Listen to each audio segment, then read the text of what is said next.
than if you're F57. And these are tremendous athletes. We saw that this morning. Lean, hard, fit bodies, and some great performances on the track. An amazing wheelchair race over 800 metres between the three ladies. A great competition. Just to let you know how things are in the standings so far, we've actually already had 6 events decided. Thailand top of the table, 3 golds, 2 silvers and 2 bronze for a total of 7 medals. Indonesia, well, they've only won 2 medals, but they've both been gold, which is very good news for Singapore's southern neighbours. Vietnam have got 3 medals, 1 of each colour, gold, silver and bronze. Malaysia have got 2 silvers and 1 bronze. Myanmar 1 bronze and 1 silver. And the other countries are yet to get off the mark.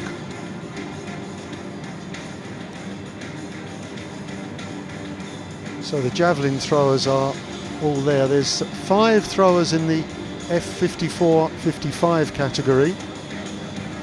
And then there are a further 8 throwers in the F56-57 category. And there are some big men there. Some very, very fit, strong athletes. And there's some very enthusiastic youngsters. And it was great to see so many of the kids in this morning. Obviously, the various schools have organised outings to this event. And as usual, there's the great excitement when they spot themselves on the big screen. Things just kept ticking over throughout the morning. Once the track events start, it comes thick and fast. The field events are starting very shortly, and we have half an hour where we've just got the field events on, and then we move over to the track and stay with that throughout the afternoon.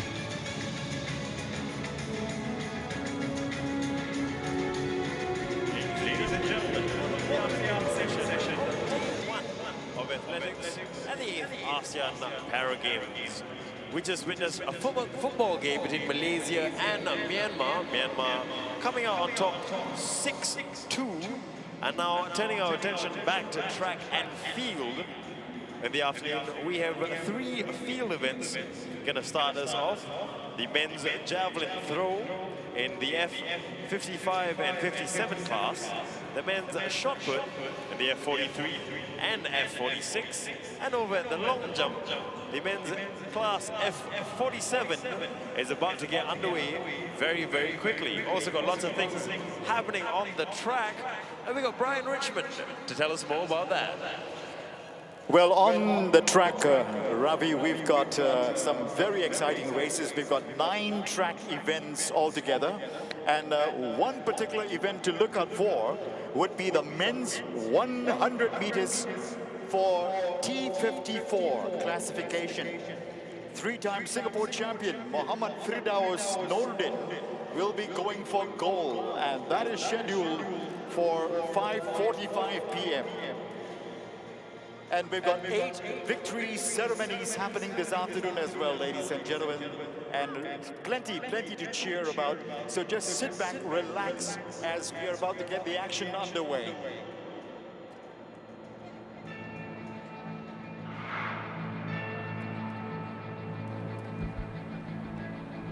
Well, I'm sure anyone from Singapore will recognise the voice of Brian Richmond there. A very old friend of mine, working on the football way back in 1992, my first ever appearance on Singapore television. Good to hear Brian still in good voice after all these years. Of course, we hear more of his son Mark these days than Brian, but good to hear him setting things up for this afternoon.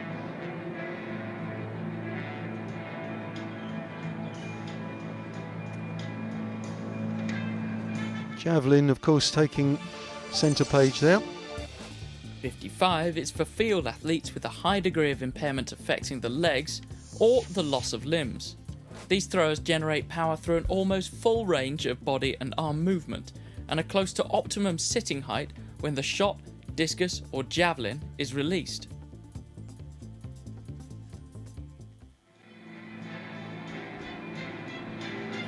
Well, just the explanation there. We've got those little videos for all of the different categories. There are subtle differences. Here's another one. F57 is for field athletes with a high degree of impairment affecting one leg or the loss of limbs. These athletes all have to compensate for significant asymmetry in power from the legs, but have full upper body power.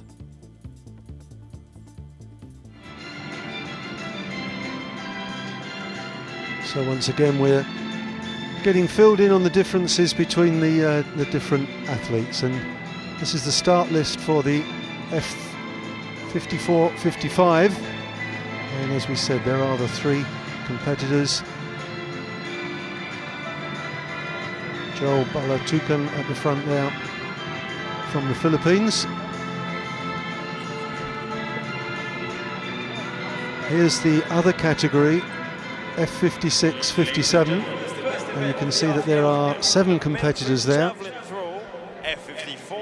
coming from a range of countries. Brunei represented, Thailand, Cambodia, Indonesia, a couple of Vietnamese and Malaysia as well.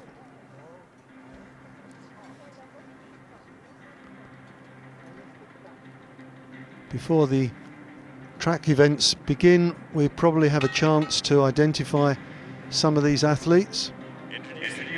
And that's Joel Balatukan. Oh, there you go. I'll allow the stadium announcer to introduce the athletes. From Brunei, Haji Jumaat Sahri. From Indonesia, Riyadi Saputra. From Malaysia, Jap Sun Hang. From Brunei, Haslan Matasan.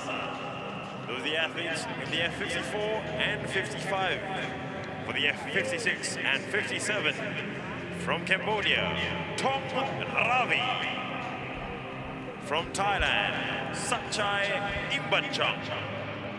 From Brunei, Haji Abdul Kader Hirdan. From Indonesia, Alan Sastra. Representing Vietnam, Chow Ngok Hang. Out of Malaysia, Faridul Masri. And rounding out the field from Vietnam, Nguyen Be Hao. Ladies and gentlemen, your athletes for the men's javelin throw.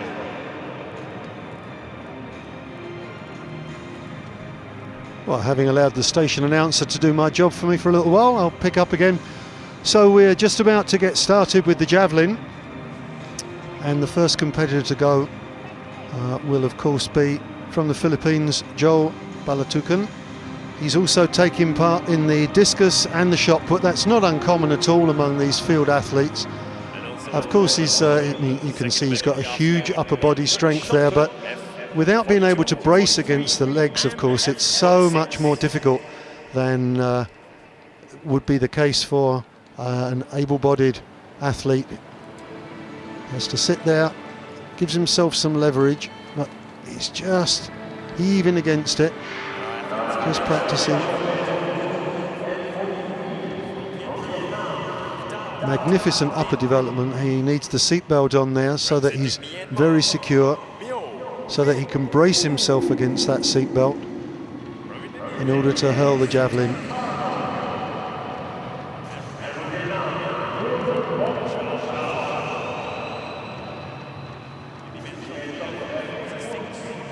Almost all of these athletes take part in all 3 of the throwing events.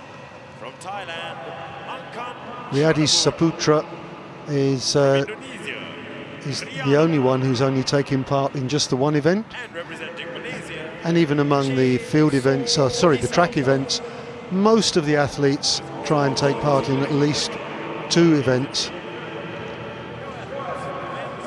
Some of the athletes we saw this morning taking part in the long jump, we'll see again this afternoon running the 200 metres. on the field here in the National Stadium. We're also good to go for the men's long jump at 45, 46 and 47. I don't think the throwers get as nervous as the runners do. There's less to go wrong. It's a stationary position for Joel Balatukan for the first throw in the javelin. He's launched the javelin out there. Doesn't actually have to stick in the ground. That's a myth. As long as there's a mark where it first hits the ground, that's the distance recorded. From Vietnam, Mai An Min. Dari Malaysia, Arianto Bhatia. Looking at his physique there with Joel Balatukan, I would have thought that the shot put would probably be his strongest event. He's massive in the neck and the shoulders, the upper arms.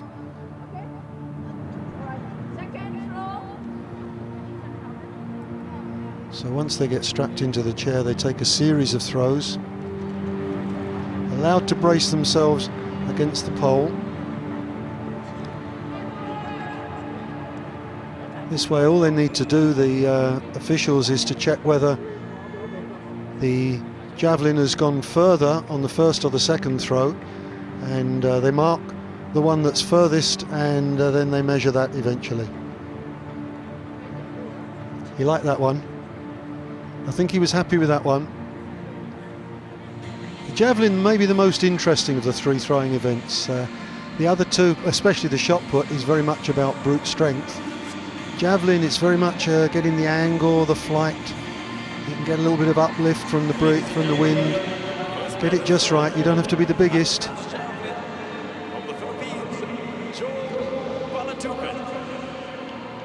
Well, all three around about the same mark. Just beyond the goal line, if we're talking about the football pitch, which I understand showed a very entertaining game in the football tournament at lunchtime. I met up with Roshan, who was doing the commentary, said it was a great game. I think there were 8 goals in total, which is good going. Okay, so having taken 3 throws, out they go to measure. And the inevitable Katy Perry in the background. We're going to hear you roar. And certainly it's nice to hear the crowd roaring their support of the athletes.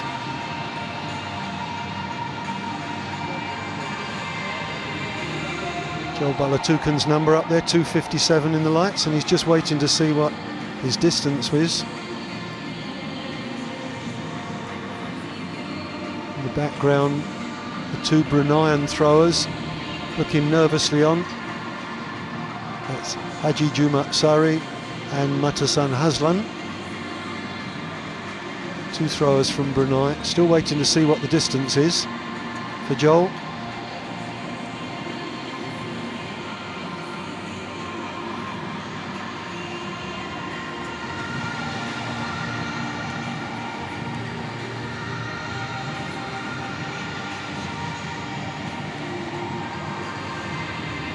You can see how heavily strapped the seat is into that position. It has to be absolutely locked because the pressure against it as he releases the javelin is huge. Must be rock solid. Nervous moments for the big man.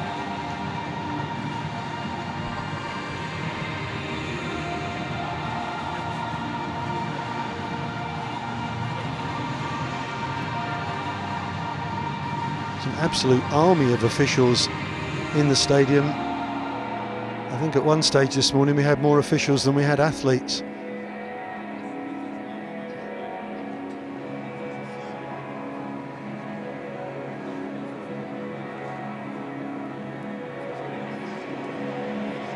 The other competitors, Jap Sun Hung from Malaysia,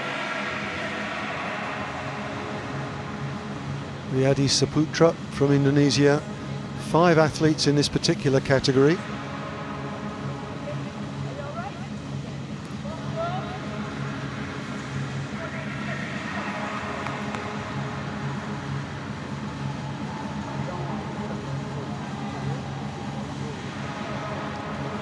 This will be his 4th throw. And as you can see, got the trajectory wrong there and it's stalled completely. Well short of his previous 3 efforts, which were all around the same mark. So no need to keep that mark.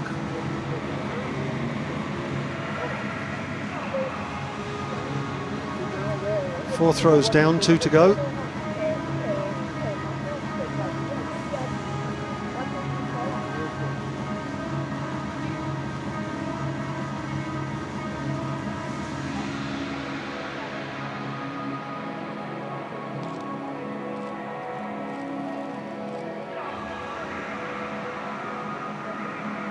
That one, and you can see the arms crossed. I think that one is saying that it landed flat.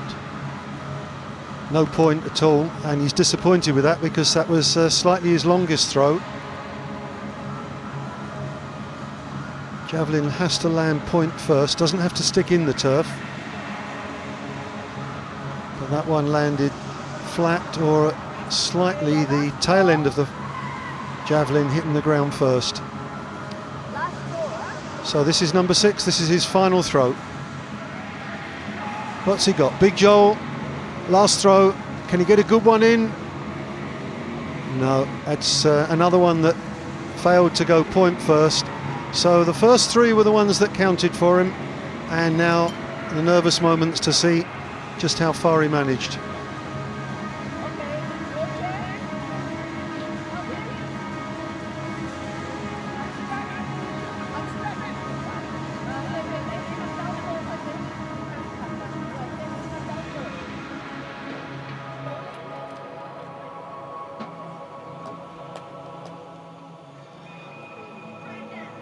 No question in my mind that the javelin is the most attractive of the throwing events to watch, the most aesthetically pleasing.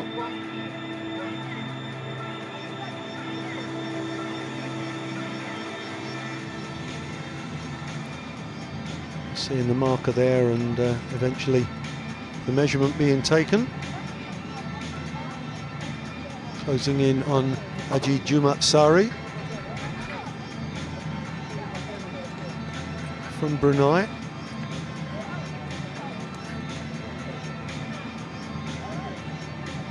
"48 years of age, Sari Juma, also taking part in the shot put and the javelin, and the discus.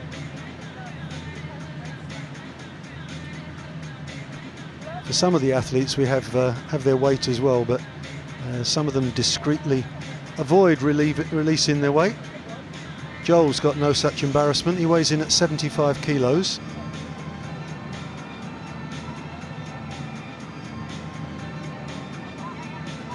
Nervous moments as he looks to see exactly what the distance is.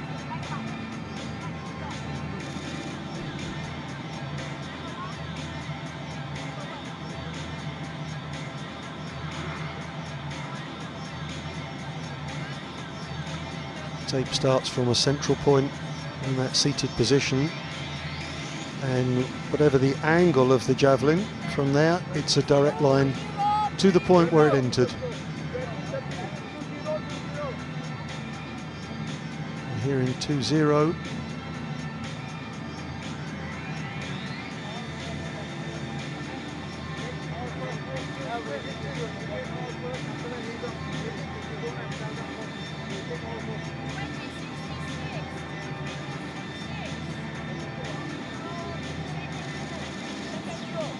Sounds as if they're measuring several of those early throws. If they land slightly differently, need to check which is the longest. Just over the distance of 6.15. Up next, from Indonesia. Just over 20 metres. 20.68 if I'm not mistaken there. No, 66. 20 metres 66.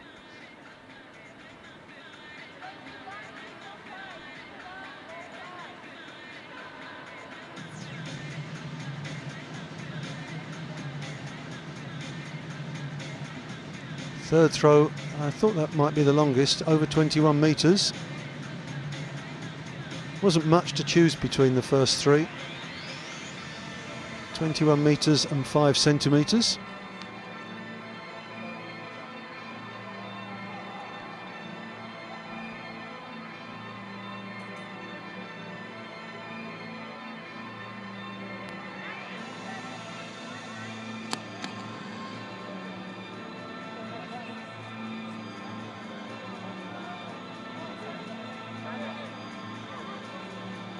And of course the last 2 were no throws.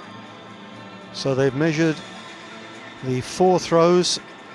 And so the first of the competitors in the javelin now finished, and Sari Juma is coming up to get locked into position. Both the Bruneians are going to use the same seat. Obviously it matters what the seat. You can't just have a standard seat that everybody sits on. You've got to got used to what you're bracing yourself against, and it will take a little while to get this carefully in place.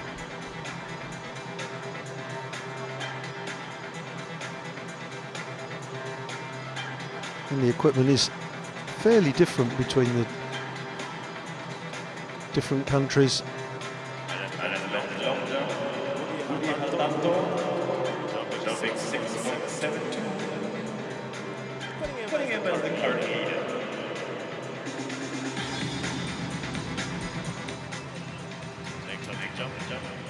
From Vietnam, Mai An Min.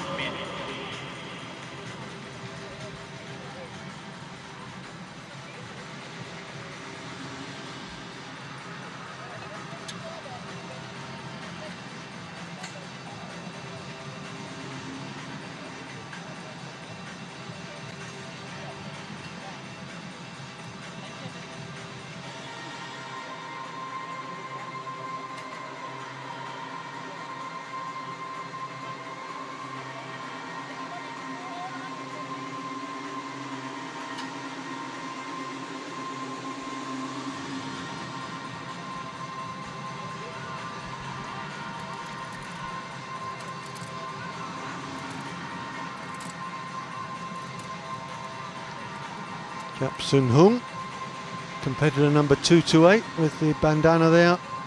He's from Malaysia.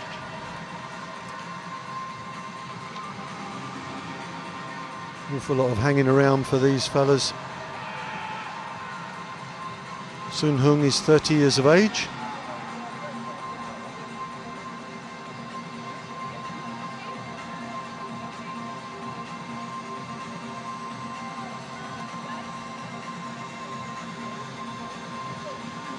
We seem to have the chair fixed. Ladies and gentlemen, over the men's javelin. Now, Jumat Sari moving into place. Valatukan posting scores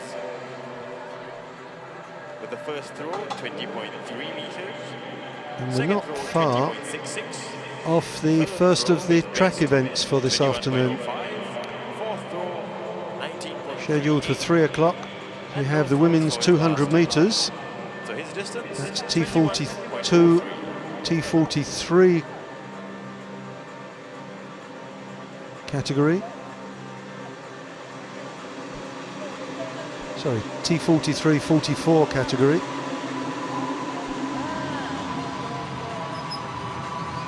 The 40s categories are designated for athletes with limb deficiencies such as amputations. And between 42 and 44, they're impaired, and between 45 and 47, the arms are also affected. So with the higher number, it's progressively more severe. And the 200 metres races are straight finals. The 100 metres we had heats this morning as there were sufficient competitors. We saw in the races for the partially sighted athletes and the blind athletes that we can only have a maximum of 4 competitors at any one time, as the blind runners run with a guide, and so there are 8 athletes on the track at any one time, so it's only possible to have 4 competitors on the track simultaneously. Just confirmation that on the hour we should be getting the women's 200 metres final.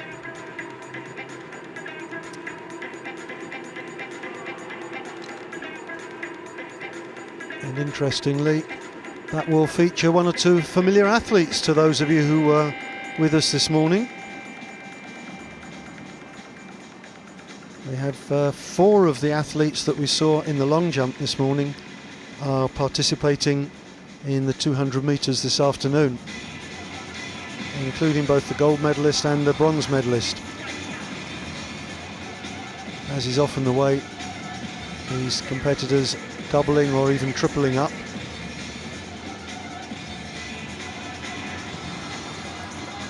Not uncommon, of course, to see long jumpers who can sprint. and sprinters who can long jump. T44 is for athletes with the moderate impairment in one lower leg or the loss of one limb. All have difficulty accelerating out of the blocks.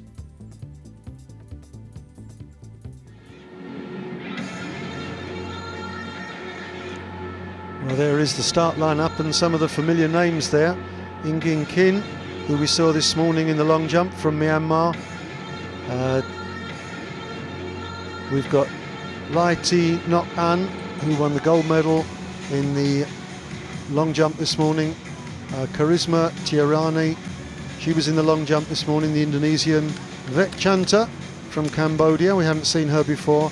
Huyn Thi Toi, who got the bronze medal in the long jump this morning, the veteran, and Tin Seng Hong from Cambodia. So we've got 2 Cambodian athletes to add to the roster that we didn't see this morning, and we're seeing the Blade Runners very much in action this afternoon. You see that they have a number on their jersey and also a number which indicates the lane that they're going in. That was Vek Chanta from Cambodia.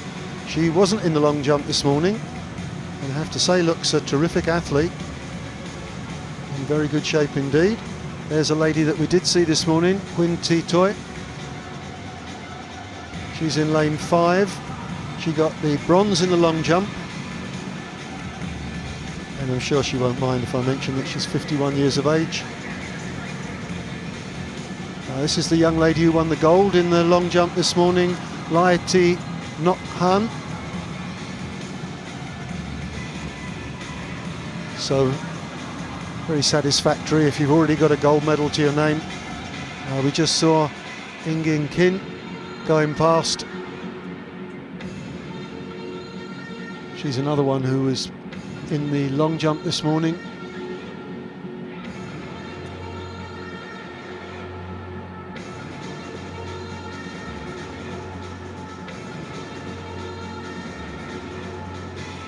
And I think we've seen all of the competitors.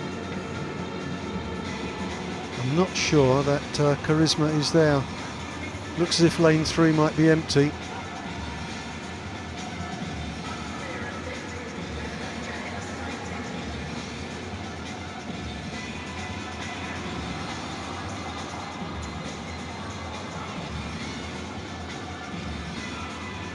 Ingin Kin was of course the silver medalist this morning, so we've got all 3 medalists from this morning's long jump.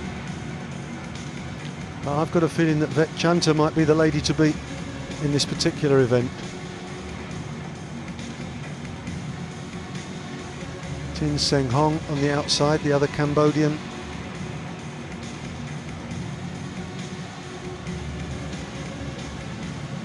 Tin Seng Hong, 29 years of age.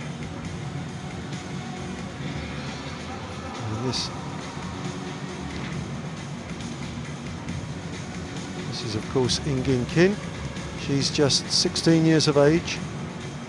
Weighs in at 50 kilos, which for these girls isn't bad. Took part in the long jump this morning. She'll be going in the 100 meters as well. So 3 events. It's a threesome that many of the athletes will attempt. Now, lane 3 is empty. The first track event this afternoon, and that's the final of the women's 200 meters for classification T43 and T44. In lane 1, competitor number 230, representing Myanmar, Ingin Kin. In lane 2, number 339 from Vietnam, Lai Thi Nok An. Winner of the gold this morning in the long jump. Lane 3 is vacant.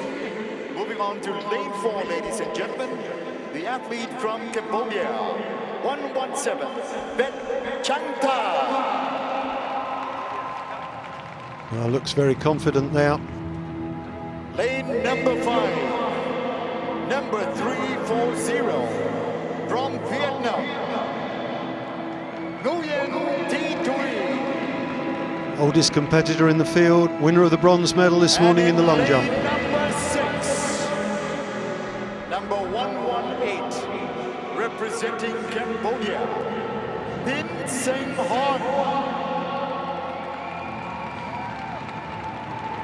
Ladies and gentlemen, that's the field for the women's. Well, I think the race is likely to be between lanes 2 and 4.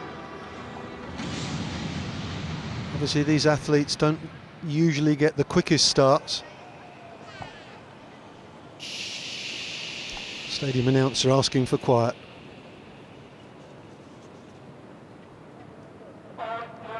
Ingin Kin, lane 1.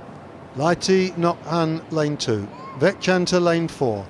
Huyn Thi Tui, lane 5. Tin Seng Hong, lane 6. 2 Cambodians, 2 Vietnamese, 1 from Myanmar. The final of the women's 200 metres, category T43/44.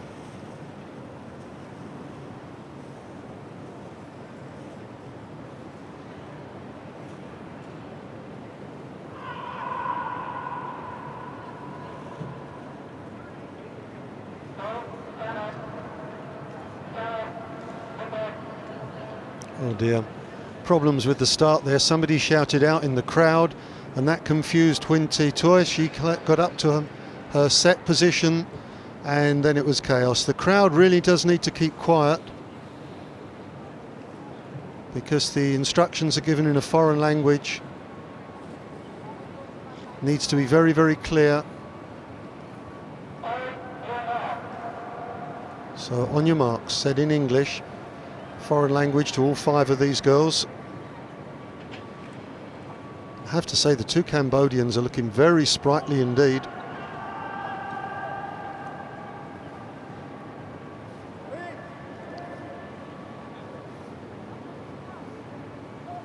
This time they're more settled. Vechanta didn't get a very good start there, but Vechanta's coming back very strongly on the inside. Ingin Khan, but Vechanta making up ground on the veteran Huyn Thi Tui, but she's going away. Huyn Thi Tui, look at the strength of her. She's coming away. She's taken the lead. In Khan is just, she's lost it. She's gone completely. Lane 2, Laiti Nok An, and coming on the outside is Tin Seng Hon, but then nobody's going to catch the veteran. Huyn Thi Tui is the gold medalist. Tin Seng Hong comes second and Ingin Khan is third.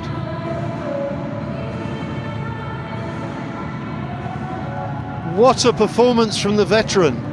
51 years of age. Oh, she's absolutely exhausted. This is a prodigious effort for these ladies. What an effort. Well, a very uneven start. Ingin Kin on the inside got a good start, but you can see Huyn gets into a run and she's very strong. Good use of the arms as well. It's not just about the legs. On the inside, Ingin Kin suddenly lost it and then picked it up again. And in fact, it was Laiti Nok An who got the bronze medal in the end. My apologies for that.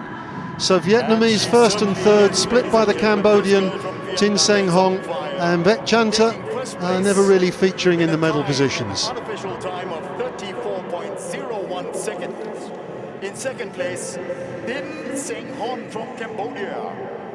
And third, Laiti Nok An from Vietnam. And we're hearing an unofficial time there of 34.01.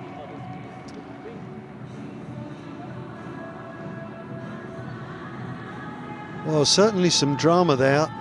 Ingin Kin was going very nicely and then suddenly she lost her rhythm, seemed to be discomforted, and it all fell apart for her. But the 2 Vietnamese girls who won gold and bronze in the long jump this morning have won bronze and gold respectively in the 200 metres this afternoon. They've swapped positions, and so both of them have now got 1 gold, 1 bronze. And that's Cambodia's first medal of these games. A silver medal for Tin Seng Hong, running in the outside lane.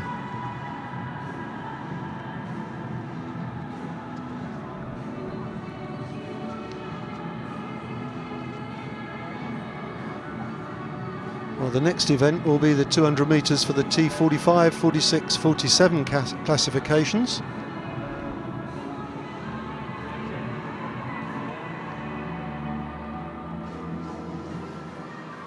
And I think there are 4 competitors going in this. Scheduled to start at 1:10. Once they start, the events come thick and fast.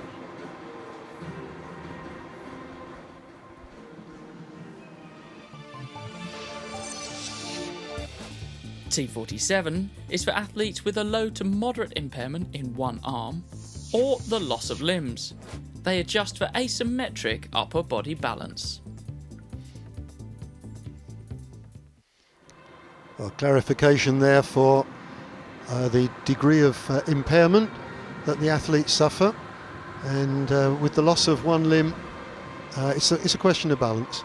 So Pagdirapon Gagun from Thailand, Nanda Lin from Myanmar, Nanda Sholiha from Indonesia, and Bunteng Srun from Cambodia.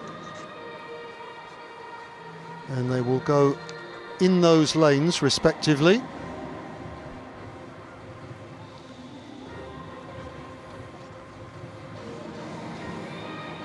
And just taking a look at those 4 individuals. Gagun Pagdirapon from Thailand, 24 years of age, weighs in at 53 kilos. She'll be wearing number 285. The athlete that we can see there, number 119, is Srun Bunteng.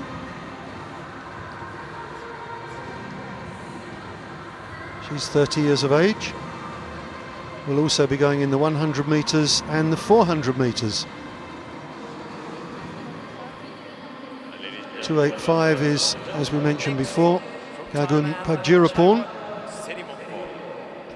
She will also be going in the 100 and 400 metres. In lane 2 from Myanmar, Nanda Lin. She's just 17 years of age, and just like the others, she'll be going in the 100 and the 400. There are the results of the 200 metres. Nguyen Thi Toi from Vietnam in first place, Seng Hon Tin from Cambodia second, and Thi Ngoc An Lai taking the bronze for Vietnam. Chantavet in fourth, Ingin Kin in fifth, and Charisma didn't make it to the start line. Poor Ingin Kin, have to feel sorry for her, just lost it. The rhythm completely went. She was in contention and then suddenly it had gone. The other three top girls all covered by 0.64 of a second. So not strung out at all. To the classification T45, 46 and 47.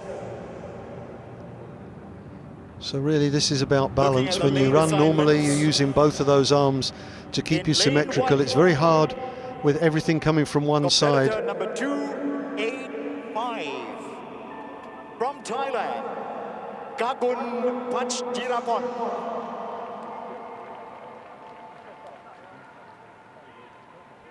In lane 2, number 232, representing Myanmar, Nanda Lin. Gosh, she looks like she ought to be doing her homework at home, really. Very youthful looking Nanda Lin. Competitor number 146 from Indonesia, Sholiha Nanda. Sholiha Nanda, 16 years of age. In lane 4, 119 from Cambodia, Srun Bunteng. And Srun Bunteng, So there you are, ladies and the gentlemen, final the competitor. for the women's 200 meters final. So just 4 competitors. Srun Bunteng on the outside. Crowd will need to quieten down. They've been excited by some of the field events. Need to be quiet now to give the track athletes every chance. Obviously, with one arm missing makes the crouch start difficult, but 3 of the athletes choosing to start that way. Gagun Pagdirapon Nanda Lin, Shaliha Nanda and Srun Bunteng, 200 metres final. Oh no, and on the outside Srun Bunteng didn't realise they'd started, and away out in front, Shalila Nanda in lane 3. She's being chased down by Gagung Pagjirapong, and it's a battle between the Indonesian and the Thai, and I think Pagjirapong's coming back. She's got good strength, but has Nanda got enough in her legs? I think she has. Shalila Nanda just going to hold on, and she stays on for the line. Gagung Pagjirapong in second, Nanda Lin in third, and tragedy really for Srun Bunteng, who didn't really hear the gun go and was just standing in her block still and didn't start the race. Well, delight for the youngster Shalila Nanda, 16 years of age, and you could see poor Srun Bunteng was still standing there. It's the thing that every athlete fears most of all, just getting it confused. Nanda Lin well beaten in third place, and a game run from Pagjirapong, but although she's a very strong athlete, she just didn't have quite enough strength to get up to compete with Shalila Nanda.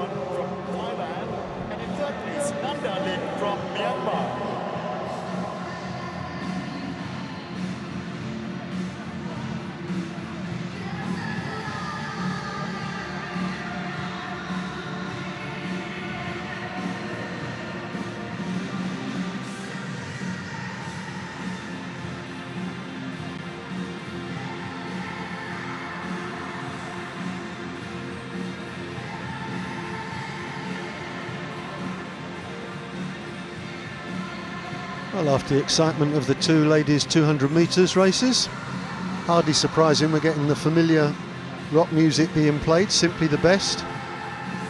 You're going to hear me roar, we had earlier on from Katy Perry. Won't be long before we hear Queen doing We Are the Champions.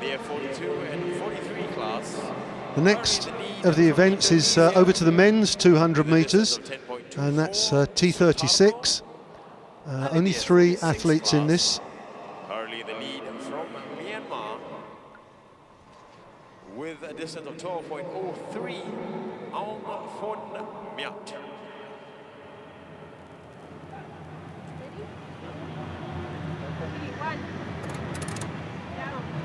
Well, meanwhile, the javelin's continuing, obviously.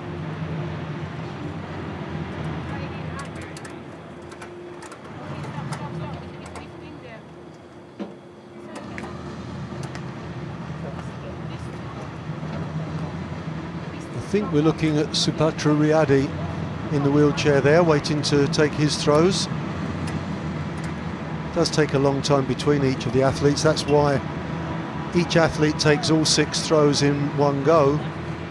You can imagine if they took it in turns, then it would take about 5 or 6 hours to get through even a relatively small field. They've been doing this for half an hour now, and they've only managed to get 2 athletes finished so far. So confirmation that the next event will be the men's 200 metres. That's the T36 category.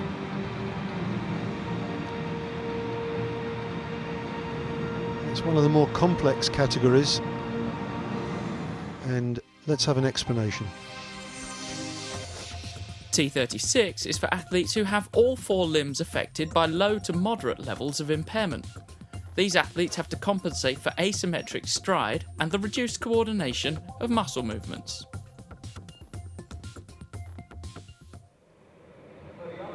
Well, that may sound fairly vague, but in practical terms it means that it is really, really difficult for these guys. Muhammad Radwan Imiari of Malaysia, Muhammad Agung Laksana of Indonesia, Muhammad Ridwan from Malaysia as well are the only 3 competitors.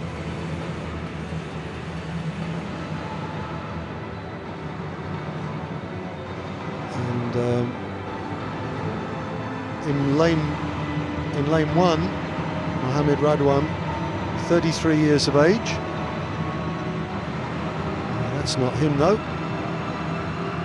That's Muhammad Agung Laksana, compared to number 162, just 22 years of age. Looks very confident there.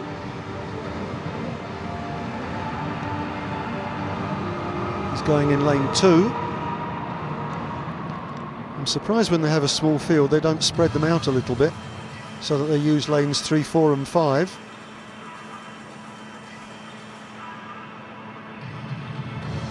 Well, sadly I can only see 2 athletes at the start there. Oh no, we're okay. This is Mohamed Radwan Emiari in lane 1. Short pattering strides, but seems to get away quite well, and we can expect this to be fairly quick.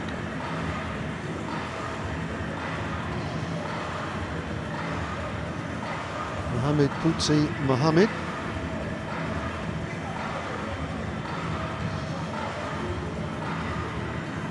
Competitor 367.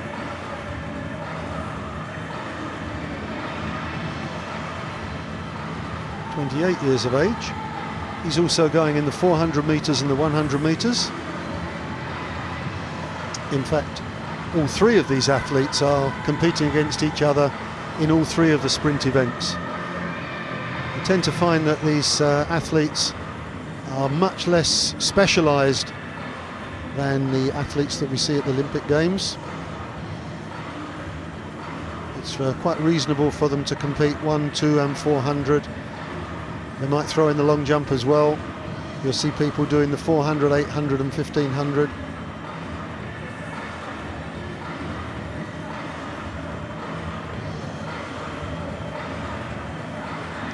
Officials just getting them sorted out.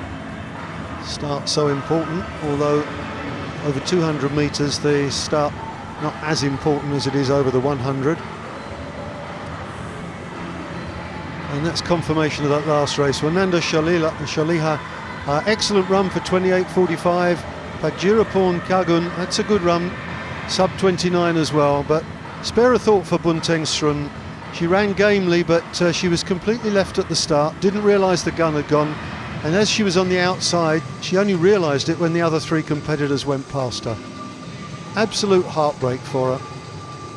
But I'm afraid these things do happen in athletics. There's no escaping them.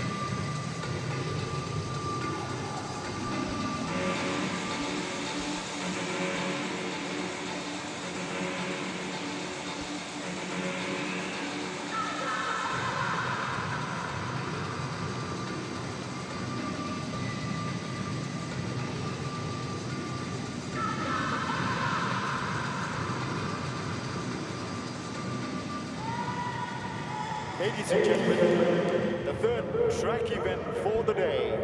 It's going to be the men's 200 meters for T36. Just 3 competitors in the lineup. In lane 1, number 210 from Malaysia, Emiari Mohamed Radwan. In lane 2, number 162 from Indonesia, Laksana Muhammad Agung. And in lane 3, number 367, also from Malaysia, Muhammad Puzi Muhammad.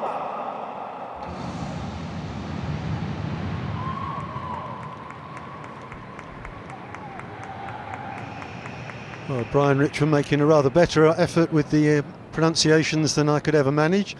But here we have Emiari Mohamed Radwan, Laksana Mohamed Agung, Mohamed Puzi Mohamed, the 3 competitors for the 200 metres in the T36 class.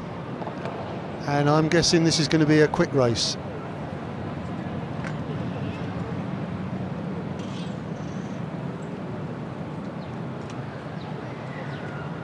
They're going to be familiar with one another after these events are over. They'll compete over the 200, the 100 and the 400. And they're off. Oh, and in lane 1, Emiari is left behind. And Laksana has done a very good job closing up. But outside, Mohamed Puzi Mohamed beginning to get this stride going. And he's beginning to pull away a little bit. Mohamed Puzi Mohamed looking good as he comes down the straight. Have the other 2 got anything left? On the inside, Emiari trying to get into silver medal, but it's an easy win for Mohamed Puzi Mohamed. He takes gold. In silver, it's Laksana Mohamed Agung, and taking bronze, Emiari Mohamed Radwan.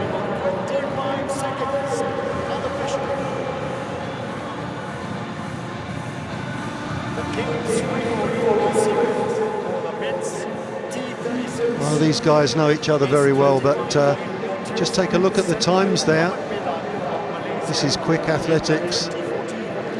Yeah, they're all winners, very similar in stature. And a dreadful start on the inside for Emiri. He almost stumbled over. Difficult to get into his running. Then he does at this stage, but it's the man in the third lane, Mohamed Pusi Mohamed, really showing his strength, stretching the stride out there. Not easy, limited control over the limbs, but he's very, very happy with that. And that clawing approach, which we saw before the start of the race, repeated at the finish line as he takes gold. Mohamed Radwan of Malaysia taking third place.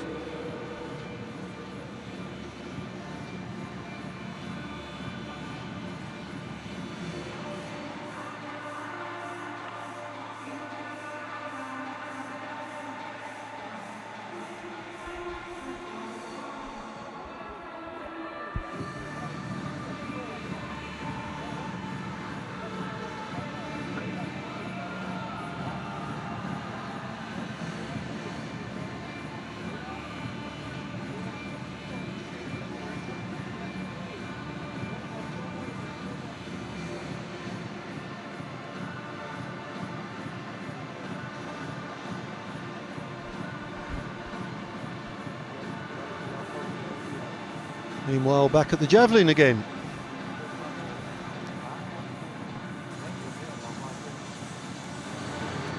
Saputra Riyadi, competitor 179. Oh, he gets good length on that. Doesn't look as if he exerts so much force, but he gets a nice flight.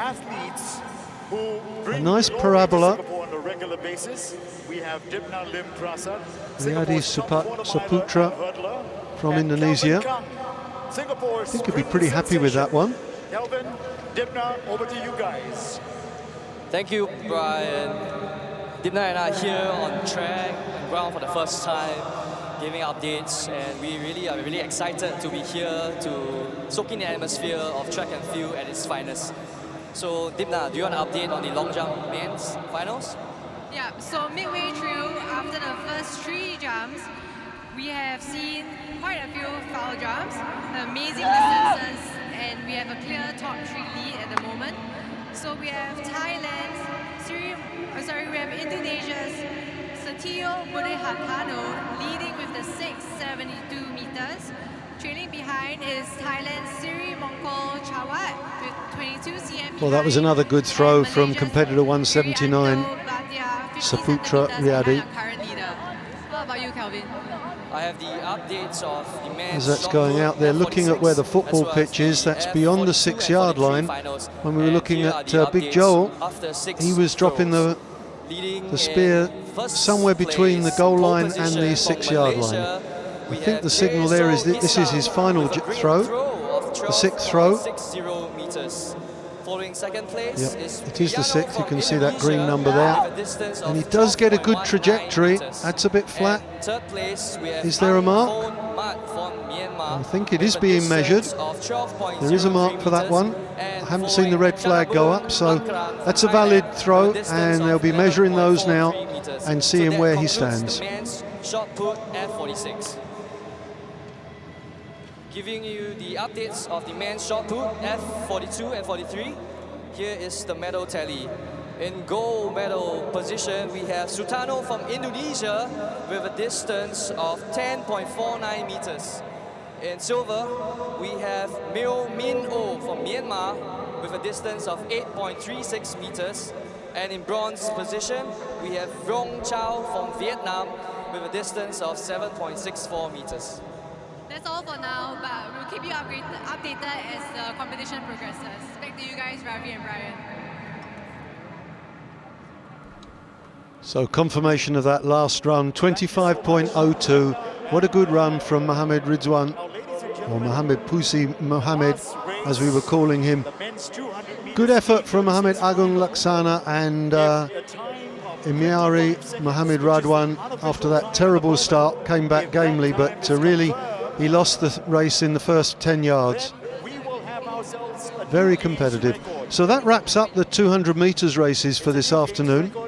And the next track events will be the 100 metres finals, and they don't start until 3:45.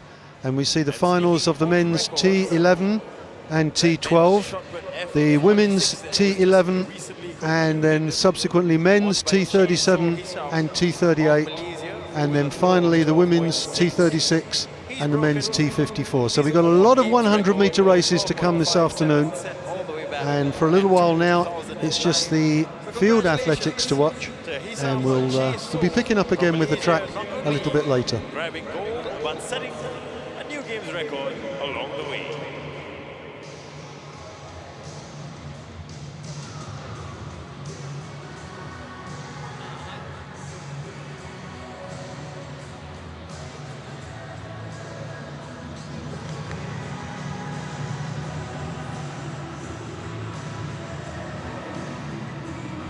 Fifth round, fifth jumper, fifth number 316, jump 6.34.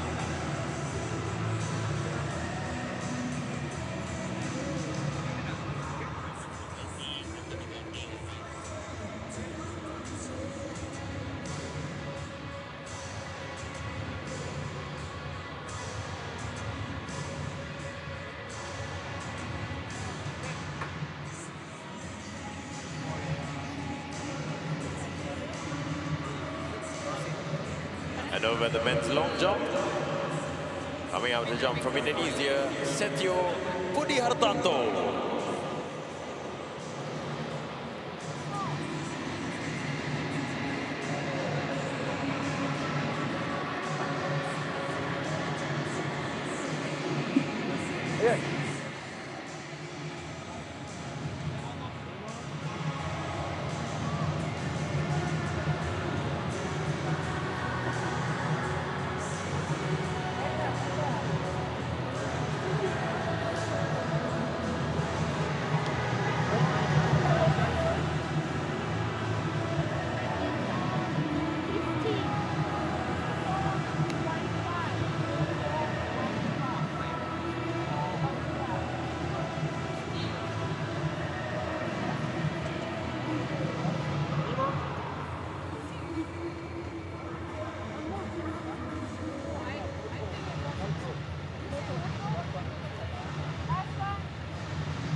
And directing your attention to the men's long jump. Next up, from Vietnam, Tran Van Duc.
And over at the men's javelin throw, our fourth athlete, stepping up to the plate from Malaysia, Jump Sun Hang.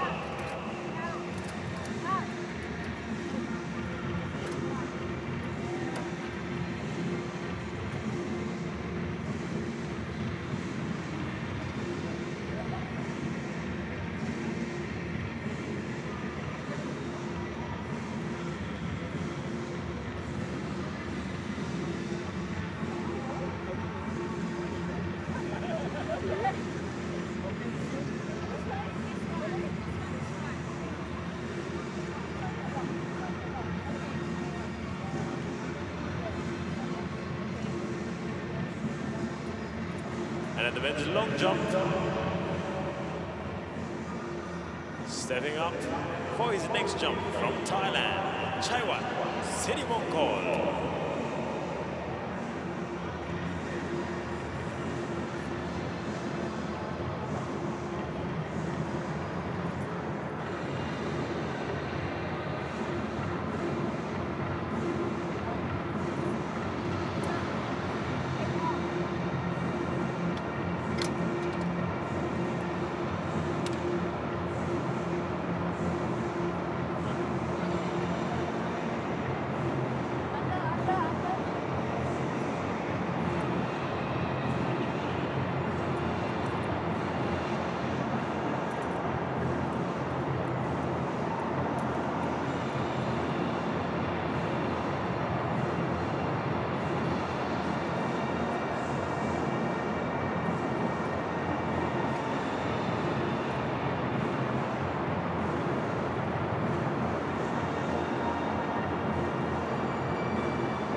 ladies and gentlemen, over there on the men's long jump, you can see our current leader celebrating wildly, Setio Purihartanto.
Well, as we've just been watching Japsun Hung getting sorted out for the javelin, we can see the finalists for the T11 100 metres just getting themselves ready.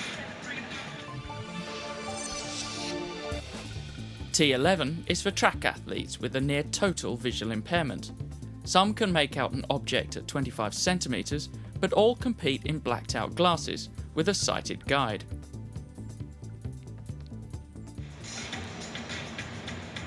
Now, these guys were running this morning, and Sunoto,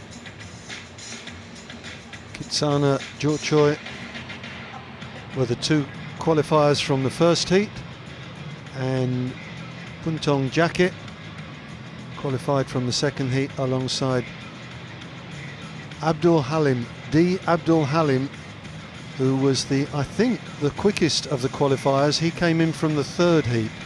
So we've got two competitors through from the first heat, and actually they were recorded with the same time, 12.00.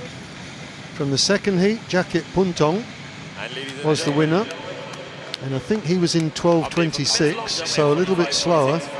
And then D. Abdul Halim from Indonesia, I had him down as 11.88. So for my money, he's the favourite for this final. And the winner, who we saw earlier in wild celebration from Indonesia, Setio Purihartanto.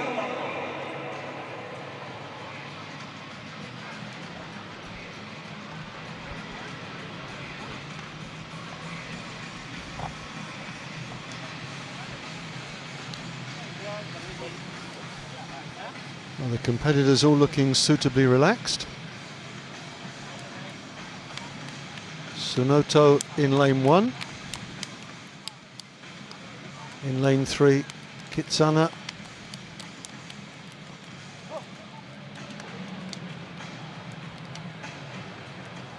I have to say, Abdul Halim looked very, very impressive.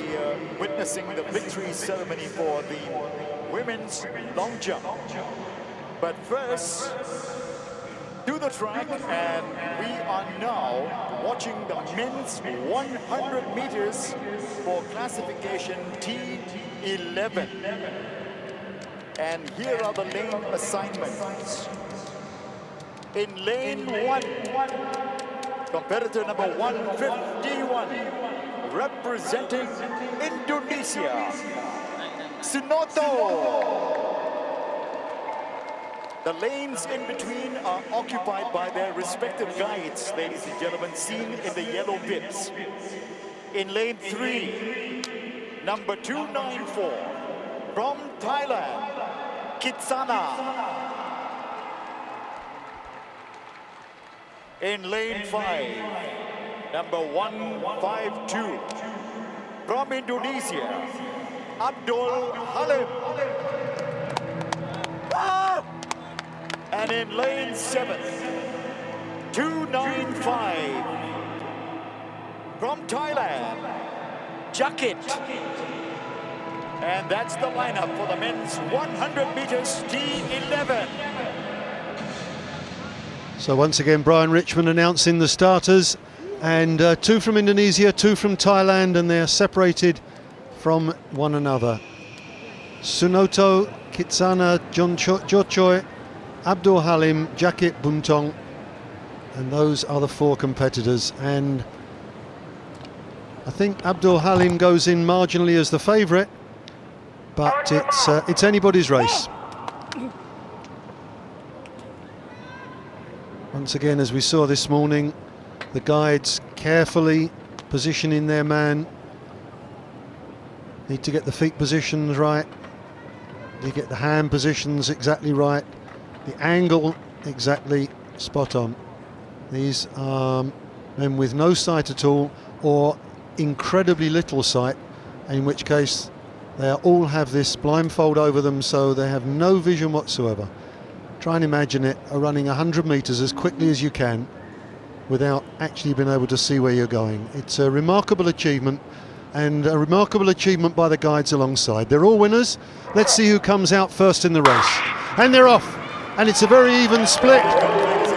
And it's probably in lane 2 at the moment. It's Kitsana, and coming through in lane 3, Abdul Halim. Abdul Halim in his stride, he's just going to take it from Kitsana. And Sunoto in 3rd, Jakit in 4th, but what a great race. It's close all the way, but the pre-race favourite, Abdul Halim, once he hits his stride, this fella is just that little bit quicker than the other competitors. And I make it Abdul Halim first, Kitsana Jochoy in 2nd. He was very game, gave him a good race all the way. Sunoto looks a little bit disappointed, but I think he got the bronze. And Jakit Buntong has to settle for 4th place. Well, it's a very even split. Look at that, nothing to choose between them. But the man in red, once he gets going, really does have a very smooth action, and he's won it by a metre. And it is indeed Sunoto in 3rd place. So Abdul Halim wins Indonesia's, I think that's their 3rd gold medal already. One of the powerhouses, of course, in this particular games. All getting very frisky with family and friends, and why not? Very lean athlete, doesn't pack an awful lot of muscle, but a very smooth runner indeed.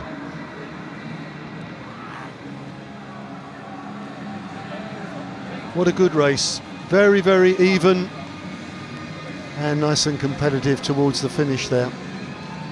And the 2 Indonesian runners, gold and bronze between them,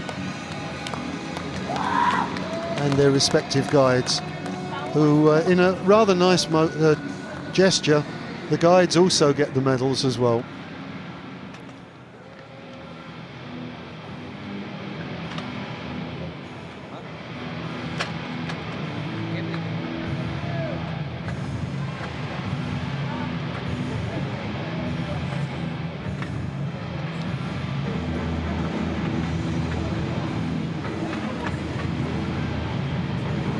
Well, there's no let up because the next finalists are already down on the track getting themselves sorted out. This will be the T12 final. Ladies and gentlemen, presenting the victory ceremony for the women's long jump class F20.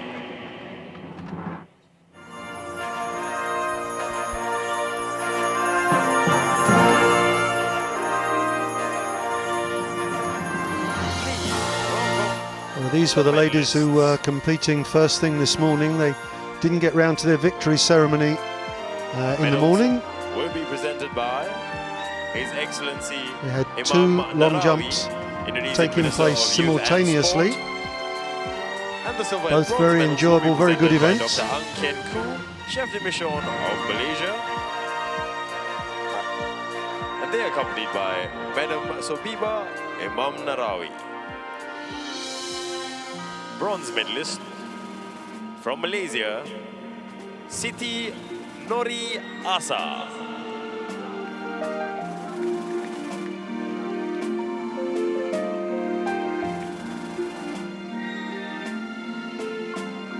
Iasa, as she likes to be known, took the bronze medal.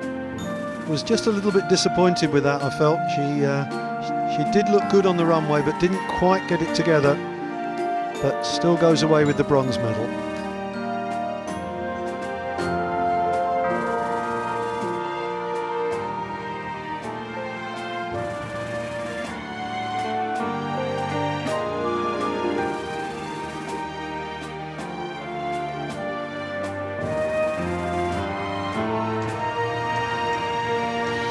Silver medalist from Malaysia, Siti Noor Radia.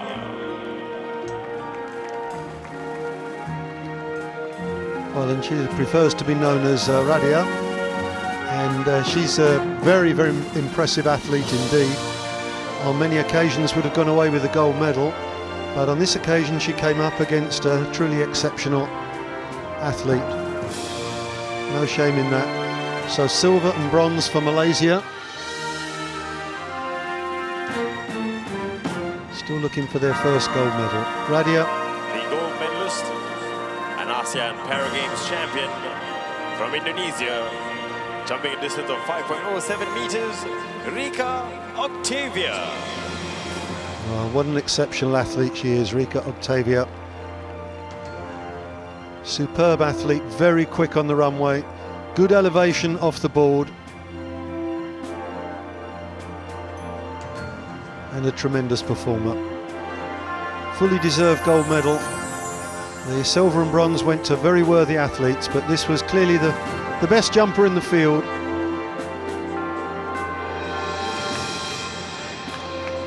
Wonderful moment, and what was a very entertaining competition. Ladies and gentlemen, please rise for the national anthem of Indonesia.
Ladies and gentlemen, once again, presenting our ASEAN Para Games medalists.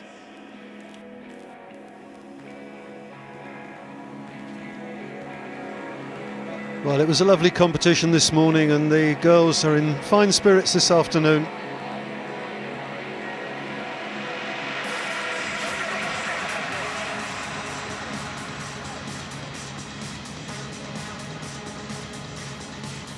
As ever, the officials getting in the way of the athletes who need to move to one side so they can be seen. Coming up, we have the men's 100 meters for T12. The game's record is 11.42 seconds, set by Muhammad Faisal of Malaysia last year, and the Asian record is 10.91 seconds. Well, there we see, this was the winning jump, and it was done and that's a terrific jump.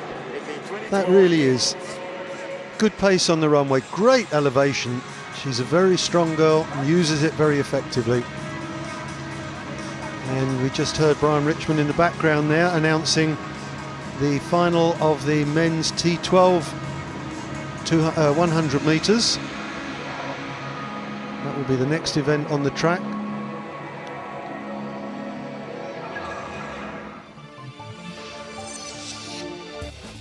T12 is for athletes with a visual impairment. Their vision is constricted to a radius of less than 5 degrees and or the ability to recognise a moving object at a distance of 1 metre.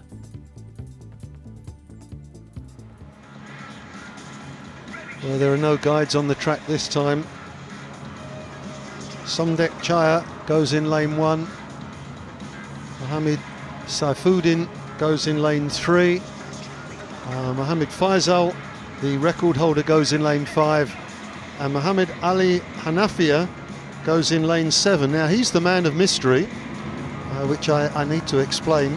In the second heat this morning we only had 3 starters, and amazingly an additional athlete appeared in lane 2 looking very confident, and we didn't know his name at the time. We've now tracked him down. But this guy we saw running this morning, this is Somdek Chaya. In lane 3, number 195, from Malaysia, Ishak Muhammad Saifuddin. In lane 5, also from Malaysia, competitor number 199, Suhaimi Muhammad Faisal Aidil. And finally in lane 7, from Malaysia, number 200, Muhammad Ali Hanafia. So he's the man of mystery. He turned up this morning. Nobody knew anything about him. The stadium announcers didn't know his name. But he ran away with the heat. He was a comfortable winner over Somdek Chaya. And I think he goes in as favourite. It's going to be a good battle between Mohammed Faisal in lane 5 and Afiq, as he likes to be known, in lane 7 outside of him. But this is going to be a very competitive race. The record stands at 11.42. I think it might be in danger in this. This fella could be the one to break the record. Somdek Chaya, Mohammed Saifuddin, Mohammed Faisal, Afiq. 4 competitors, 1 gold medal. And they're away. And on the outside, Afiq's going well already, but in lane 3, we've got Mohammed Saifuddin going really well. Lane 5, Mohammed Faisal. It's the 2 Malaysians. It's a dead heat on the line, but Faisal comes through. Mohammed Faisal takes it on the line from Mohammed Saifuddin, and Afiq, I'm afraid, failed to deliver.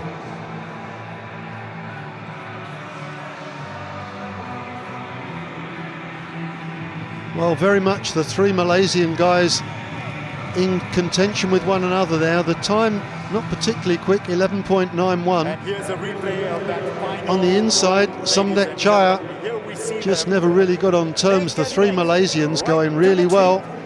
And such a battle between Mohammed Saifuddin and Mohammed Faisal. But Mohammed Faisal just coming out on top. A new games record. The unofficial time at the moment is 11.29 seconds. Oh, the time 11.29. We had the time up at 11.91 then. Very much like... if that's confirmed at 11.29, that is a new games record. It looked quick. His compatriot Ishak Muhammad Saifuddin to the tape. 1, 2, 3 finish for Malaysia. Well, 1, 2, 3 finish for Malaysia indeed, and you've got to think that the games record for their relay, the relay must be in danger. Malaysia very, very strong in the sprints there. The gold, silver and bronze. That's about the sort of thing that Jamaica manages in the Olympic Games. Confirmation that Abdul Halim won the earlier race, 11.78. Kitsana Jorchoy second, Sunoto third, and Jakit Puntong just out of the medals in 4th place. But a very competitive race, and I think the right guy won it, Abdul Halim. Looking good indeed.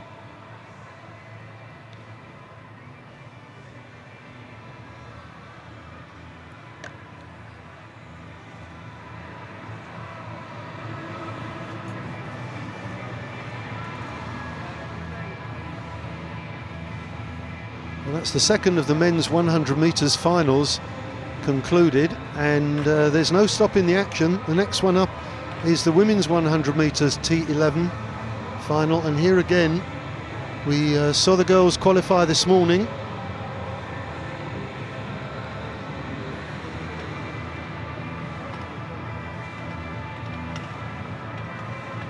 We only have 4 competitors in the finals.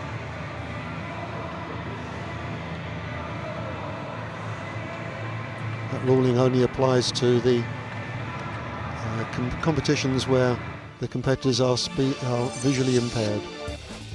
T11 is for track athletes with a near total visual impairment. Some can make out an object at 25 centimetres, but all compete in blacked out glasses with a sighted guide. Well, confirmation that these girls have no vision at all, and Quinty Tan goes in lane 1. Kevelin goes in lane 2. Srirarat goes in lane 3. And Tong Sing goes in lane 4, or that's 1, 3, 5 and 7.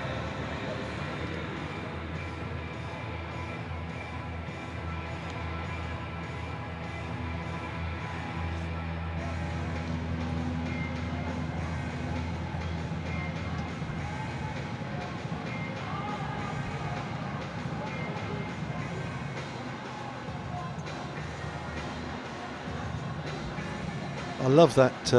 That's Hello Kitty, isn't it? Yeah, Hello Kitty.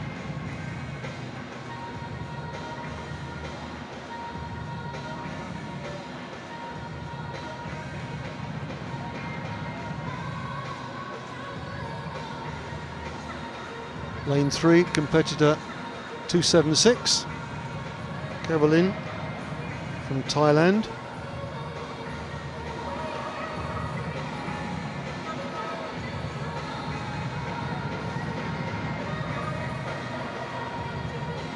Lane 5, also from Thailand, competitor 275, Sirirat, who I thought looked very good indeed this morning.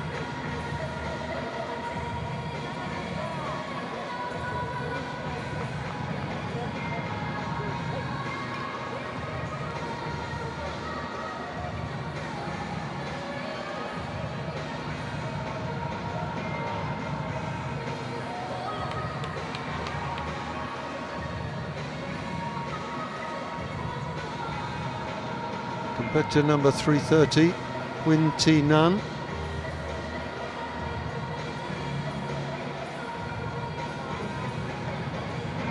She's going in lane 1.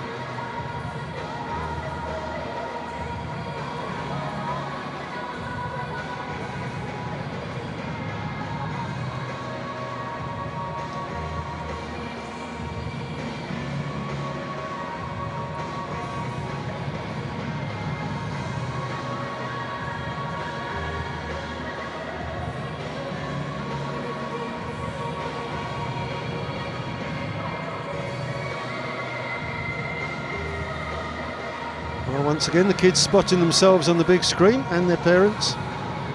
Everybody likes that.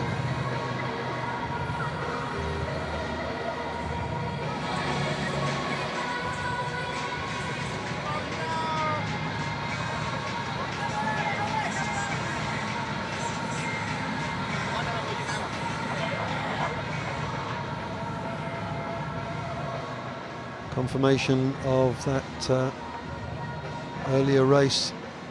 Mohammed Faisal, 11.31. It is inside the record. We're hearing all sorts of different times. He's broken the record, as has Mohammed Saifuddin. Tremendous finish. For classification T11.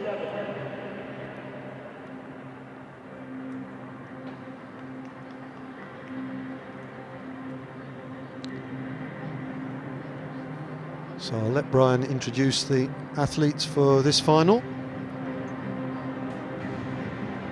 There are 4 competitors in the final. They are in lanes 1, 3, 5 and 7. The lanes in between are occupied by their respective guides, seen in the yellow bibs. And here they are, ladies and gentlemen, in lane 1. Number 330 from Vietnam, Nguyen Thi Nan. In lane 3, number 276, the game's record holder with a time of 13.01 seconds, Kiwalin Wanarumon. Kiwalin with the Hello Kitty. In lane 5, number 275, Blindfold. Srirat Riangkrawilakriti from Thailand. I doff my cap to Brian for attempting her surname. And in lane 7, number 279, also from Thailand, Thongsin Ratchanapat. The start of the women's 100 meters final.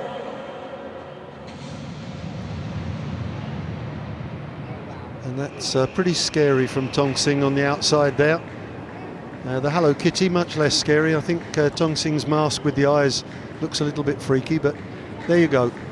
So Vietnam in lane 1, Thailand lanes 3, 5 and 7, and you'd think probably the winner will come from either lane 3 or lane 5. Kevlin or Sirirat. Those have looked the two most impressive this morning, but it doesn't matter how you did it this morning, it's what happens this afternoon that counts now. Nguyen Thi Nan in lane 1, Kevlin in lane 3, Sirirat in lane 5, and Thongsin in lane 7. You notice that all 4 of the guides are male. There's nothing against that. Obviously it's a little bit easier for the men to keep up with the ladies. They do tremendous work with these athletes as well. So time for me to stop talking. I'll have to stand up again there. Full start from Thongsin, but the gun didn't go, so I don't think that will be a red flag against her. It's green, so everything's okay. It will carry on. And the guide just saying it's a bit difficult. There have been some instances this morning and this afternoon where people haven't been able to judge, and of course for blind athletes in particular, you're relying entirely on sound. The crowd needs to be as quiet as the grave.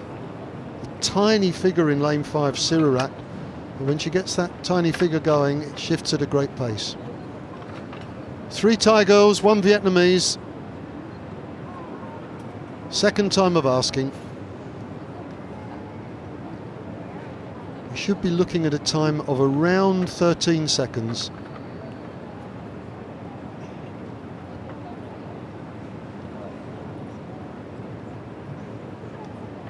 Coordination so important between runner and guide.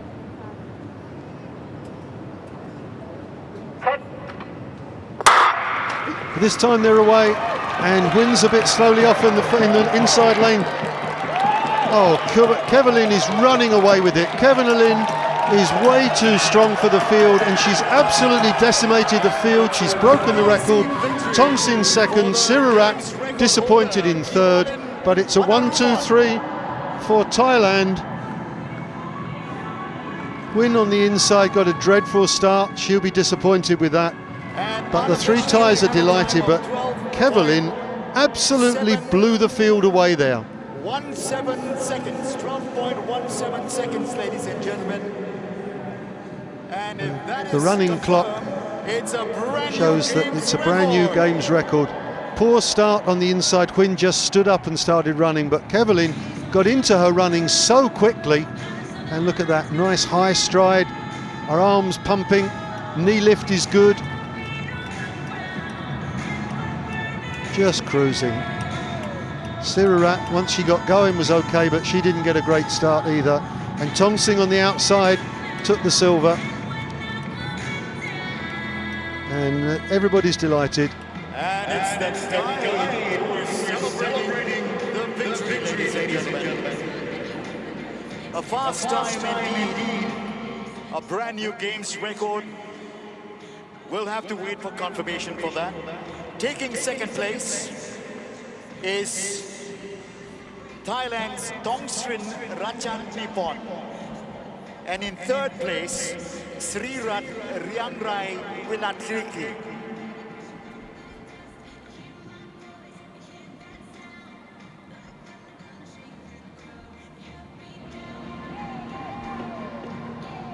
Yes, I think there's confirmation. It is a brand new games record, ladies and gentlemen. A time of 12.17 seconds. Well, if that's confirmed as correct, a time of 12.17 seconds, then that means that Kevalin has broken the record by almost 0.9 of a second, which is extraordinary. We better just wait to get that confirmed. But certainly, she absolutely blew the field away. It was no contest. By the time they got to the 30-metre mark, it was all over. It was merely a question of who was going to pick up silver and bronze. She looked superb, got into her running quickly, was upright, and, oh no, that's more like it, 12.77. I thought 12.17 was a bit unlikely, but it's still broken the record by 0.24 of a second, which is a huge margin. And you can see Tongxing well back, almost a second behind. Sirirat a little bit disappointing with 14.04, and Huyen Thi Nan, well, never recovered from what was a pretty awful start, to be honest. So more success for this Thai team on the track, who have really been in great form today.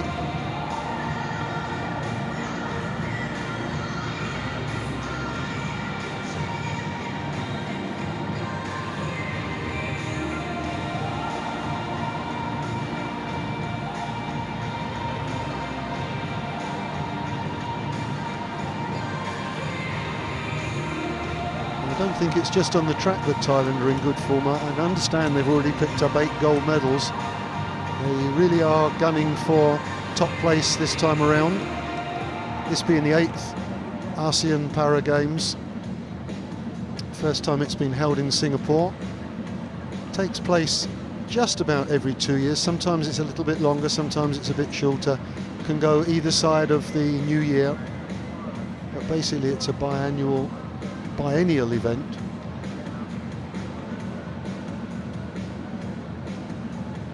And that wraps up this little section of the track, and the next time we return to the track will be for 2 more men's 100 metres finals, those being for T37 and T38.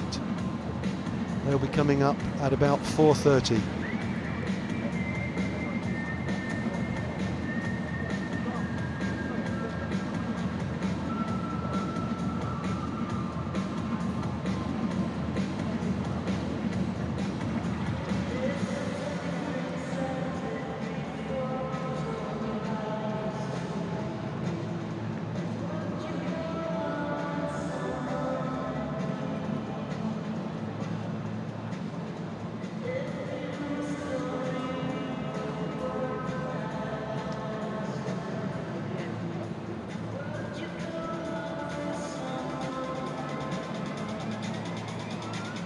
Well, the other women's long jump event from this morning, which also missed out on a victory ceremony, will take place shortly.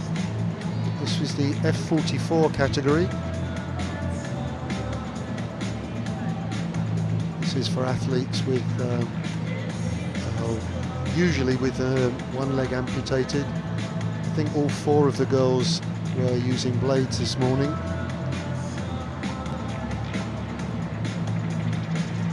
All 4 of the girls we've already seen this afternoon, all taking part in the 200 metres, and to some considerable success as well.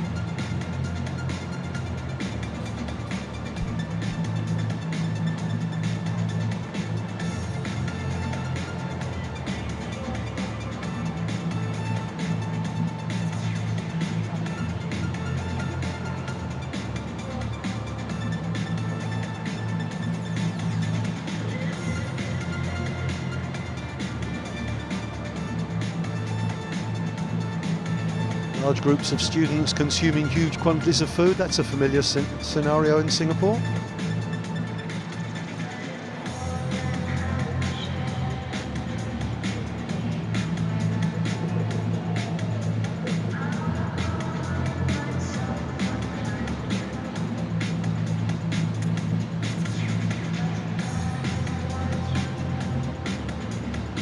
We've got people at both ends of the spectrum there. That elderly gentleman's getting very agitated, banging those balloons together. I think he's enjoying that. Steady on, sir.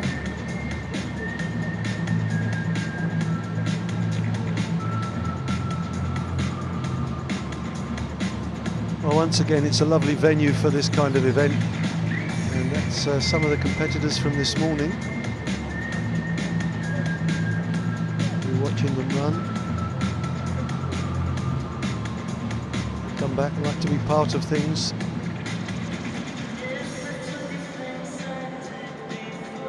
Very much a family atmosphere among the athletes, someone using sign language.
Ladies and gentlemen, we've got one more athlete to step up for the men's javelin throw. And for an update of what's been going on down there, we have Calvin Khan.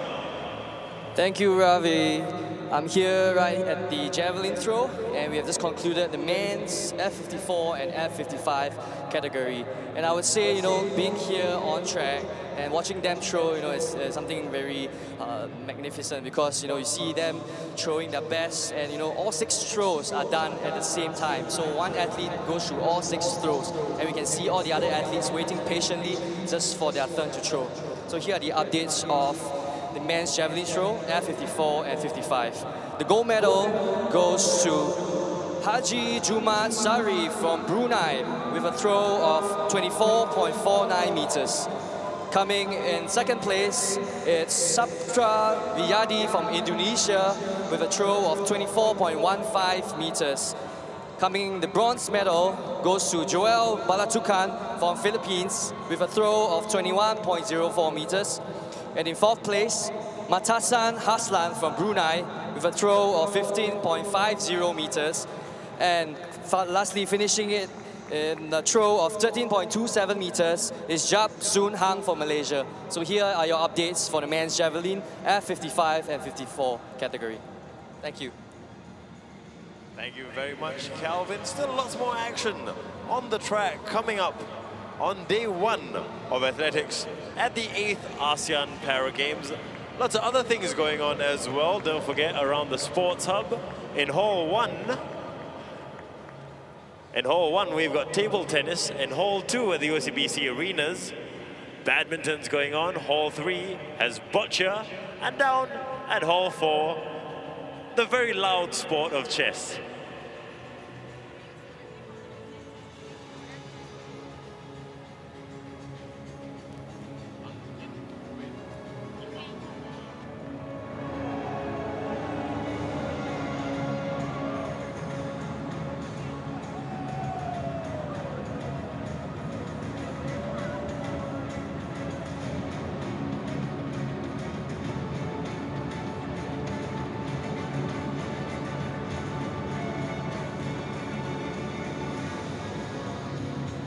And as we await the next event, we have our friends from Thailand looking very colorful in the stands. How are you guys going? Give us a wave. Sawadee Ka.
Ladies and gentlemen, the victory ceremony for the women's long jump F44. Please welcome your medalists.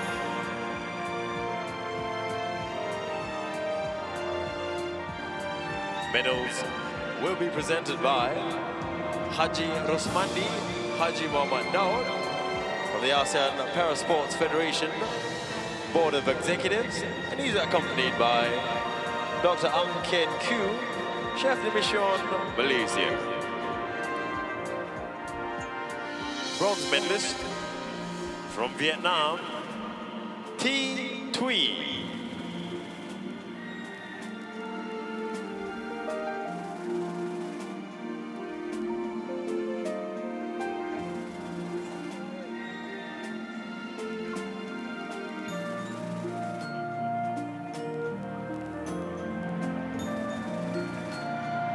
23 getting the bronze medal there, but she'll be in fine spirits now, having won the gold medal in the 200 metres this afternoon, which she will be receiving fairly shortly.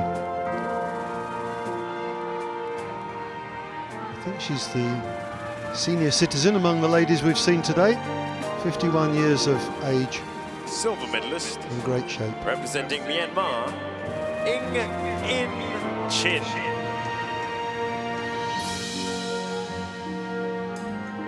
In Chin with a jump of 3 meters 52, taking the silver medal.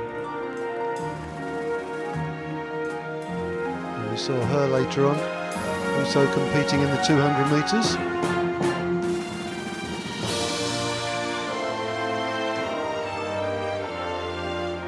Gold medalist and ASEAN Para Games champion from Vietnam, Thi Ngoc An. Thi Ngoc An, a jump of 3 meters 81, so she won the event by 30 centimeters, or 29 centimeters to be pedantic, which is quite a margin of victory, and she's an athlete with a great future. Bronze medal in the 200 meters this afternoon, gold medal this morning in the long jump. Please rise for the national anthem of Vietnam.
ladies and gentlemen, once again presenting your ASEAN Para Games medalists.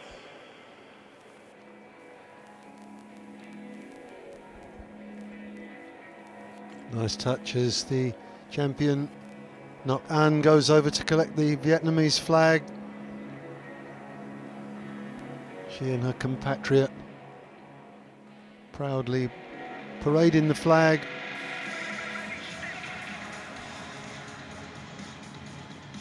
Vietnam off to a good start on the first day, picking up medals.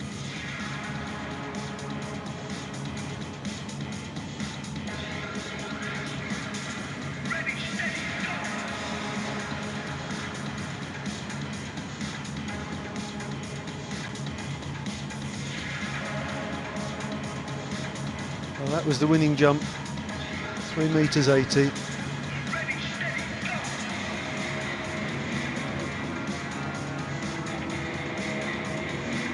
And another fine performance on the track on a day when we've enjoyed huge entertainment. It's come thick and fast, and you can see more athletes getting ready down on the track for the men's 100 meters T37 final.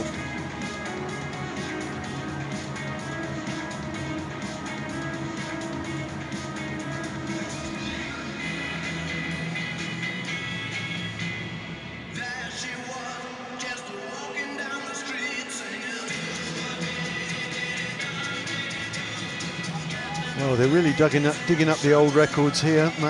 Manfred Mann singing "Do-Wah Diddy Diddy Dum Diddy Do."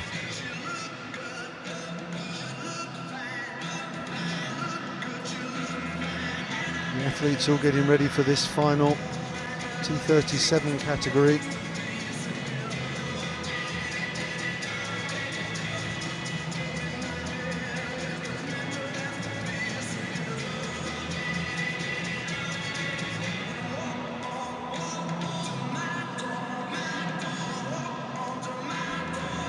Whereas for the partially sighted and blind athletes, there were only 4 competitors in the finals. This should have a full complement. I think we've got 8 athletes going in this.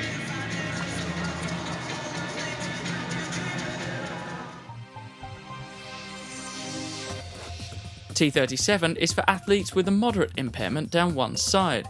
They have to compensate for asymmetry in the start, stride, and overall power distribution.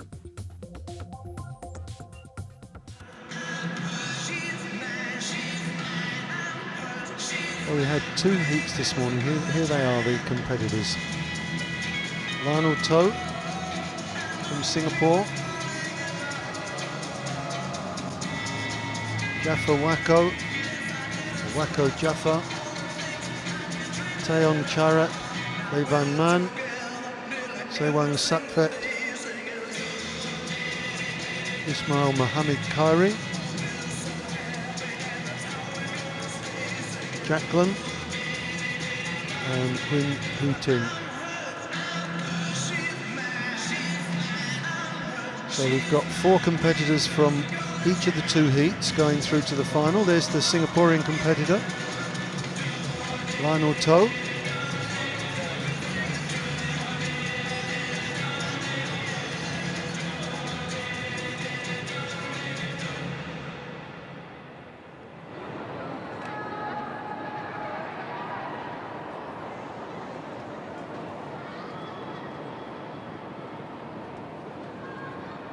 Lane 2 appears to be empty.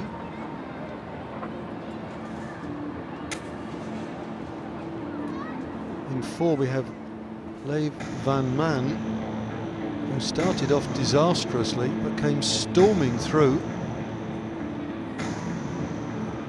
Chairat Taeyon from Thailand just inside of him.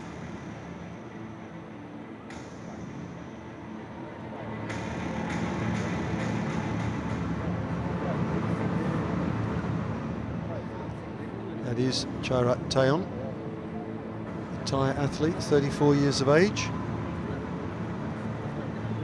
Came second in his heat. Lê Van Man was the winner of that heat.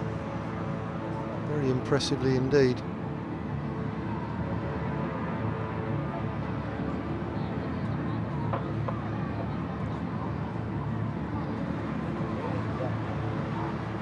a 3:08 there is Sakphet Sewang.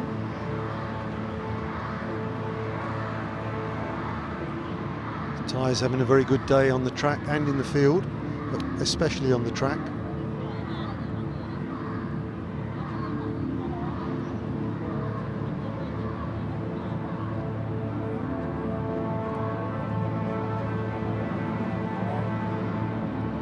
.215, Mohammed Khairi.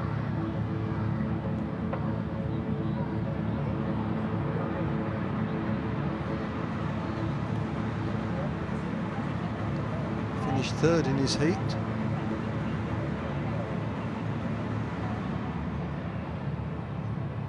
Outside of him, the youngster Jacqueline, wearing 214.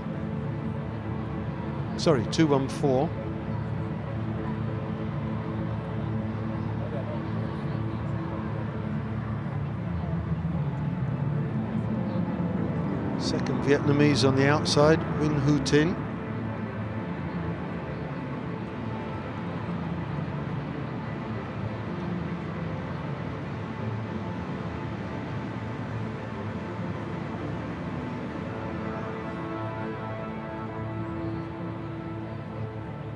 Jacqueline, just 16 years of age. Had a very good first 60 metres, but faded towards the end.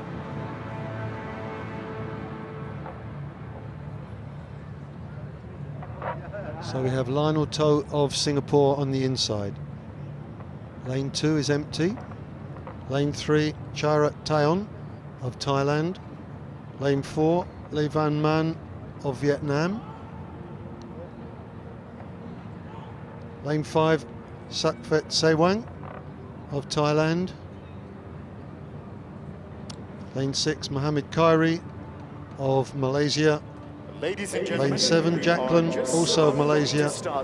And on the outside, Win Hu Tin of Vietnam. 37. The record is 11.59 seconds, set by Lujito of Indonesia in 2001. Here are the lane assignments.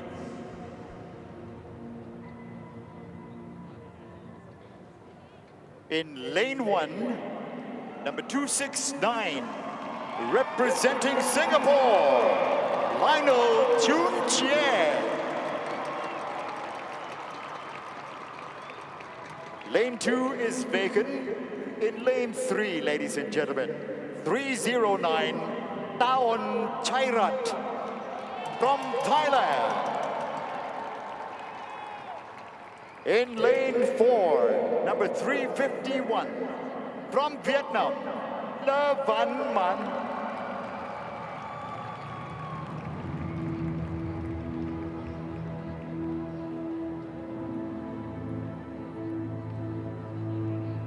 In lane 6, ladies and gentlemen, Saiwang Sakpet from Thailand.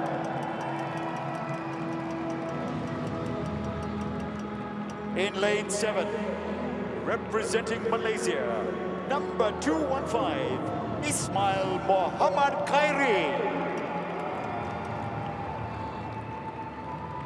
And in lane 8, also from Malaysia, number 214, Ganding Jacqueline.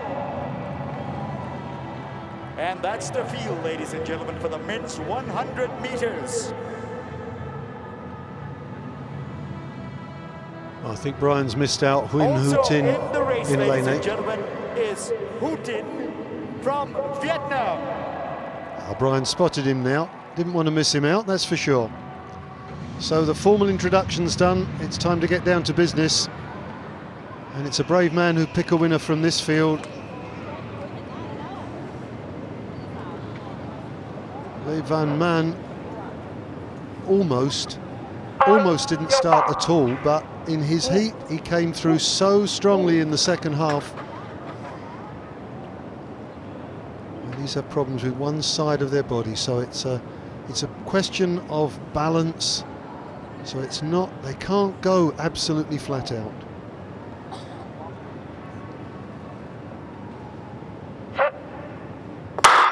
And they're off. Van Man's got a better start this time. Van Man going well in the middle, and at the moment Lionel Toe on the inside. But Le Van Man, he's looking like the man to beat. Le Van Man from Vietnam takes the gold position. Second, Sewang Sakphet from Thailand. But with a good start this time around, a great run from the Vietnamese. There's your winner, number 351, Le Van Man from Vietnam. Well, the lanes are seeded for a final like that. The quickest finishers in their heats occupy the middle lanes. And, well, Sewang Sakphet didn't get the best of starts, but he gets back into his running and finishes second. But there was no question, Le Van Man, after a better start than he got in the heat, was the man to beat. And wrapping up the medals in third place, Theon Chairat. So it's gold for Vietnam, silver and bronze for Thailand. In second place, ladies and gentlemen, is Sewang Sakphet from Thailand.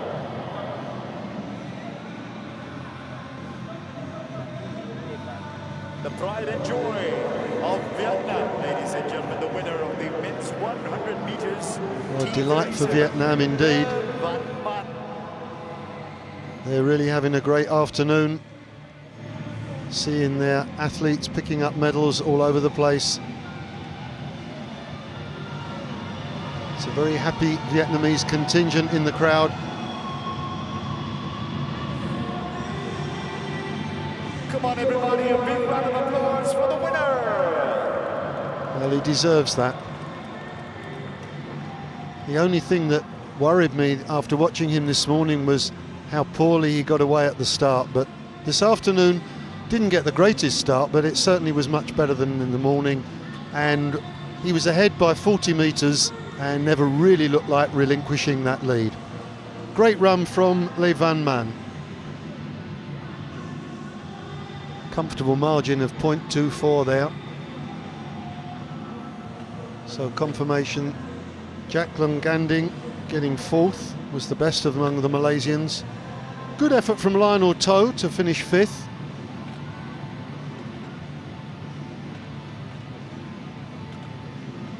Sorry, sixth. Fifth went to Mohamed Khairi, and seventh was Win Hu Tin in the outside lane. And another good competitive race.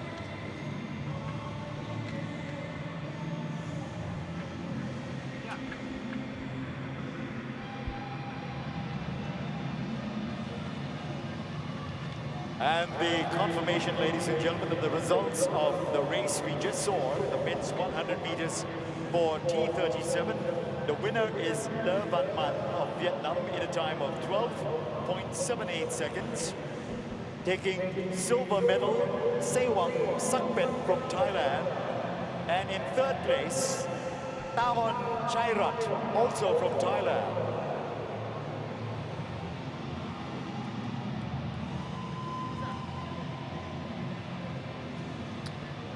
So yet more medals going the way of the Thais, but the gold medal this time going to Vietnam. Now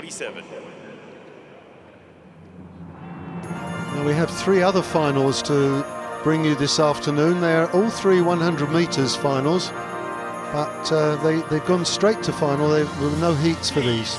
Welcome the medalists. Meanwhile, we've got more prize presentations, and that's going to be for the 200 metres finals. Haji Rosmani, Haji Muhammad Daud, ASEAN Parasports Federation Board of Executive, and he's accompanied by Dr. Ang Kien Koo, Chef de Mission, Malaysia.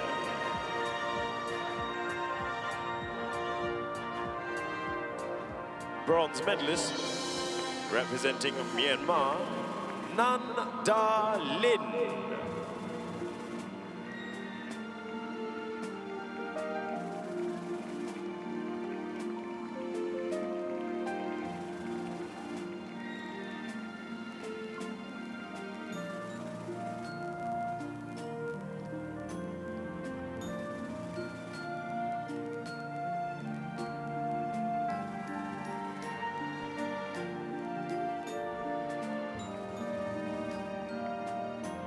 silver medalist, representing Thailand, Gajun Pakjirapon. Well, and a great battle she gave all the way down the home straight. Strong athlete, but not quite quick enough at the start of the race. Just left herself a little bit too much to do. Battled gamely, but never really looked quite like taking the gold medal.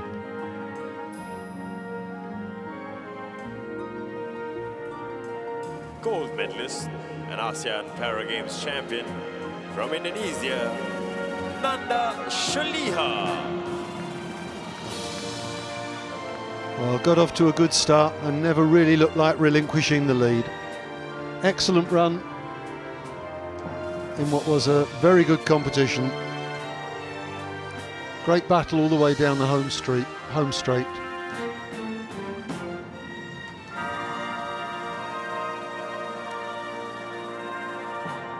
Ladies and gentlemen, please rise for the national anthem of Indonesia.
Ladies and gentlemen, presenting your ASEAN Para Games medalists.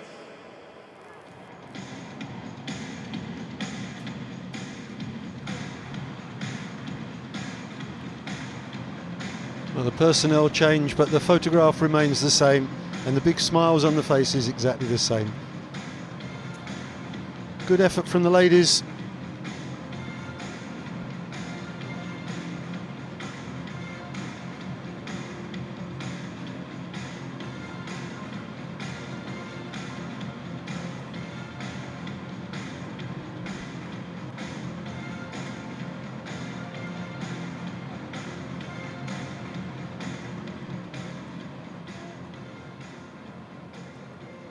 And now, ladies and gentlemen, we are going to be witnessing the next men's 100 meters final. This is for classification T38.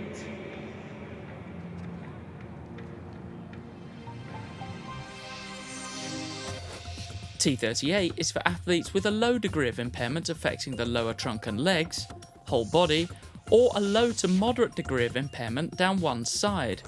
They have to compensate for asymmetry and reduce coordination of muscle movements.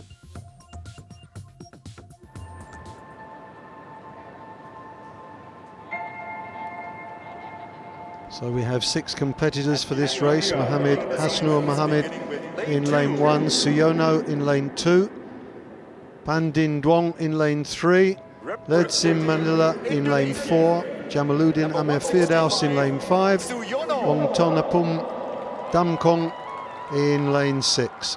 I'll let the studio announcer confirm that. Number 354 from Vietnam, Pan Din Dong.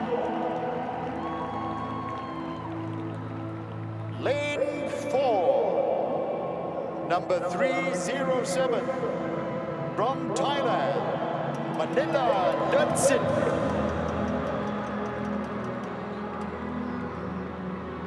Lane 5, number 220. From Malaysia, Firdaus Jamaluddin Amir. Lane 6, number 311. From Thailand, Dam Kyong Wong Nam Tapun. And in lane 7, from Malaysia, number 219, Haridas Krishna Kumar.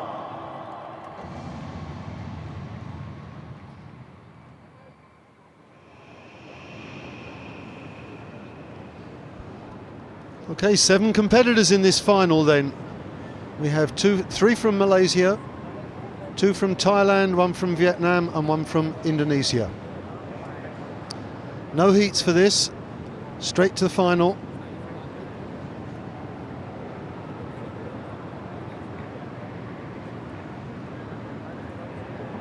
Lane 1, Mohamed Hasnul Mohamed. Lane 2, Siono. Lane 3, Pandin Duong. Lane 4, Lurdsin Manila. Lane 5, Firdaus Jamaluddin Amir. Lane 6, Dam Koing. And lane 7, Haridas Krishna Kumar. Dam Koing not using a squat start. Well, lane 1, Mohamed Hasnul Mohamed is off and being chased in lane 4, Lurdsin Manila. And outside of him, coming fast, is Firdaus, and Firdaus has taken it on the line. Or was that Dam Koing? Well, it's delight from Haridas Krishna Kumar, who came with a great late run. Into second place. It's 219, Haridas Krishna Kumar. Well, I'm sorry, I got a bit confused in there. The positions changing so dramatically in the later stages. As we look at that, it's Haridas Krishna Kumar on the outside, and he's in 3rd place at this stage and doesn't look as if he's going to get up, but as he comes through, does so well and he takes it. What a great run from Haridas Krishna Kumar. Firdaus Jamaluddin Amir coming second, and Mohamed Hasnul Mohamed on the inside.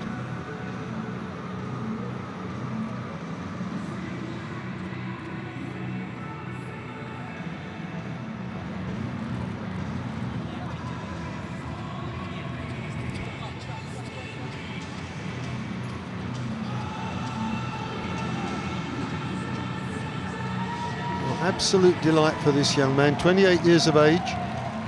He's competing in this event and also the 200, the 400 and the 800 metres. So he's got a busy 6 days and he's off to a great start with a gold medal. Malaysian flag being hung high there, and a very, very good event for them indeed. Some of their other athletes there who we saw earlier in the day.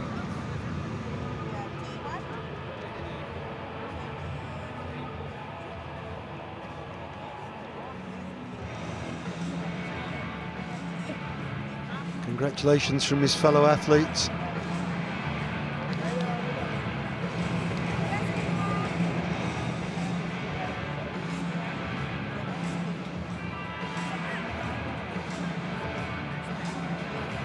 Well, we do seem to get athletes working in groups from the same country, all performing well.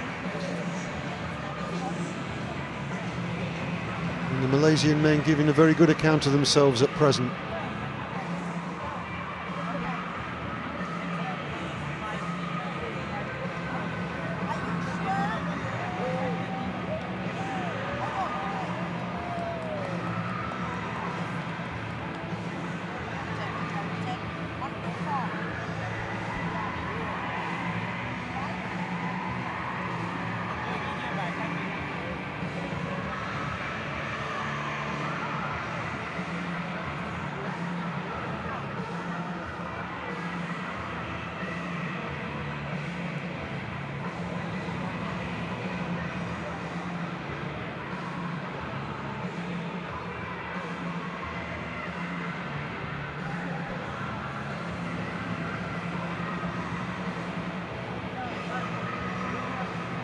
A confirmation there. It was Suyono who got up in second place and Firdaus who was third.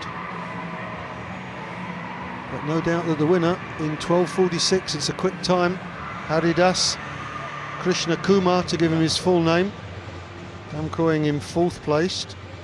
Now check on your screen. Little Lurdson in On fifth. the big screen, you see the official confirmation of the results of the race we just saw, the men's 100 meters for T38.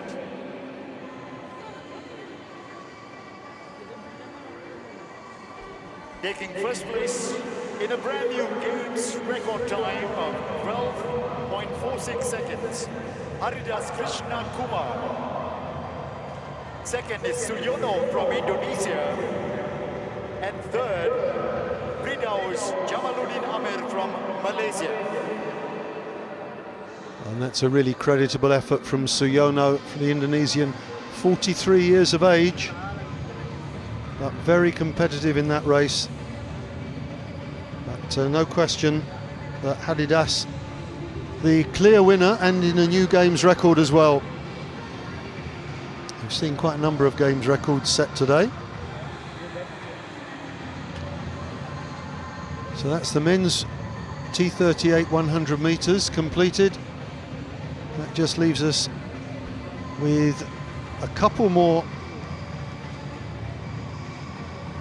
100 metres events. We've got the women's T36 100 metres, and we've got the women's T13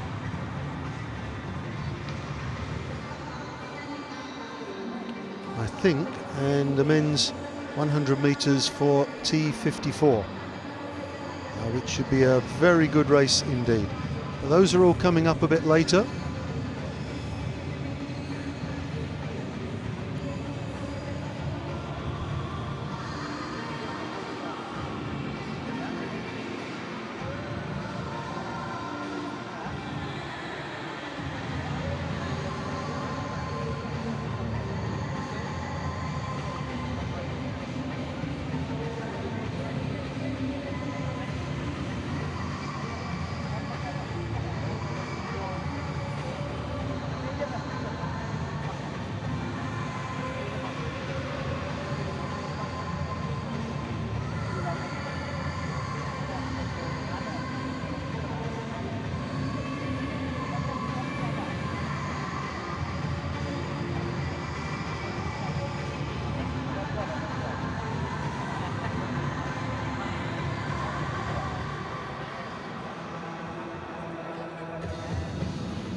ladies and gentlemen, presenting the victory ceremony for the women's 200 meters T44.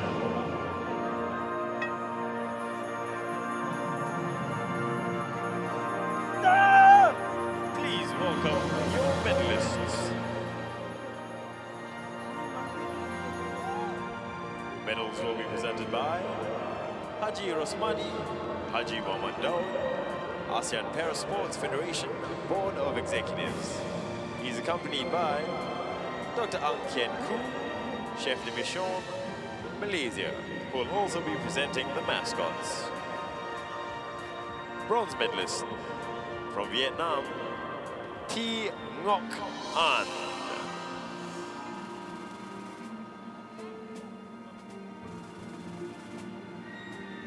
Well, here she is getting her bronze medal for the 200 metres. We only saw her less than an hour ago getting the gold medal for the long jump. Good day's haul for this young lady.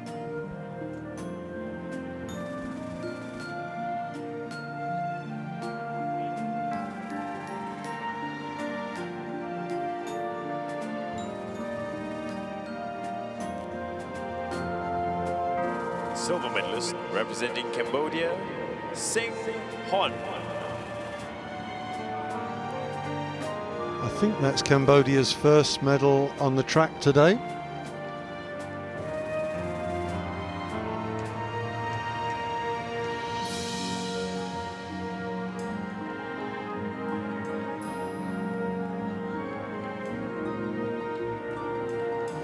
Gold medalist and ASEAN Para Games champion from Vietnam, Thi Thuy. Well, and there she is. We saw her earlier on getting the bronze medal for the long jump. The 51-year-old gold medalist from the 200 metres. What a fine example to all of us.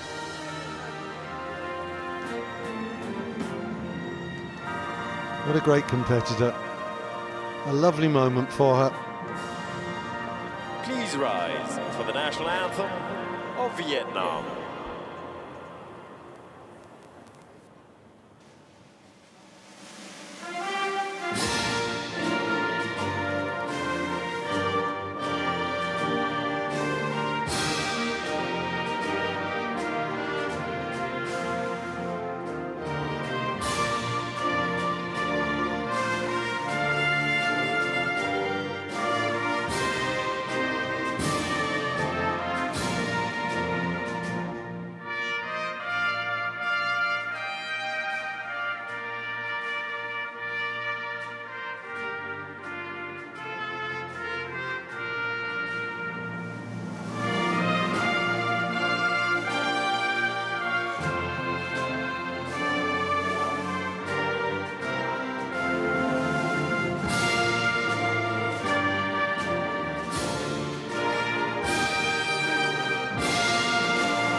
Ladies and gentlemen, congratulations to all our medalists. Well, once again, great jubilation for the Vietnamese squad, I'm sure, up in the stands there. That little group that we've seen celebrating earlier will be delighted again. The two ladies reversing the positions. Previously it was bronze and gold, and now flipped over. They've got one of each, and they've got one more event. They'll both be going in the 100 metres as well. So Nguyen Thi Thuy getting the gold medal. And it's a lovely smile. There's the group.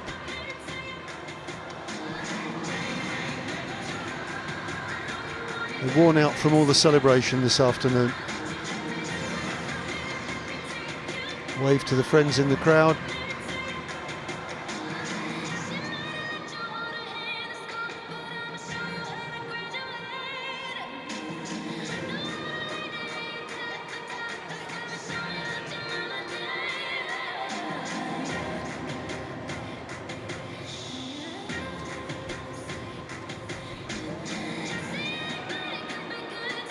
Well, the javelin has been going on all afternoon. And obviously it takes quite a long time to get through the event, as each competitor has to get set up in position, take all 6 of the throws, and then be released from that position, and then the next competitor put in place. So on the field events, that's about all that's still going on. We've got quite a number of prize presentations still to bring you, and we do have some more track athletics to look forward to.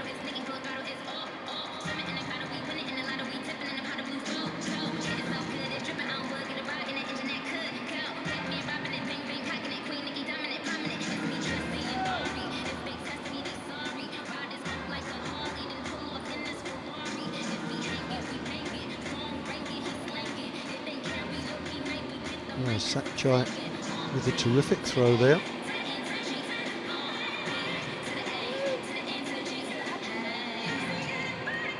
can see he has a lot more use of the lower body than the earlier group, and if you can use that lower body as a counterbalance, then it's much more possible to get the good throw out there. But that's a terrific effort from Sakchai, 27 years of age, 74 kilos. He'll also be taking place in the shot put.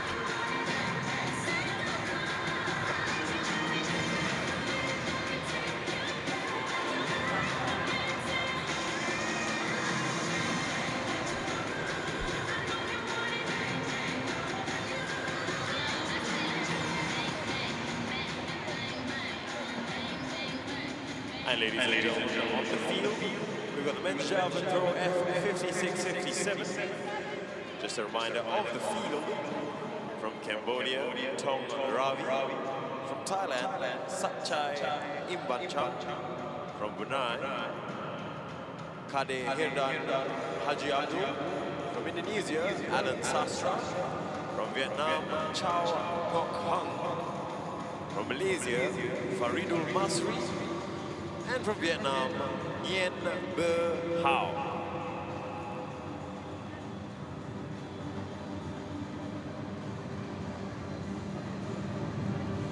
Sakchai looking on as they measure that throw of his. Got 7 competitors in this event.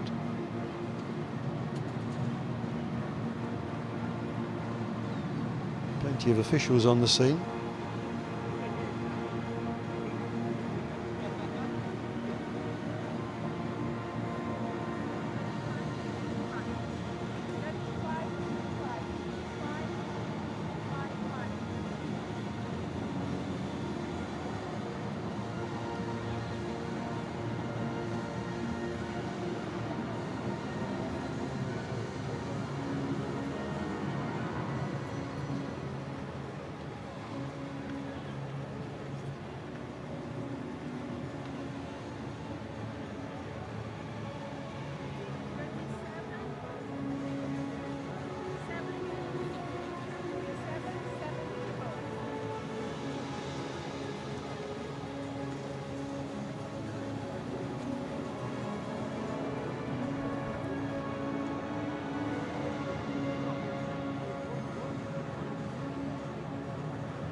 So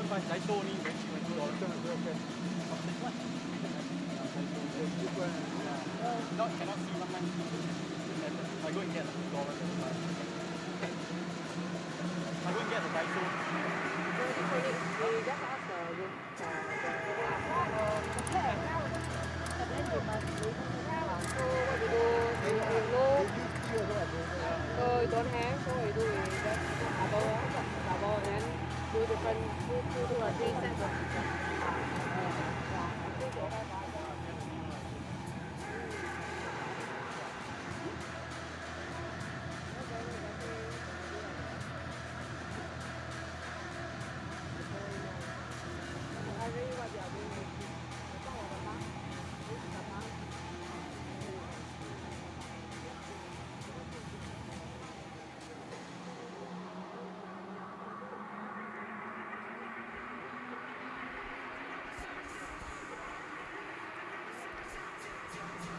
With quite a number of victory ceremonies to move along with. The men's 200 metres, T36 will be the next one.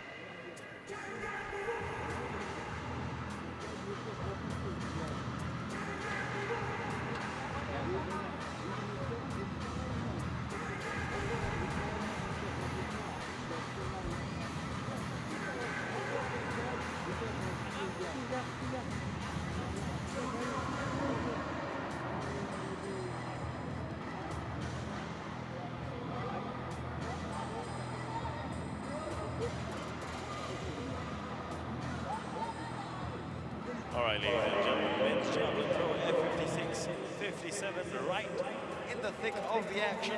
And to give us an update, we got Calvin Khan and Dimnalim Prasad. Hey guys, we are here on ground covering the men's F47 and 46 finals.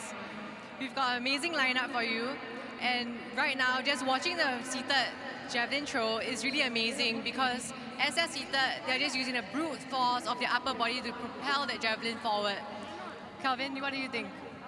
While watching the athletes throw, I can see that they really use a lot of upper body strength, and you really need to balance yourself out to throw the javelin forward because there's a lot of inertia sometimes when you throw. So with them being more stable and holding the pole, you can see helps them to stabilize, and you can see that they really use a lot of core strength as well. So yeah, these athletes have really shown and given their best, and right now we have some updates. How javelin works is that an athlete will throw 6 throws consecutively, and then the next athlete will go on to the pit. So right now I have the results for Tong Ravi, who has completed 6 throws, and his best distance is at 21.58 meters. And Nguyen Bơ Hao from Vietnam has also completed his throw, and his best distance is 30.16 meters. So we are still waiting for the results of the rest of the throwers. That's just amazing, just with upper body strength, 30 meters. Well, we're looking forward to more throws, and we will come back to you when we get the results. Back to you, Ravi and Brian. Thank you very much, Dimna and Calvin. Don't forget, lots more action still to go here on day 1 of athletics at the 8th ASEAN Para Games. Many other things happening as well around the sports hub. At Hall 1, we got table tennis. Hall 2, badminton. Hall 3, boccia. Hall 4, in the basement, we've got chess. Swimming started as well over in the aquatic center. And we've got archery happening at the Kallang Cricket Field. All this happening from the 3rd to the 9th of December.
Ladies and gentlemen, the victory ceremony for the men's 200 meters T36.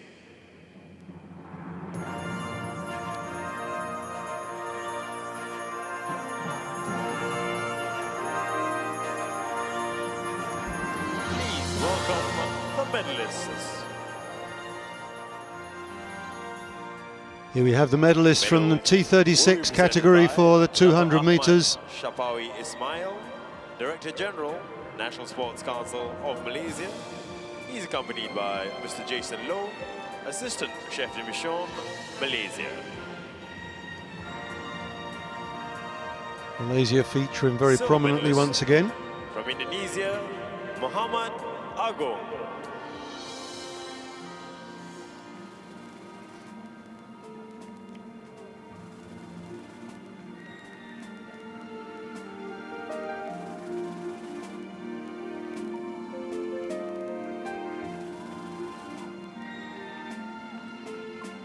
You can see that's the silver medal he's been presented with here.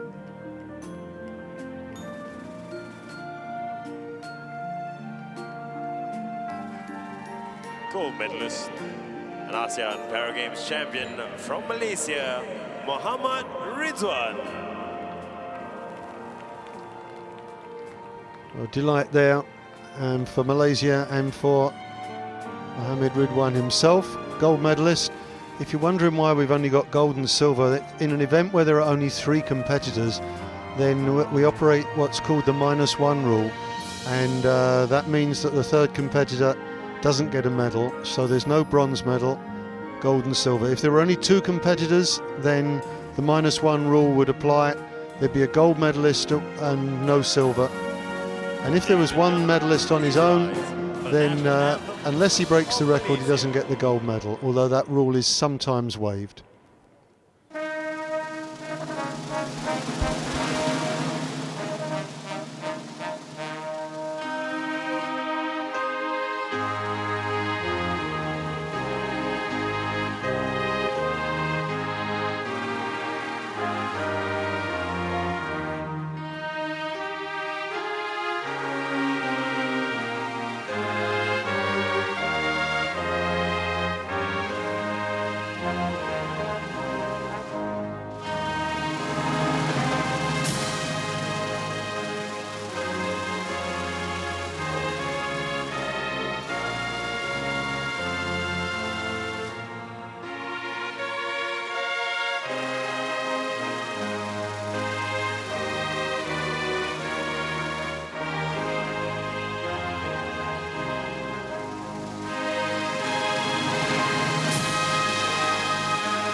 Once again, congratulations to our winners.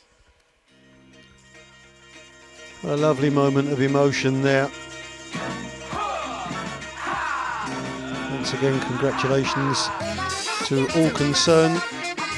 It does seem a little bit of a shame that the 3rd competitor shouldn't get a medal, but that's the way the rules operate, and everybody knows that before the competition, everybody accepts it.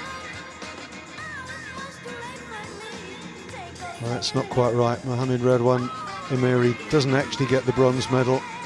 There's none allocated in a case like this. But congratulations to Mohamed Pusi Mohamed. He ran a fine race, thoroughly deserved his victory.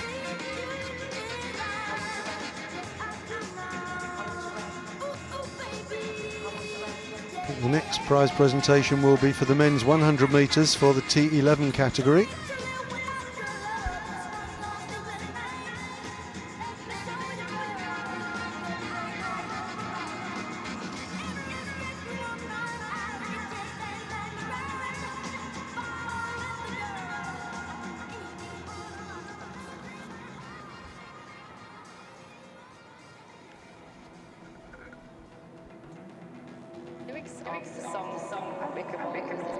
In the background there, the men's F56-57 javelin continues. Yes, confirmation indeed that T11 final victory ceremony will take place shortly. This time there were enough in the field for gold, silver and bronze to be allocated. The javelin is taking a long time, and there's a fairly big field for this F56-57 category.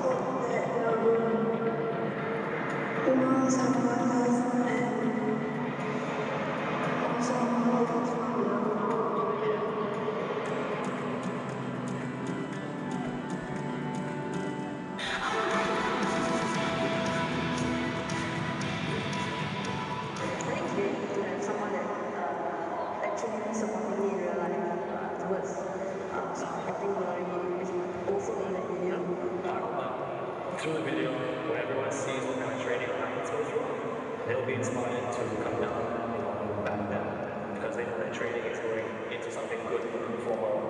The song lyrics are very positive. It kind of mirrors how I feel in the water. The lyrics always feel powerful and strong in the water, and I think that the song definitely reflects that. Ever since I started sailing 15 years ago, my brother has been a very good help to be a caregiver, volunteer to the sailing community. I think he informed me this music video usually gives him a sense of recognition.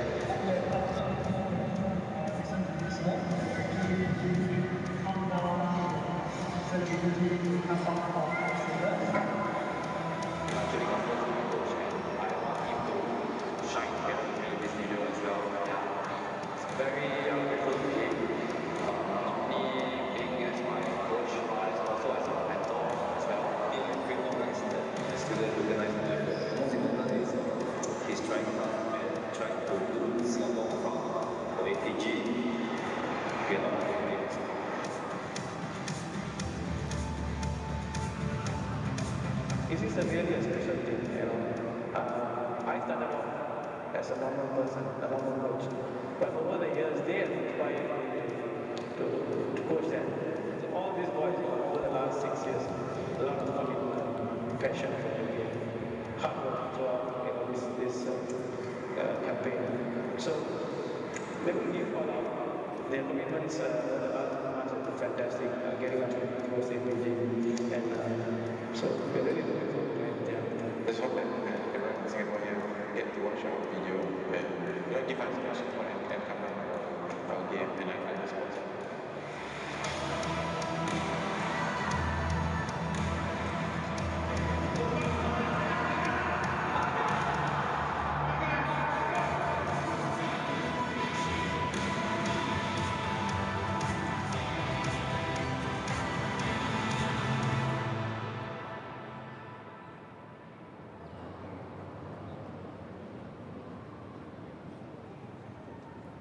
Ladies and gentlemen, the victory ceremony for the men's 100 meters T11.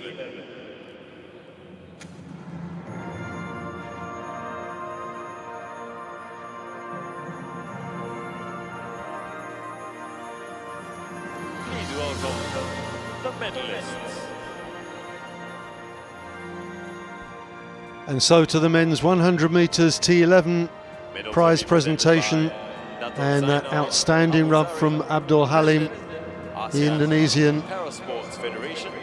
He's accompanied by Mr. Jason Lowe. It's rather nice that the athletes themselves are joined by their guides on the podium, and both of them get the medal. Bronze medalist representing Indonesia, Sunoto.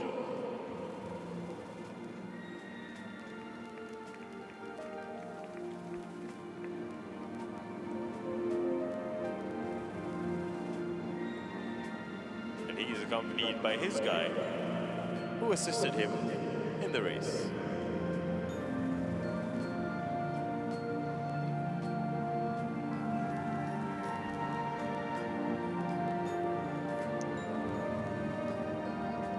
Just a word in Sunoto's ear from his guide, telling him when to bow.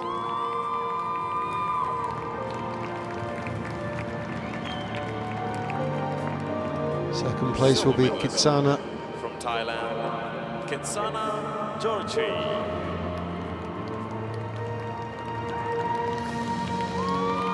Well, he's a fine athlete and he ran really well today, but he was just up against somebody who really is in very good shape at present.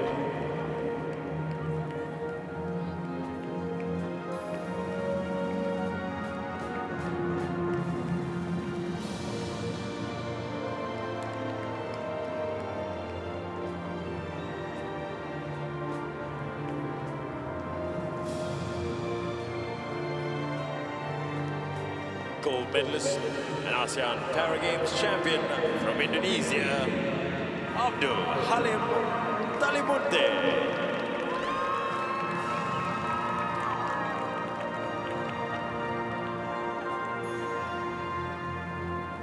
Well, this fella really is a talent. Once he gets it going, he's got lovely cadence, lovely rhythm, good leg stride. Very, very impressive young man.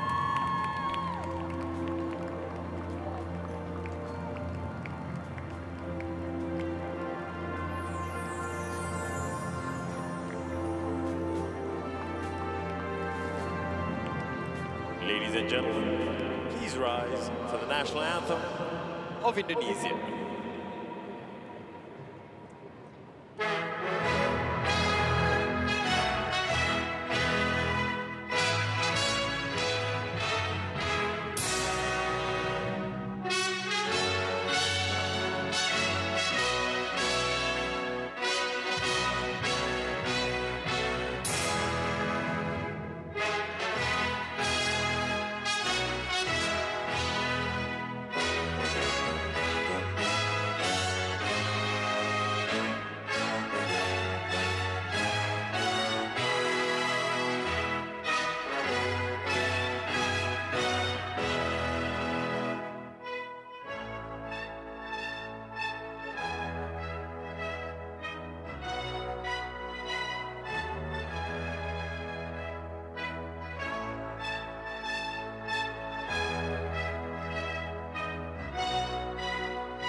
Ladies and gentlemen, once again, give it up for our medalists.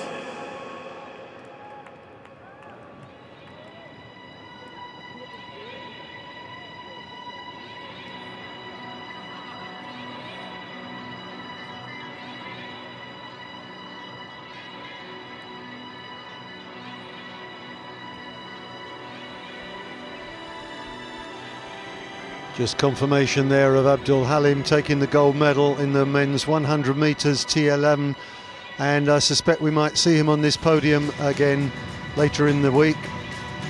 This fella's got a terrific talent. All smiles from everybody. Fierce competitors on the track, great friends off it. Just as sport ought to be.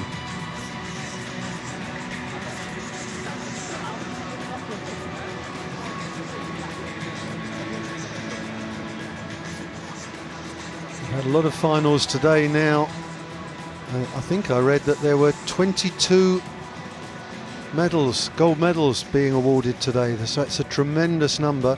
So we still have a number of prize ceremonies to conclude. Men's 100 metres in the T12 category I think should be next.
now, ladies and gentlemen, the victory ceremony for the men's 100 meters T12.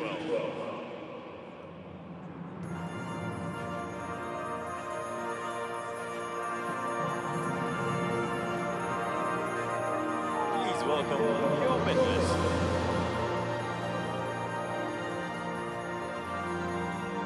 The medals will be presented by Dato' Ahmad Pawi Ismail, Director General, National Sports Council of Malaysia. He's accompanied by Mr. Jason Low, Assistant Chef de Mission, Malaysia. Well, a proud moment for Malaysia. A clean sweep of the medals. Gold, silver, bronze, all going to Malaysia. Muhammad Afiq.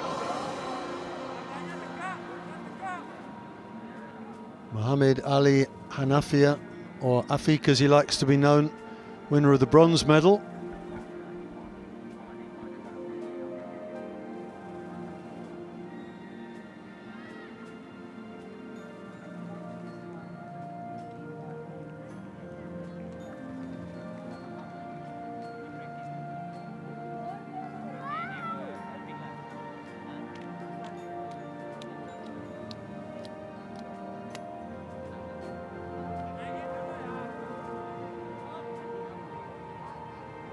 Silver medalist from Malaysia, Muhammad Saifuddin.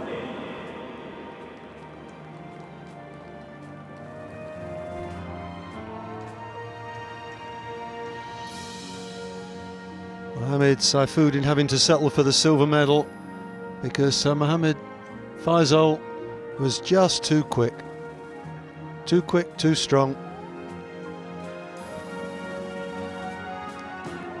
What a relay race they're going to have. Rounding up our all-Malaysian lineup, gold medalist, ASEAN Para Games champion, Muhammad Faisal Aidil.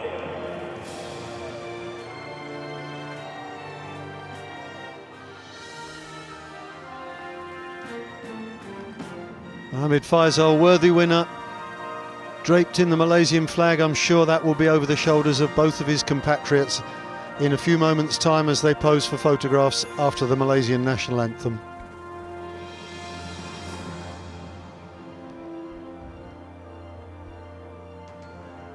Please rise for the national anthem of Malaysia.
Once again, ladies and gentlemen, presenting your ASEAN Para Games medalist.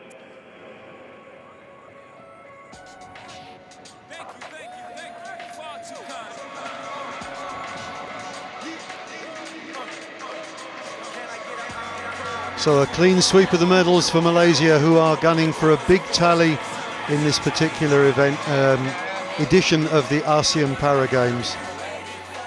They've got off to a great start on the first day at the National Stadium in the track and field,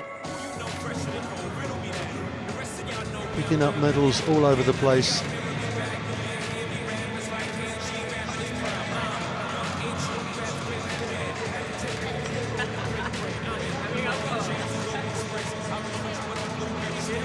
think we have one more presentation to look at before we get back to some action, and that will be the women's 100 metres in the T11 category, where the magnificent Kevalin from Thailand absolutely blew the field away.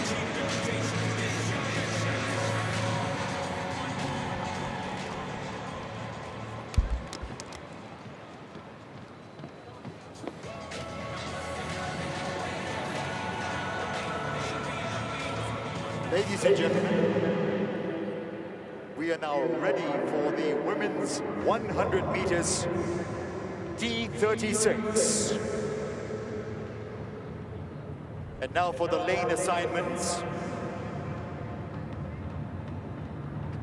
So we get the event before the presentation. Only 4 competitors in this race. T36 is for athletes who have all 4 limbs affected by low to moderate levels of impairment. These athletes have to compensate for asymmetric stride and the reduced coordination of muscle movements.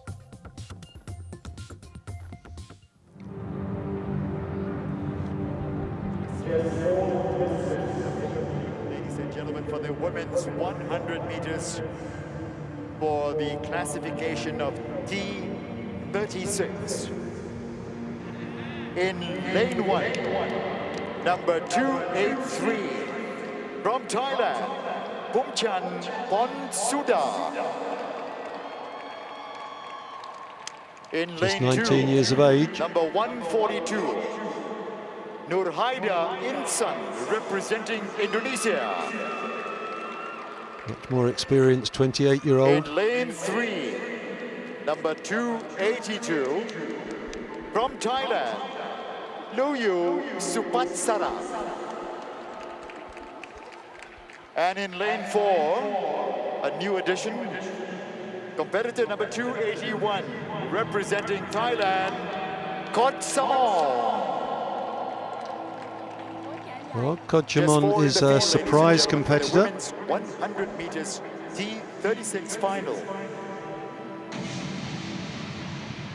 With her being added to the roster, that means that gold, silver and bronze will be awarded. Originally the other 3 girls were competing, and sometimes a team puts in a 4th competitor just to make sure that they do allocate all 3 medals.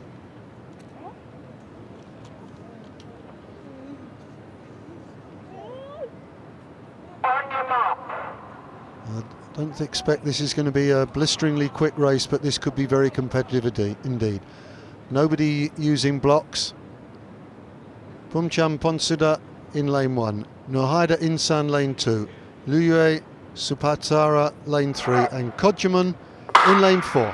And away they go. Oh, and in 1, Ponsuda off to a great start. Nurhaida Insan giving battle. Nurhaida Insan making a game for it, but Bumchan Ponsuda striding away consistently throughout. Nurhaida Insan second, Luyue coming in third,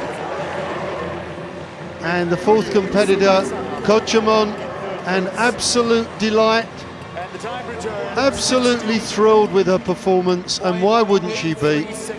Bumchan Ponsuda comes away with the gold medal. Nurhaida Insan silver, and Luyue Supatsara comes away with the bronze. And she couldn't be happier. That's got to be the nicest smile of the day. She got off to a good start, and she keeps a nice consistent rhythm. She's using her arms well, she's pumping away. The legs are consistent, not great height on the knee lift, but she's working hard all the time, and she gets to the line first. And Nurhaida Insan inside her, the Indonesian, working so hard, but just couldn't quite make up the ground. And the 2 Thai girls celebrating together. Luyue coming in with the bronze medal, and Kodjamon obviously a long way back in 4th place, but it's meant that all 3 of the girls get medals, and I'm sure that everybody who's watched that is delighted that they will all get medals. Thoroughly deserved, and well done everybody.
Confirmation there of the result. Ponsuda Pumchan striding away to win in 16.81. Insan Nurhaida giving good chase 17.15 and Supatsara Lue 17.85. Well done all four competitors. And the races come thick and fast. Just down at the track they're preparing for the women's 100 metres T13. And I think we've got an extra competitor in this one as well from the original starting lineup.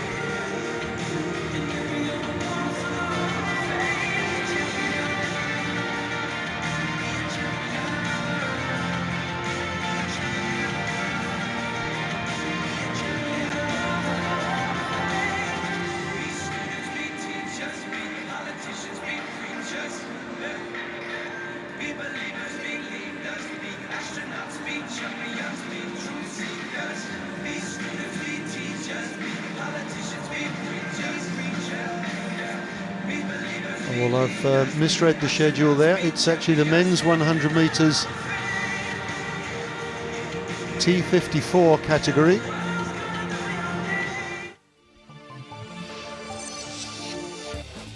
T13 is for athletes with a visual impairment. Their vision is constricted to a radius of less than 20 degrees and or the ability to recognise a tennis ball sized object at a maximum of 5 metres.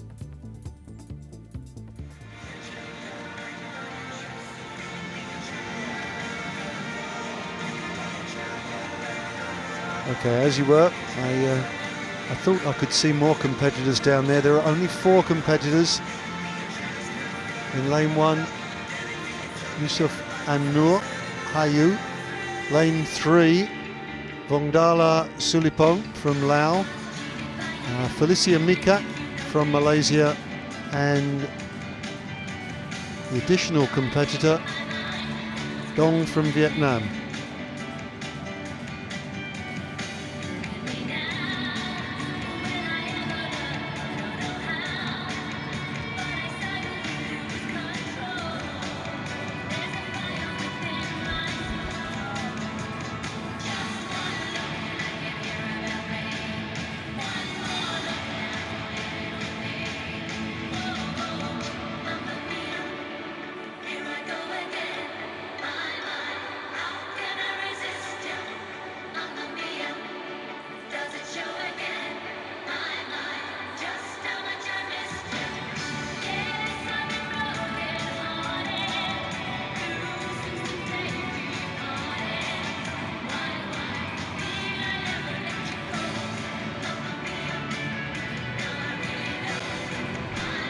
Well, the athletes all getting careful instructions, and that's Dong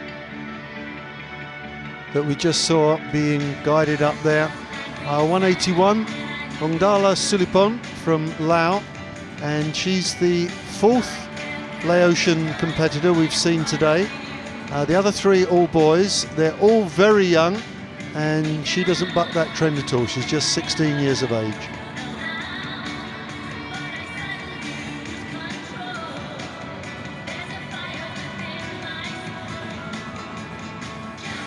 The late addition is number 333, Dong from Vietnam. And once again, with 4 competitors in the final, it means that those who finish 1st, 2nd and 3rd will all get medals. This is Felicia Mika from Malaysia, and she's another youngster. She's 16, celebrates her 17th birthday next month.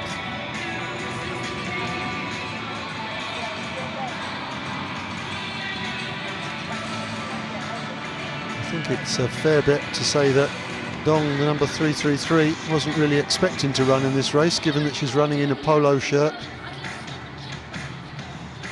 There's 181, Vongdala Sulipong. 102, Yusuf An-Nur Hayu.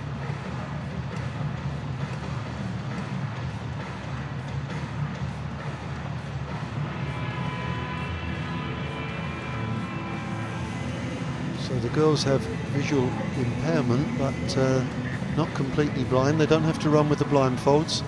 They're not allowed to have somebody run with them.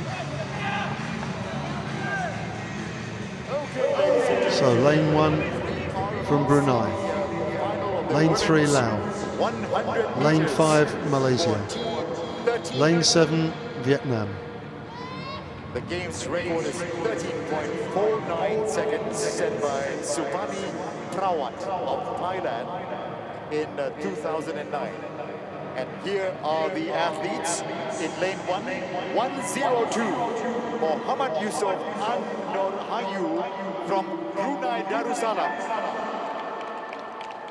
Brian Richmond going with the full name there. Lane 3, number 181, Vongdala Sulifon from Lao. It'd be lovely for one of the Lao team to get a medal today. Number 187, Nika Felicia from Malaysia. And in lane 7, 333, Thi Hai Yen representing Vietnam. So Dong Thi Hai Yen from Vietnam. Women's 100 meters. I think she's making sure that the -1 rule doesn't apply in this final. I suspect she'll come in 4th.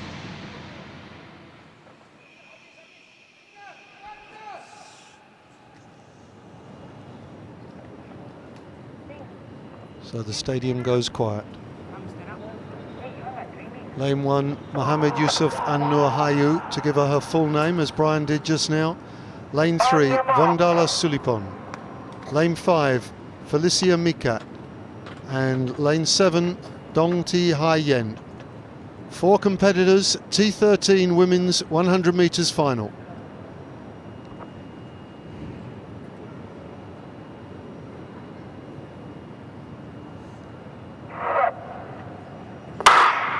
And they're off. Nur Hayu from Brunei is off to a good start.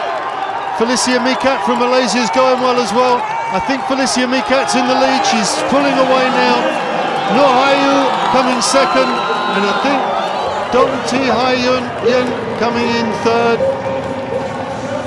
So victory for the Malaysian girl. Good effort in lane 1 from An-Nur Hayu to take silver, and I think it's the Viet girl Dong Thi Hai Yen who took bronze. As we watch them again, it's off to a good start. Everybody got off to a good start, working hard, and Vongdala Sulipon still looking rather less mature than the competitors physically, and just trailing off in 4th place. So gold goes to Malaysia, silver goes to Brunei, bronze goes to Vietnam, and that's how much it means. Another victory for Malaysia, more celebration.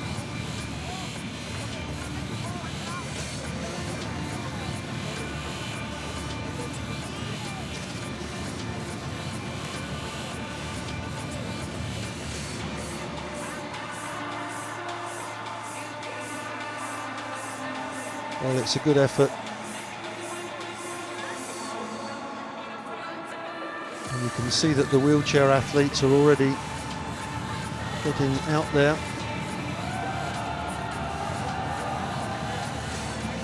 Felicia Mikat herself is only 16 years of age. She'll also be running in the 200 metres later on. So a really good effort.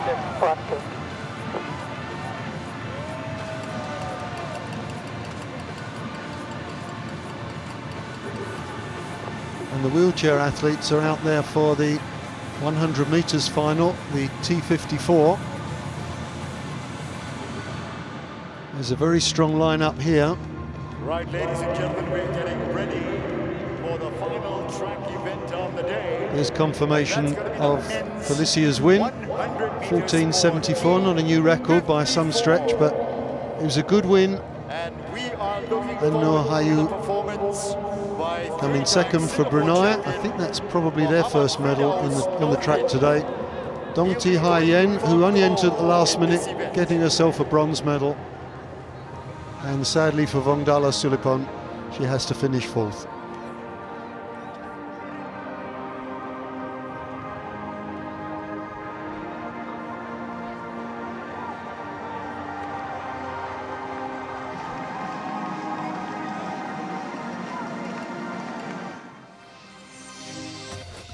T54 is for wheelchair track athletes who have full function in their body with moderate or high level impairment affecting the legs or the loss of limbs. All generate power through the full range of body and arm movement. The legs play no part in racing.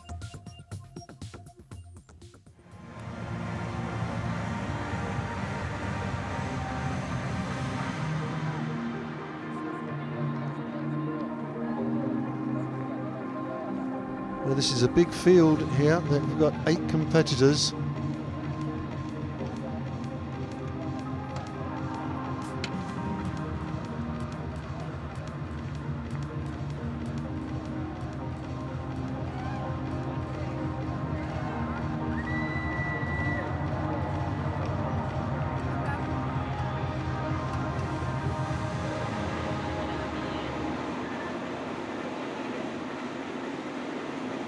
Well, we have competitors from a number of different countries here. Lane 1, Janton Ekachai from Thailand. Lane 2, Hun Seon from Cambodia. Lane 3, Doni Yulianto from Indonesia. Lane 4, Singapore's very own Firdaus Nordin, who goes into this as one of the favourites. A very explosive event, so Singapore will be holding their breath on their first medal for the day. Lane 5, Kongrat Putaret from Thailand. Lane 6, Van Vun from Cambodia. Lane 7, Bernie Bohol from the Philippines. And in lane 8, Konjen Saichon from Thailand.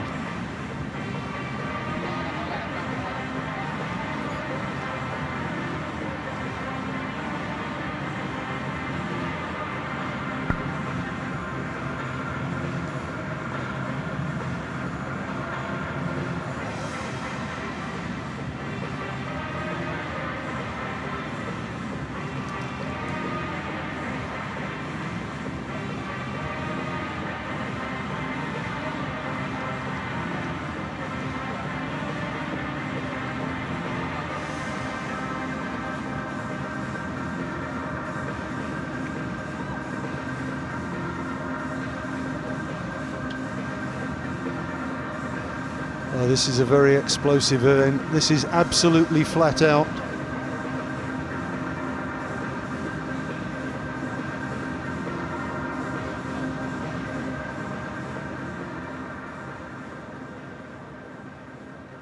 And now, ladies and gentlemen, get ready for the men's 100 meters for T54. It's going to be a fight between the defending champion and current record holder Konjen Saichon from Thailand with his time of 14.54 seconds, and Singapore's Mohammad Firdaus Nordin. Here they are, ladies and gentlemen, in lane 1, 3:23, Ekachai Janton from Thailand. Lane 2 has withdrawn. In lane 3, 178, from Indonesia, Yulianto Dodi.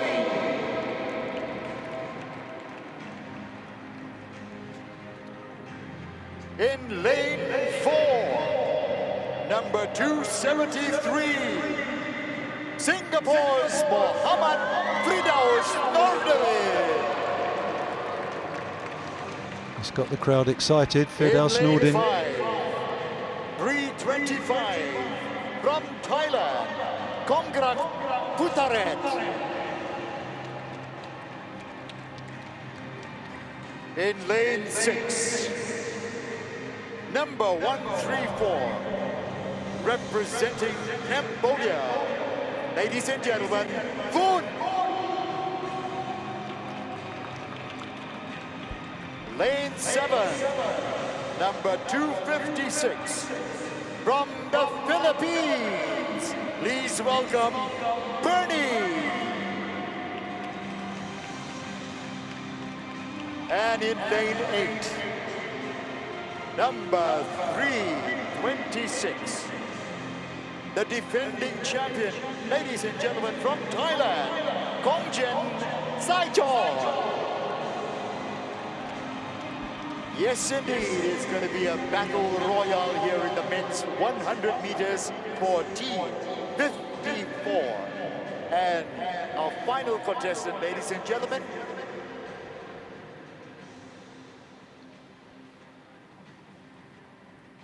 Come on, Brian, it's Jainal Arifin. Jainal! Also from Indonesia, 27 years of age. So we've got 8 competitors, and this is going to be so quick. Kongjen Saichon in lane 8, Firdaus Nordin in lane 4. Those are the 2 favourites for this, but to be honest, a race like this, it's over in a flash. Super light bikes, super strong muscles. The start is very, very important. They all come up to the start. The wheel just on the line. Are we ready? Singapore's eyes all on Firdaus Nordin. Well, more tension. Not everyone is in the right position. And of course, again, need to be absolutely pointing in the right direction. You can't be a fraction of a degree off. Over so quickly.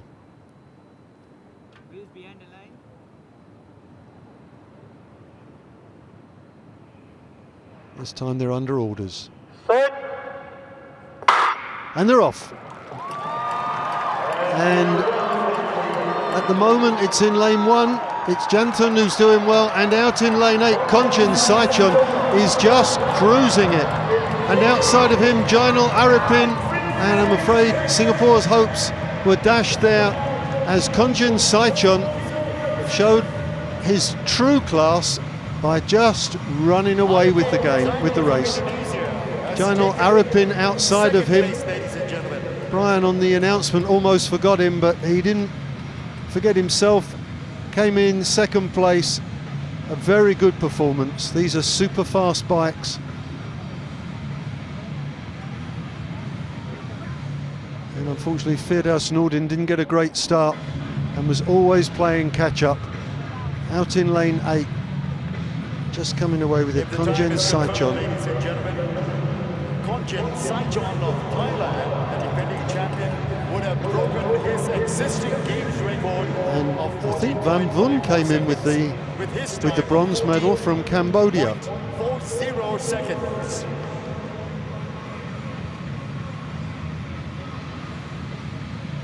But the business end of things was up front, and Kongjen Saichon, the reigning champion, and he'll go in as favourite for the 200 and 400 as well, I suspect. Most of these competitors will be up against one another in all 3 of the races.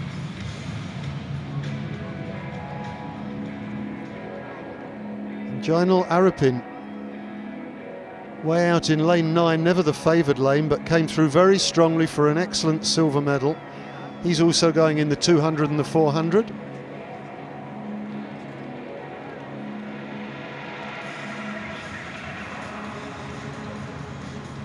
But that's the man. He went in lane 8, Kongjen Saichon,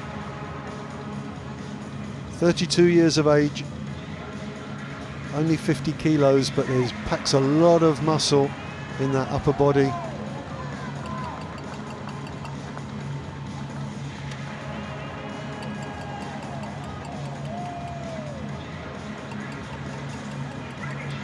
Delighted with his performance, so stressful before. You know everything's going to be over in less than 15 seconds. And disappointment for Firdaus Nordin. He's had a very good run domestically, and the fans still love him. Family still loves him, but disappointment for him today.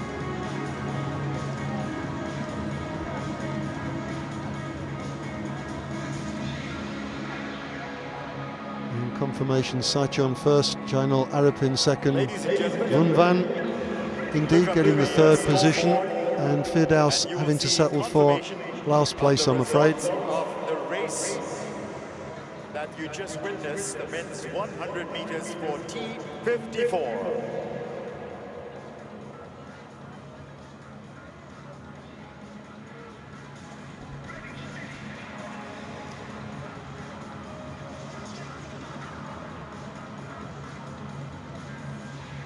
The third competitor, the bronze medalist there from Cambodia. Some confusion about whether his name is Van Vun or Vun Van.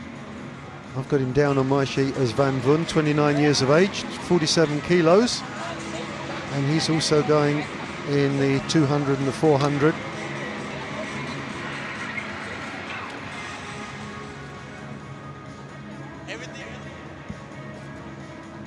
And that completes the action on the track for today. And we've had an amazing number of races. An exhausting schedule for all concerned. Victory ceremony for the women's 100 meters T11. And that means that we're just now going to squeeze in the prize presentation for the women's 100 meters T11.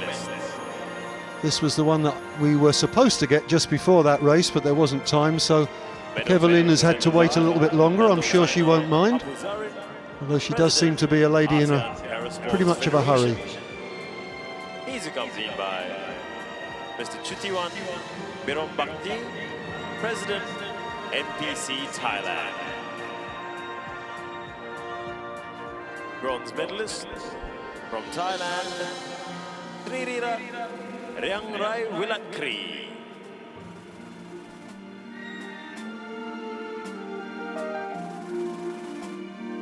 Well, it's a clean sweep for Thailand once again. All three medals. The Vietnamese girl, Huyen Tin Nan, had a terrible start and was left right at the beginning and never really had a chance to make up for lost ground.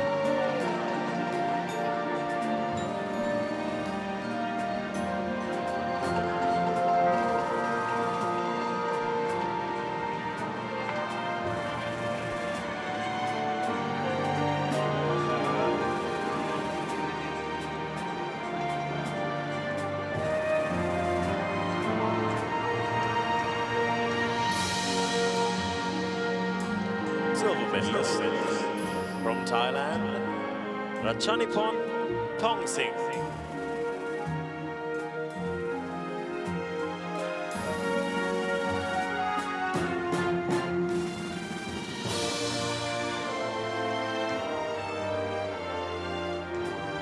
This is Thongsin getting the silver medal. Just seen Sirarat, the tiny figure, getting the bronze. She'll have better days than this. She's a very fine athlete. But there's no question that Kevlin up front destroyed the field. Way too quick, way too strong for the rest of the field. Gold medalist, an ASEAN Para Games champion from Thailand, setting a new games record, breaking her old record, Kiwalin Wanarumon. Well, she didn't just break her old record, she smashed it. She knocked a quarter of a second off, which is remarkable in a sprint event. All our athletes also accompanied by their guides.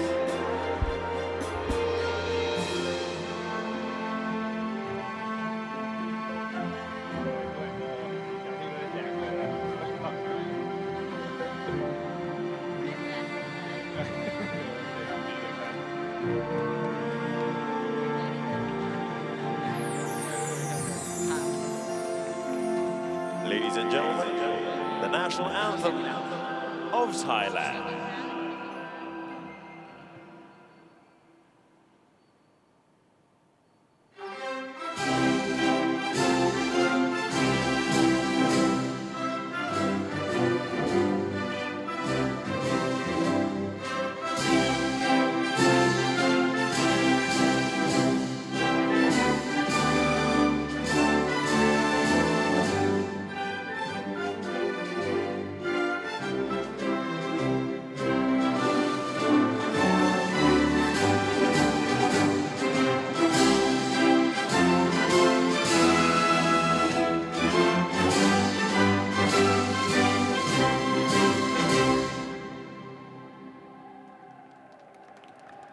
Once again, congratulations to our medalists.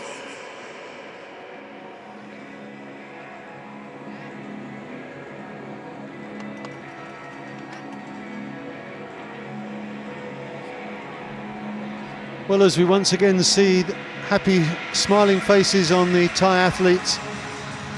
Podium, they've taken gold, silver and bronze again here. They've had a good day in the track and field meet. And that's the last of the track athletics that we've seen. We've got victory ceremonies to go for the men's 100 metres, T37 and T38. The men's long jump, the women's 100 metres, T36, and the men's 100 metres, T54, which we've just seen the wheelchair event. But in terms of fresh athletic action, I'm afraid we've reached the end of the road today, and what a long road it's been.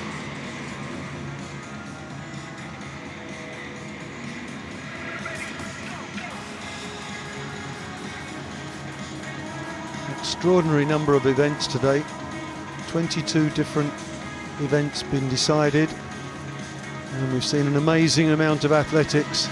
We've seen lots of faces like that, people delighted with their outcome, some disappointment, some upsets, but they all come here in the spirit of competition, and that's the way it goes. As the Americans say, on any given Sunday, somebody wins, somebody loses. But they seem to be taking it in very good spirit, and a friendly atmosphere of rivalry has pervaded the day. It's been a very happy occasion. Of course, this is just the first day at the National Stadium for the track and field meet. We have another 4.5 days to go.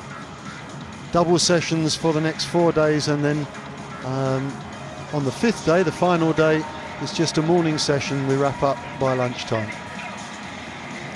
So there's plenty more athletics to watch, and I'm sure we're all looking forward to plenty more good performances.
So we have another of the victory ceremonies, this time the T37 100 metres for men.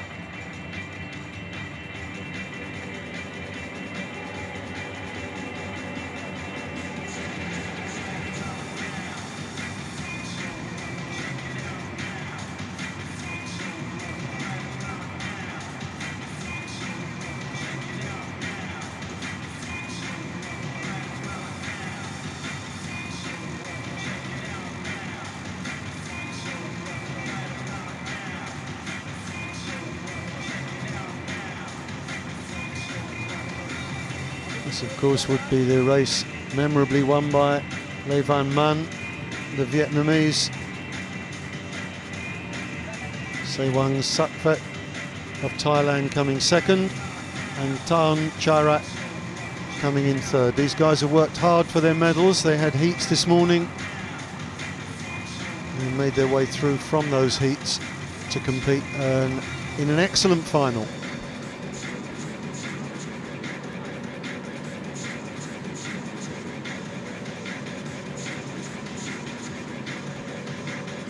Ladies and gentlemen, on the scoreboard, we have confirmation of the men's 100 meters T54 final.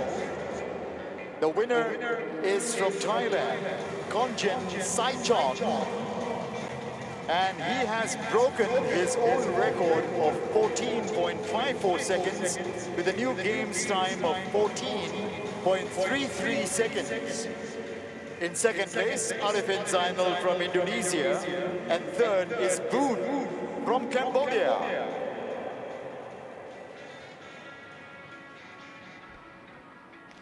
So confirmation there from Brian Richmond that Konjen Saichon not only took the gold medal but broke his own previous games record.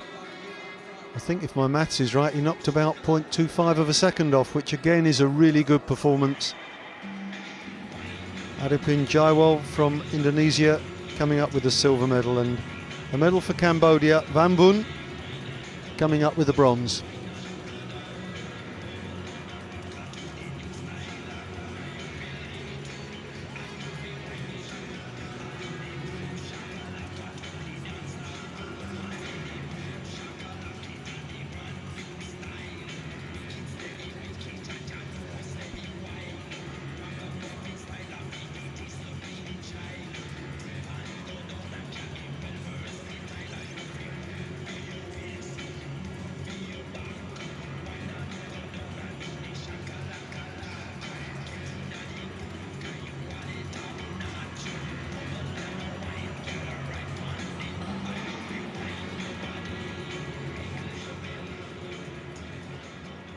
Ladies and gentlemen, victory ceremony for the men's 100 meters T37.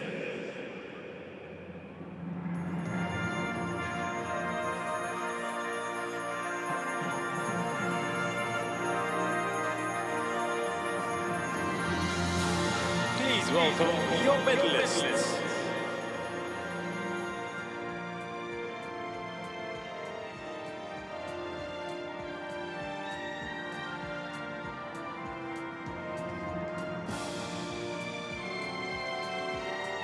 Medals and mascots will be presented by Mr. Jason Lowe, Assistant Chief Immigration, Malaysia.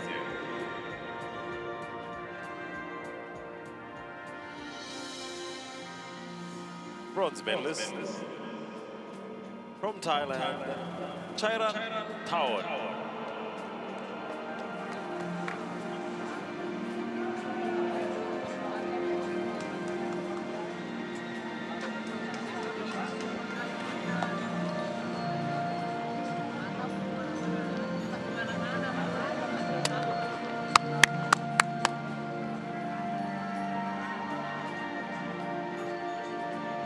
Silver medalist representing Thailand, Satphet Sewang.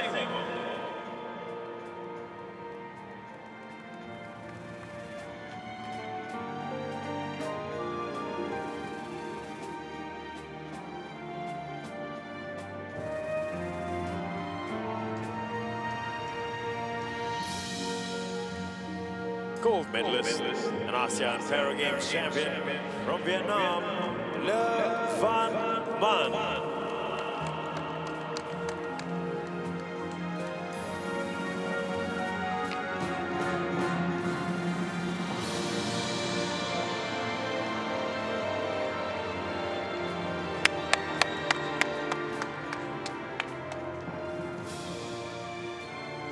Please rise for the national anthem of Vietnam.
Once again, ladies and gentlemen, presenting your medalists.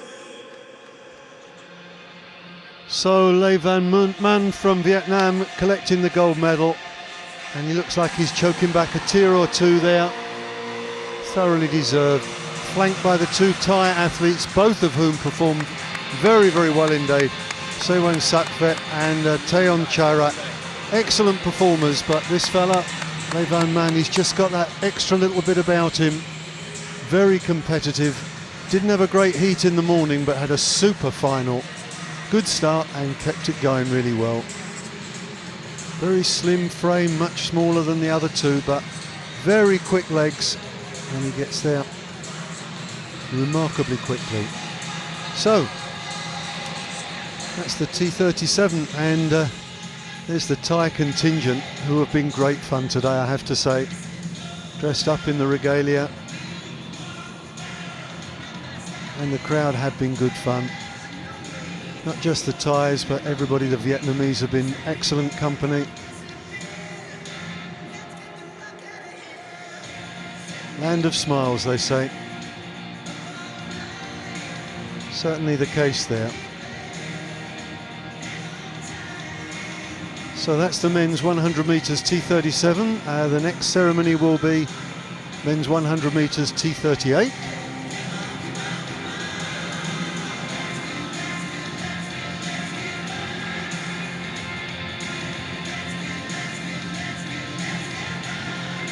This was the one that was won by Haridas, a late entry into the competition, and blew the field away. Thoroughly confused me, I have to say. I lost complete track of who was where. Suyono from Indonesia came second, and Firdaus Jamaluddin Amir finished third from Malaysia.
Ladies and gentlemen, victory ceremony for the men's 100 meters T38.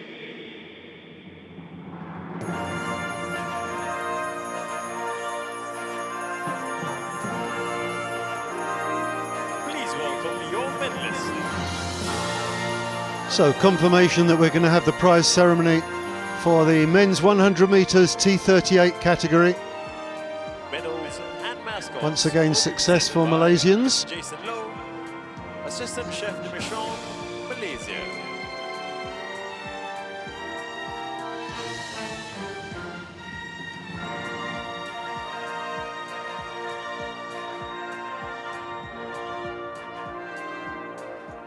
bronze medalist from Malaysia, Amir Firdaus.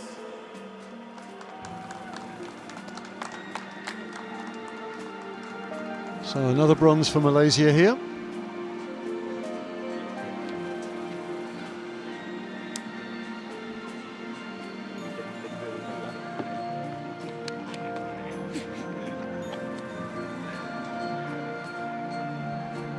Second place, the veteran, Suyono.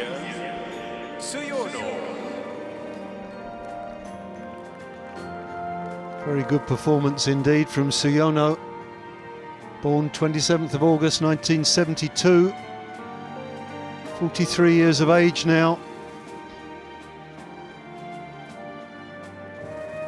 Still able to win a silver medal in the ASEAN Games. From Malaysia, Krishna Kumar Haridas. But this was the fella who blew everybody away, Haridas. He was a late entry into the competition. He wasn't on my original starting list, but came storming through in a new games record. 12.46 seconds.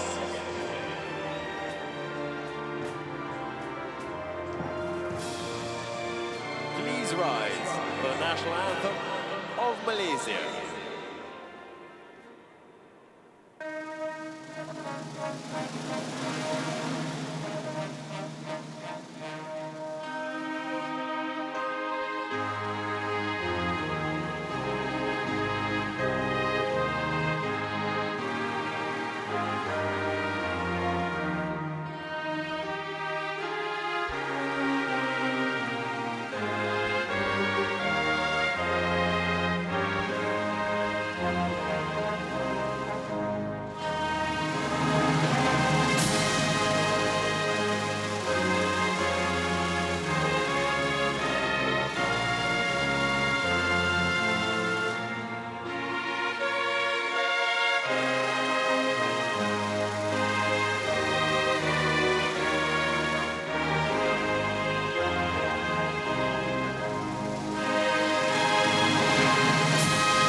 Well done to all our medalists.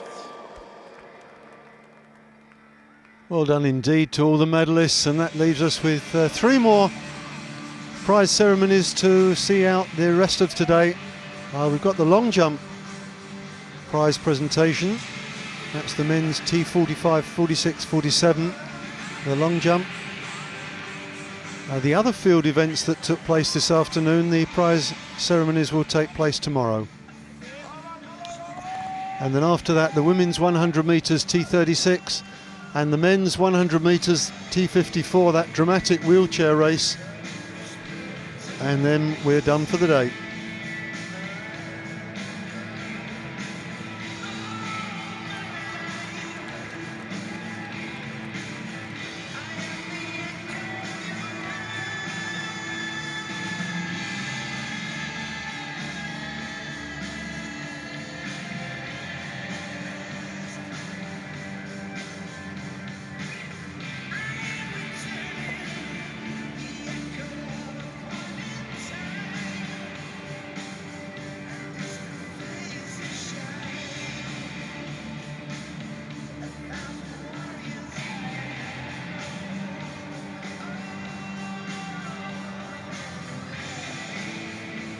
You can see at the moment that they're laying down some of the artificial turf. That's in readiness for a football match which will take place on this pitch later this evening at 7:30. You can watch that.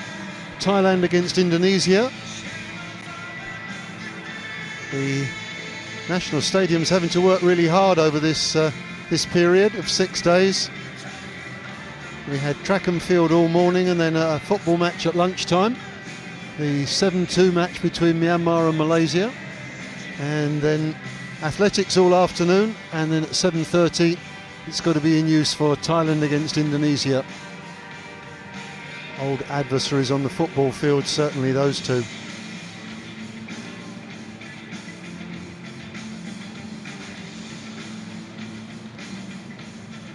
And there's no let up, as there's a hectic schedule again tomorrow. The events come thick and fast.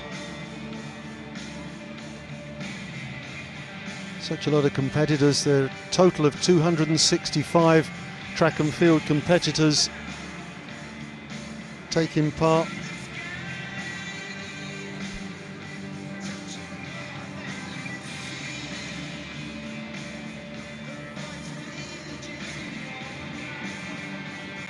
Biggest contingent comes from Thailand with 56, then Malaysia with 45, Indonesia 44, Vietnam 37, Cambodia 19, Brunei and Singapore both 16, Philippines 13, and Laos with just 4. We saw all of the 4 Laotian competitors today, and very youthful they were as well. Welcome your hosts.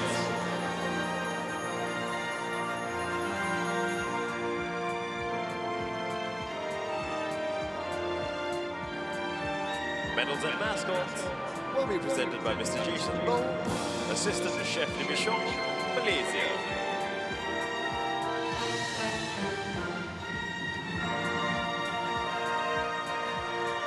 Bronze medalist from Malaysia, Arianto Bhatia.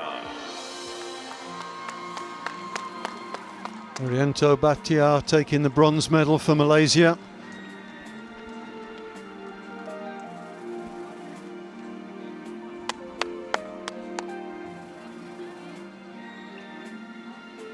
Silver medal from Thailand, Chaiwat Sirimongkol.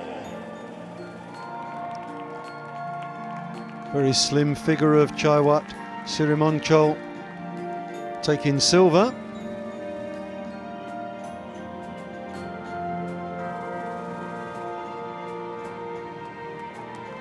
Gold medal, an ASEAN Para Games champion from Indonesia, Setio Budi Hartanto.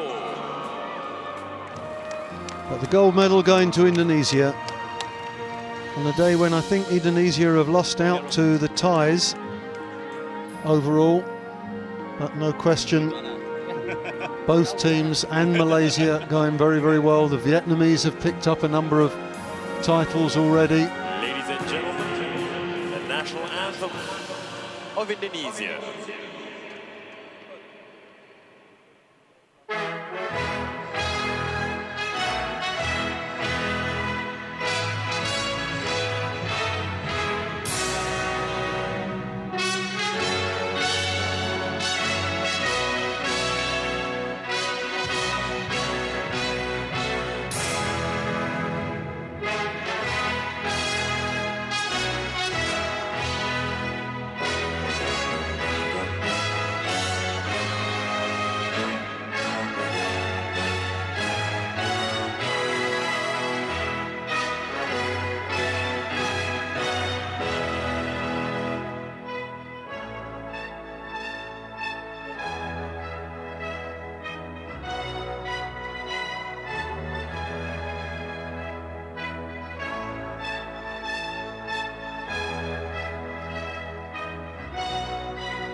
Once again, give it up for our winners.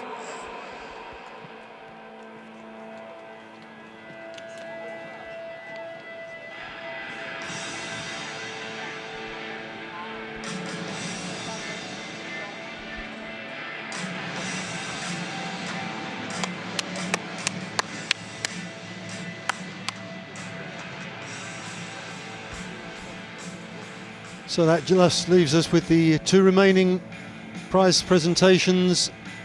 First of all will be the women's 100 metres T36, and then finally the men's wheelchair race T54 100 metres final. And I think they're trying to get them through quite quickly because time is slipping by and the football match is due to start in less than an hour's time.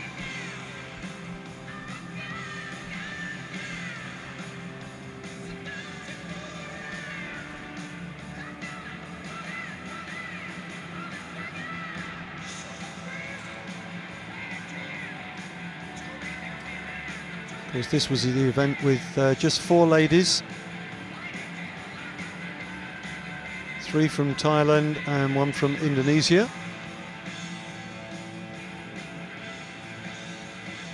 And the strong suspicion was that the third of the ties, Kodjamon, was added so that the -1 rule wouldn't apply.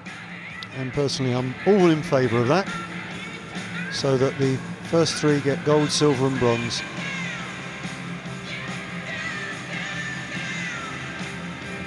More success from Thailand in that event, with Pumchan Pontsuda taking gold and Luyue Sifatsara taking the bronze. And they've definitely had a good day so far, Thailand, in the track and field. It's a little personal battle for the medal table for track and field, separate from the overall standings. I think track and field and swimming both see themselves as sports where you want to be the champion country, and Thailand and Indonesia certainly off to good starts, but so are Malaysia.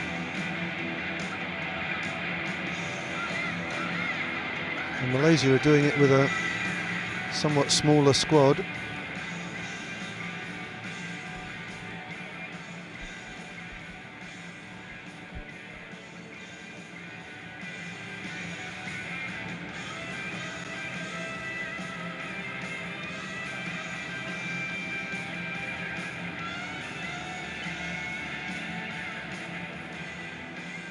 Ladies and gentlemen, the victory ceremony for the women's 100 meters T36.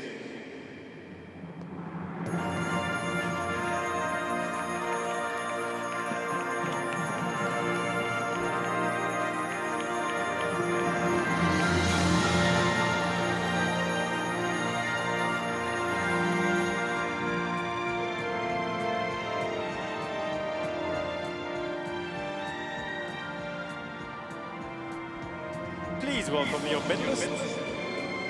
Medals and mascots to be presented by Mr. Jason Low, Assistant Chef de Mission, Malaysia. Bronze medalist from Thailand, Thupatsura Luyue. I think this was possibly my favourite race of the day, actually. I think the sheer joy that was shown by all of the competitors. They were absolutely thrilled with what happened. And Supatsara Luyue delighted with her bronze medal. Nahida Insan, I thought she was lovely. She really battled all the way down the straight, gave it everything, just couldn't quite manage it. But in the end, the silver medal, and she's thrilled. Gold medalist, ASEAN Paragames champion from Thailand, Pantsuda Pumchan. But this was the lady, wasn't it? Pantsuda Pumchan, just beside herself with delight at the finish, leaping for joy, rushing around, cuddling anybody who was in sight. And she's still thrilled with her performance, and why not? It was a great run, and she thoroughly deserved her gold medal, and that's the memory that I will take from today's athletics.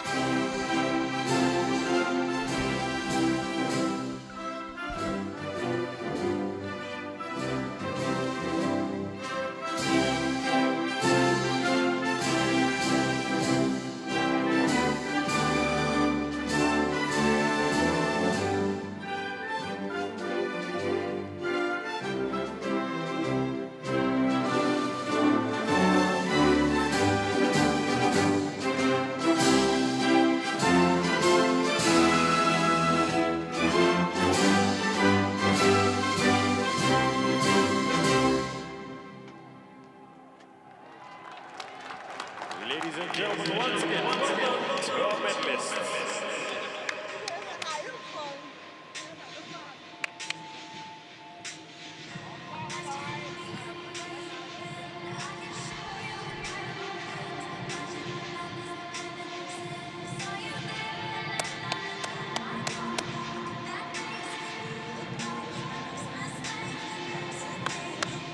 So congratulations once again to the ladies on their performance, and that just leaves us with one more event to see the prize presentation, the prize ceremony, and that's that amazing T54 final in the men's 100 metres, the wheelchair event where Konchen Saichon came smashing through to break his own record and to take the gold medal.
Ladies and gentlemen, the victory ceremony for the men's 100 meters T54.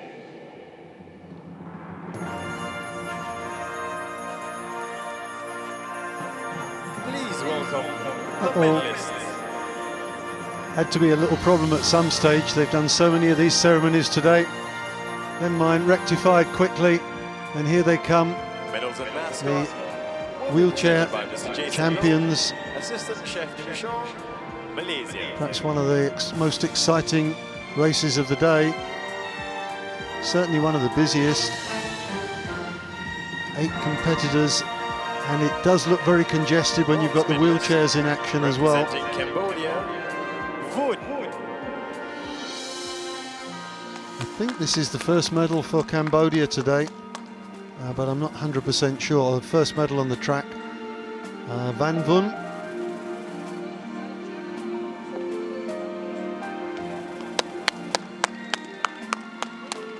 Or Vun Van. Silver medalist from Indonesia, Jainal Arifin. Well, Jainal Arifin, or as Brian Richmond called him, Arifin Jainal, from Indonesia, taking the silver medal. Almost forgotten on the introductions. He was out in lane 9, never a favourite lane, but he made his presence felt. Gold medalist. But no question who was going to take the gold medal. 14.35, breaking his own record from Thailand, Saichon Konjen. Saichon Konjen, surely one of the top athletes in this competition. This is also Saichon Konjen's 4th gold in this event. And if anybody watched that race, they could see exactly why he's won 4 gold medals. Of Thailand. Absolutely blistering pace.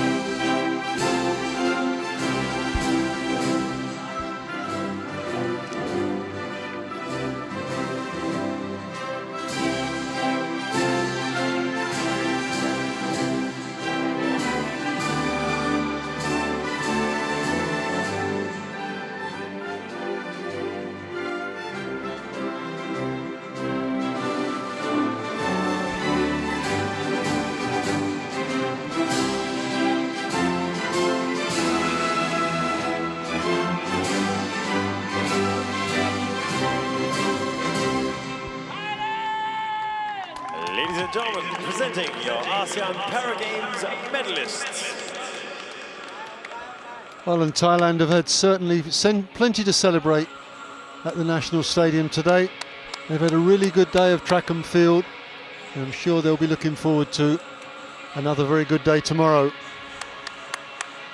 Saichon Konjen taking part in 4 different events at these games: 100, 200, 400 and 1500 metres. I think we might see his handsome smiling face up there again, taking gold.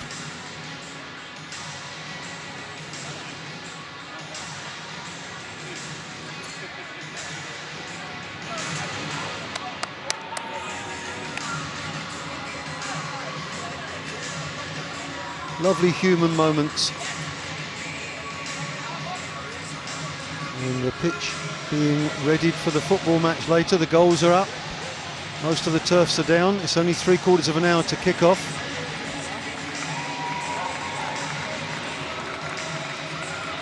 I don't think Van Vun wants to go off the podium there. Big moment for him. I think I may be mistaken. I think Cambodia may have picked up a silver earlier in the day as well. But they don't get a lot of medals, and he's delighted with his bronze medal in what is in some ways the blue ribbon event at the Para Games.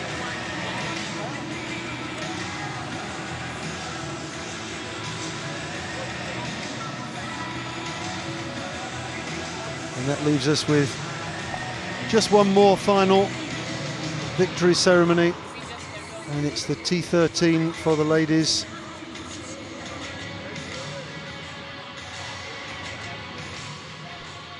This was the one that featured Laos' only female athlete in the track and field, Vongdala Sulipon. Didn't get among the medals, sadly. She's only 16 years of age, but only a little older than her is Felicia Mika of Malaysia, and she not only got among the medals, but took the gold medal in a remarkable performance.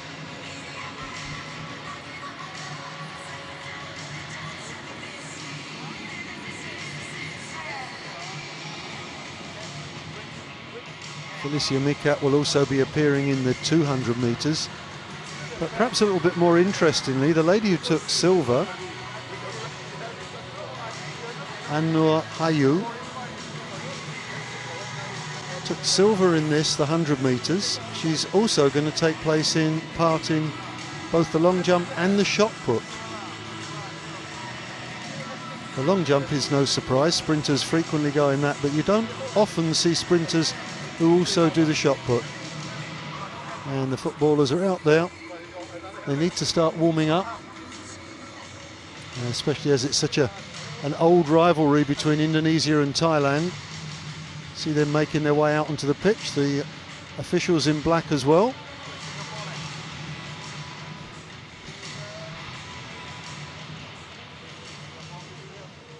Ladies and gentlemen, victory ceremony for the women's 100 meters T13.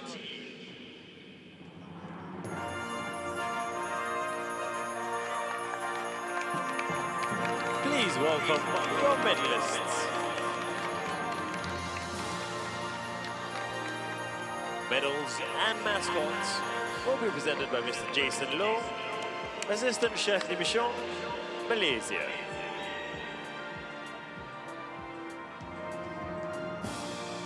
So another gold medal for Malaysia. Silver medalist from Brunei, Annur Hayu.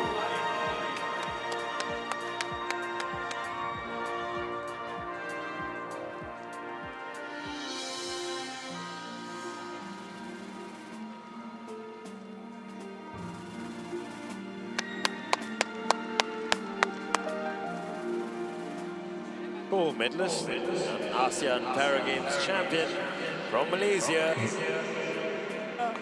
Mikat.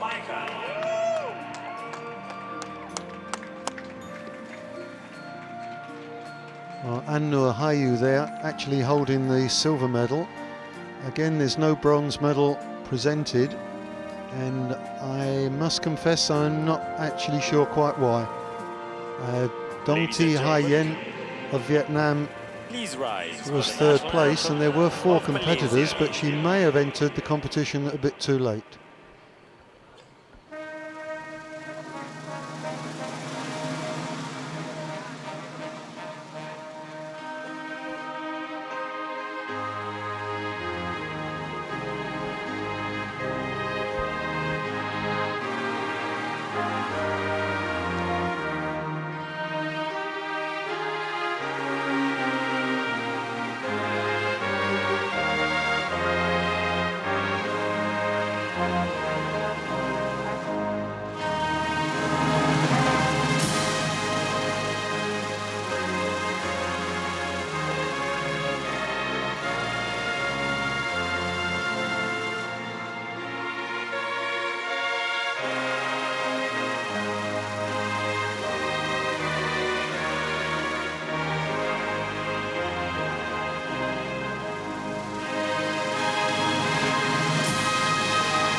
Congratulations to our medal winners. Just 16 years of age and a gold medal winner at the ASEAN Games. Doesn't get much better than that, does it? Felicia Mikat from Malaysia holding the gold. Annur Hayu from Brunei with the silver. And Dong Thi Hai Yen actually not awarded the bronze medal. I think the -1 rule must have been applied again. All right, ladies and gentlemen, that ends the first day of competition in the athletic field for the 8th ASEAN Paragames 2015. For a quick wrap, we'd like to hand you over to our presenters on the field, Dipna and Calvin. Come in, please. So that does bring an end to proceedings for today. It's been a very long day, been a lot of events, a lot of drama, a lot of emotion, a lot of smiles and a few tears. There have been some situations which have been unfortunate, and there have been situations which have been an absolute delight to everybody. But we've brought you, I think, 22 outcomes today. 22 gold medals have been decided, and they've been shared around. Indonesia have had a good day, Thailand have had a good day, Malaysia have had a good day. But to be honest, I think we've all had a good day, both watching it, talking about it, and just savouring the moment. The crowd that came along have been well entertained. They've entertained themselves as well. The sports have been conducted in the finest traditions of athletics, fiercely competitive, and that's my favourite look of the day. It's a lovely moment, some sterling performances, and there's a lot more to look forward to tomorrow. So tomorrow is another busy day. We've got field events kicking off at 8:30, and then the track starts at 9 o'clock again. We've got 100 metres, we've got men's 400 metres tomorrow. It's not quite such a long schedule tomorrow morning. Women's shot put 2 levels, men's long jump and men's javelin. If you've seen these events before, they repeat in different categories. And then there's more 400 metres taking us through to the lunchtime break. It's a bit of an earlier lunch break tomorrow, probably finish by about 10:30 in the morning, and then we'll be back again in the afternoon at 2:30, where we'll be seeing more field events and more track events from the magnificent stadium. So thank you for joining us today. I hope you've enjoyed the track and field.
Ladies and gentlemen, welcome back to the National Stadium. It's day 2 of cerebral palsy football in the 8th ASEAN Para Games 2015.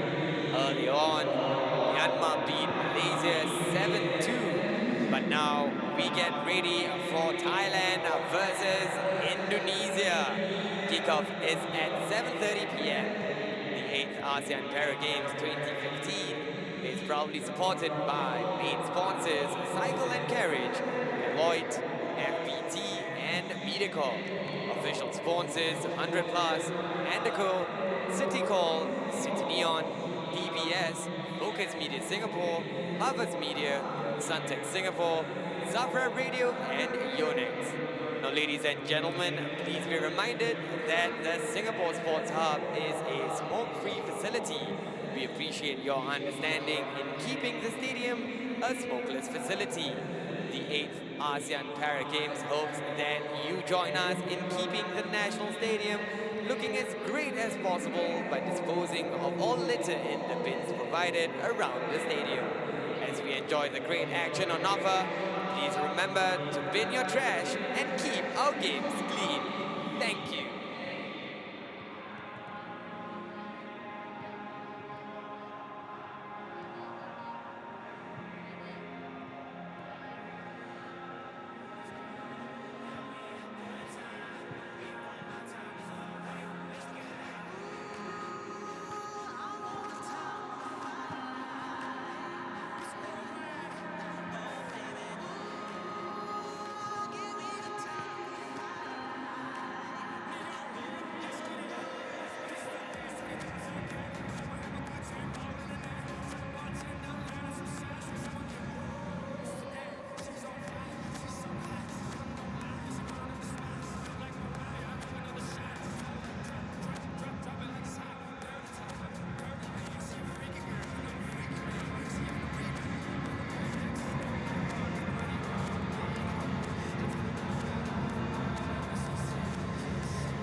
Ladies and gentlemen, our Team Singapore para-athletes have been working hard in preparation for the 8th ASEAN Para Games 2015. Let's now turn our attention to the screen and watch a special montage done to the song of Rachel Platin's Fight Song.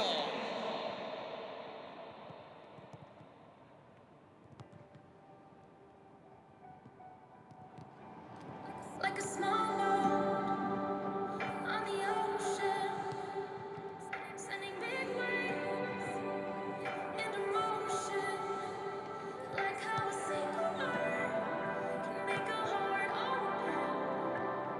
I might only have one match, but I can make an explosion.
Ladies and gentlemen, here's some information about cerebral palsy football. There are 7 players on the field, and matches consist of 2 halves of 30 minutes each. Let's now turn our attention to the screens to find out more.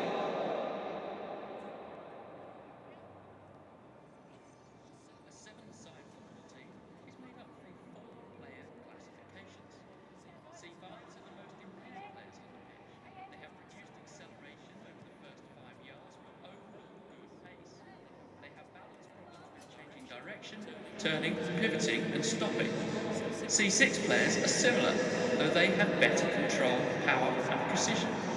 C7 players are weaker on one side, which affects knee pickup and stride length when sprinting. Most favour their unaffected side for passing and shooting. C8 players are the least impaired and are almost at full power. However, they can experience tremors which can subtly affect the fine precision of passing, crossing and shooting. A team must field a minimum of 1 C5 and 1 C6 player, and is allowed a maximum of 2 C8 players on the pitch. The other players can be any combination of C5, 6 or 7.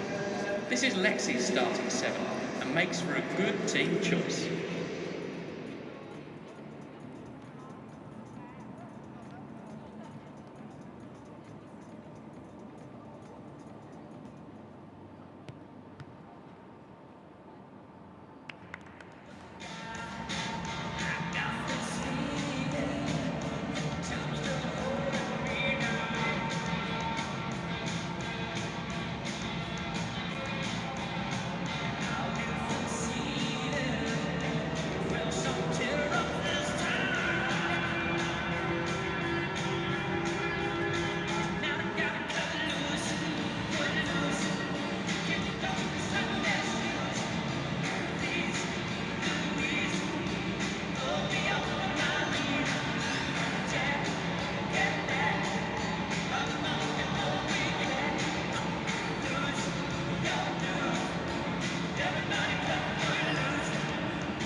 A 7-a-side football team is made up from 4 player classifications.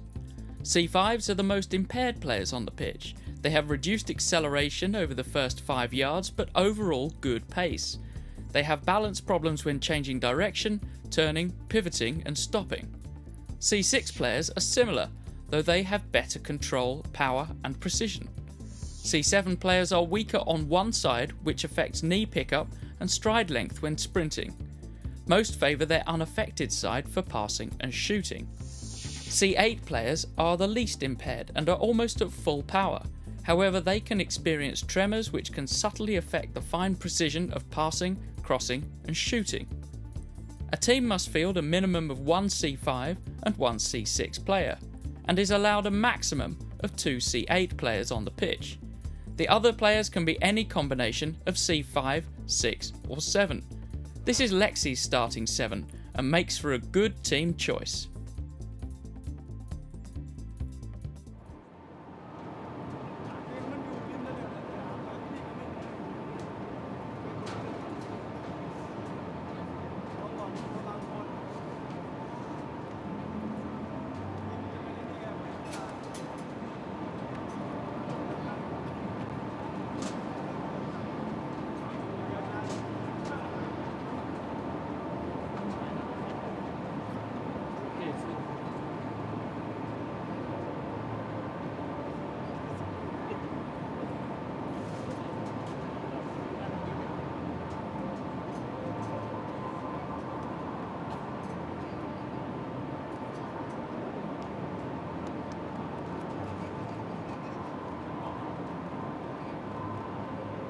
Ladies and gentlemen, the moment you have been waiting for. Please put your hands together and welcome Thailand and Indonesia.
Ladies and gentlemen, please rise for the national anthem of Thailand.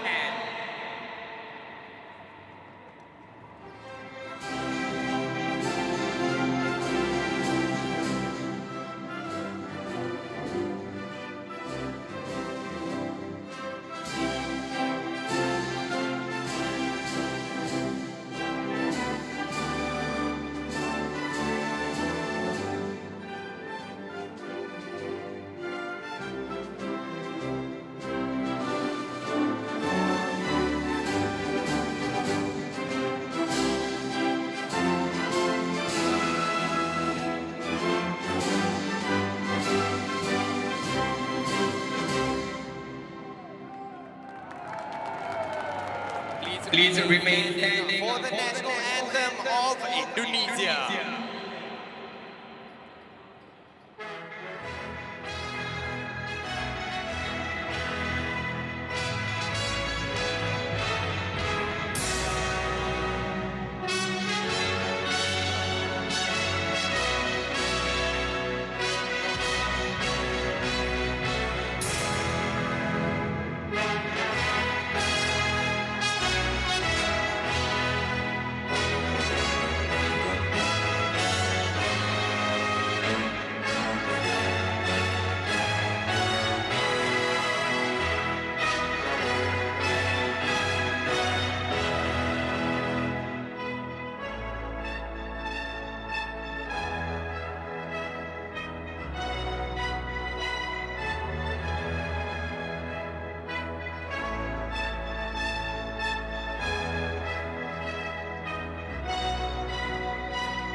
All right, here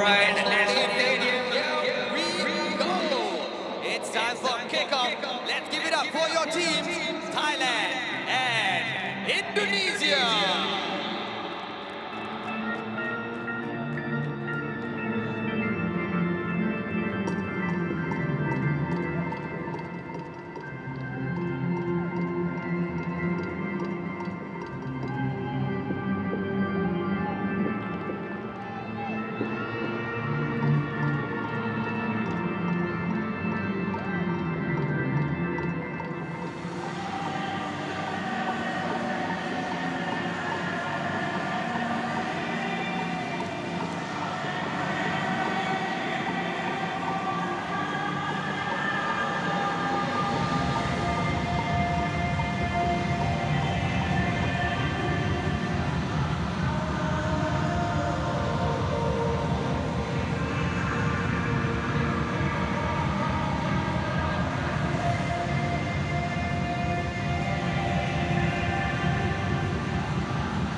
Lexi, our on-screen guide to parasport classification.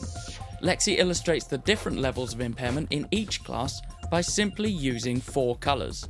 Green indicates no impairment, red denotes a high degree of impairment, and in between we've yellow for low and orange for moderate, and where you see a space, it represents a missing limb.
shooter from Indonesia, number 10, Abid Saleh, replaced by number 13, Tri Putra.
Fourth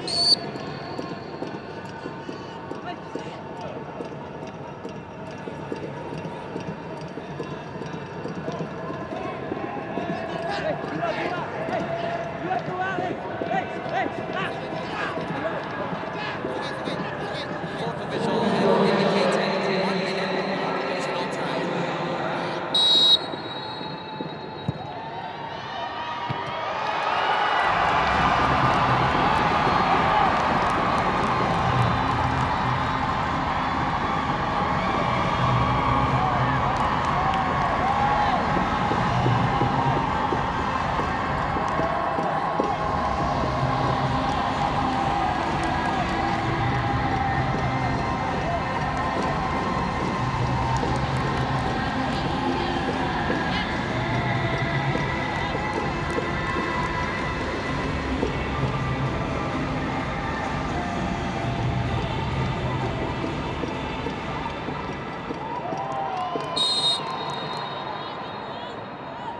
Scoring the first goal for Thailand, number 4, Nottapong Wana.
Score in the end.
Keegan.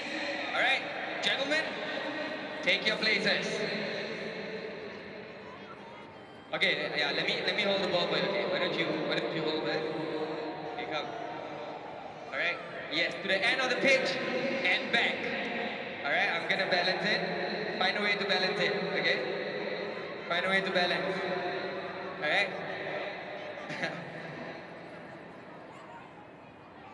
All right. Come on, I know it's not easy. Okay, let me help you. Okay, I'm gonna put it here. All right, ready? The ball drop, I will help you, don't worry, but the ball has to be with you. Okay? On your marks, get set, go!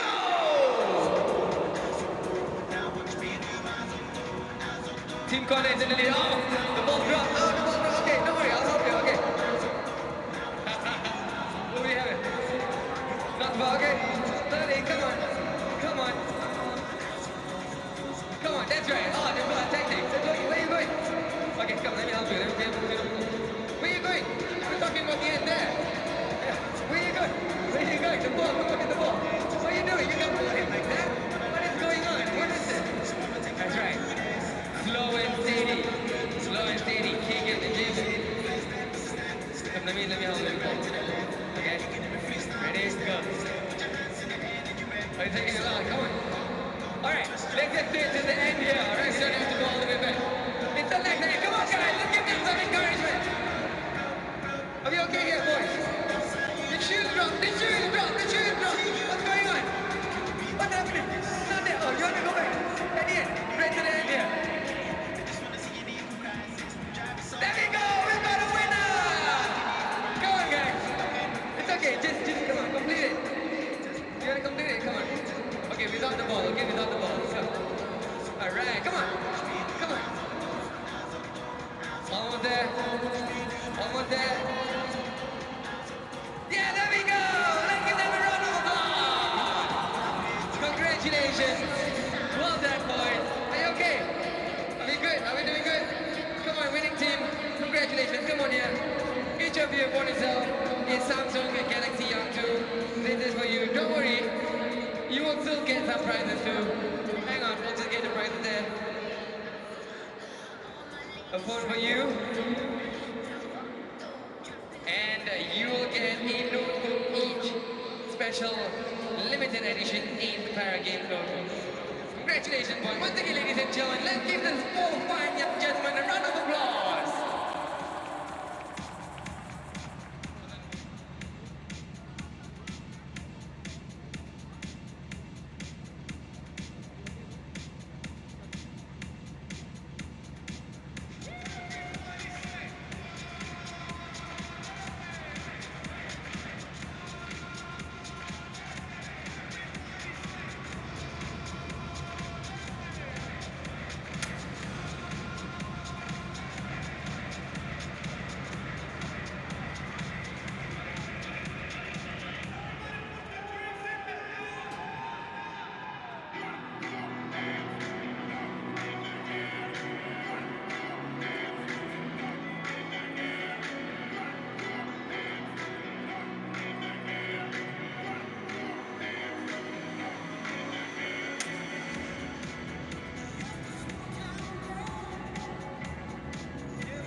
Ladies and gentlemen, once again the fun doesn't stop here. We're done at halftime.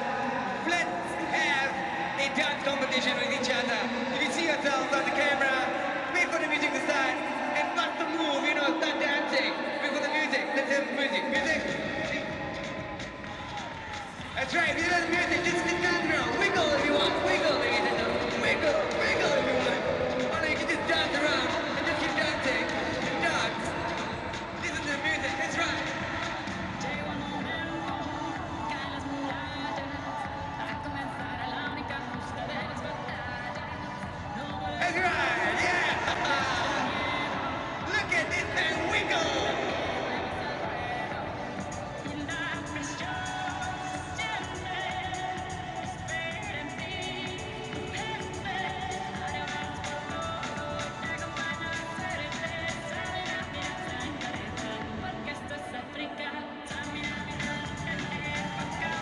That's right, come on!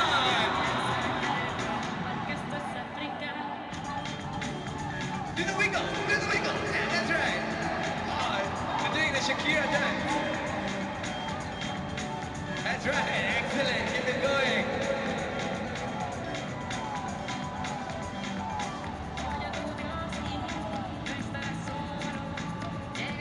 Oh, there, how about you, little Danny's there too. Come on, come on. Come on, down, come over, wiggle, yeah, the wiggle.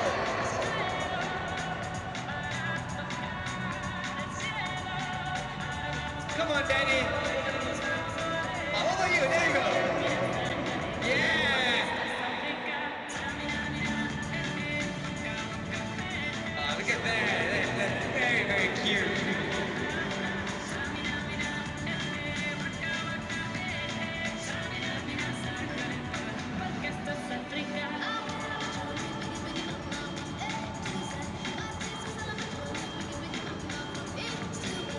Why are you running away? Where are you going? Come on, yeah, there we go. Very nice, yeah, have some fun, wiggle.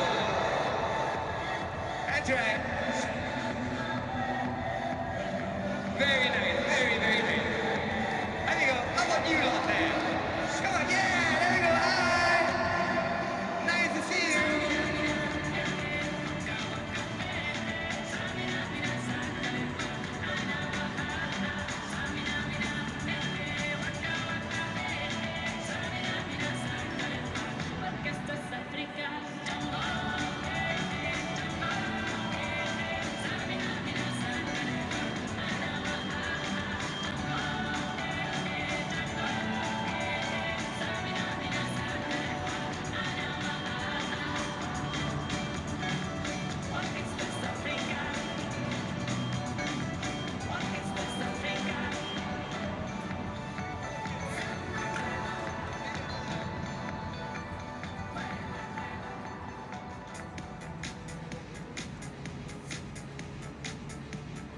All right, come on, keep going, go stop, yay, hello, just a move.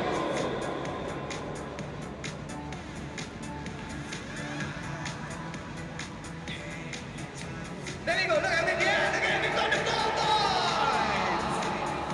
There we go.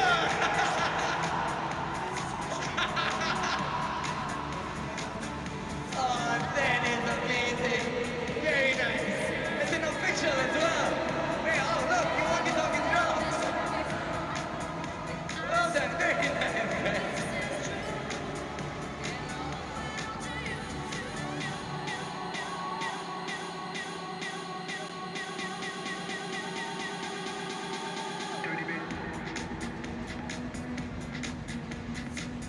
Have you got a Gangnam Style too? I saw that.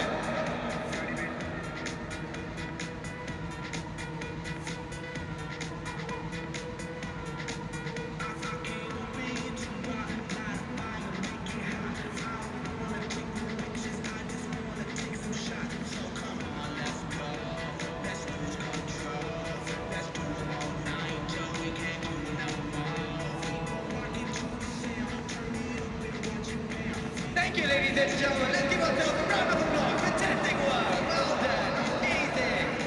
Yay.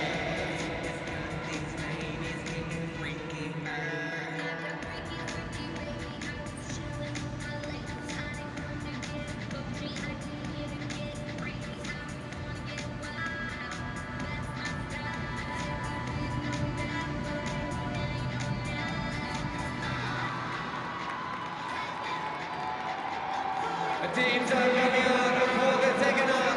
Let's give it up, ladies and gentlemen, for Thailand!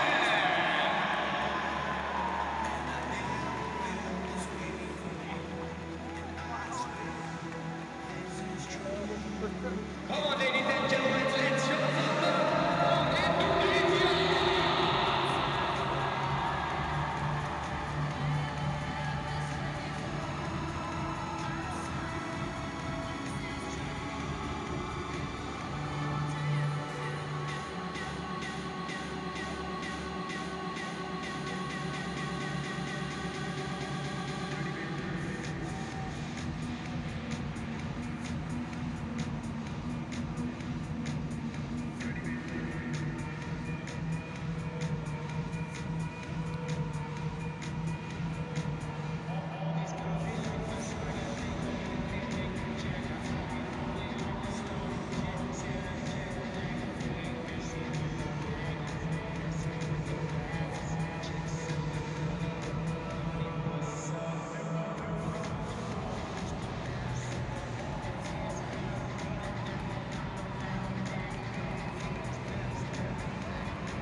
Hey!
Ladies and gentlemen,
9 o'clock already.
into the last 100 metres. No one's going to catch him now.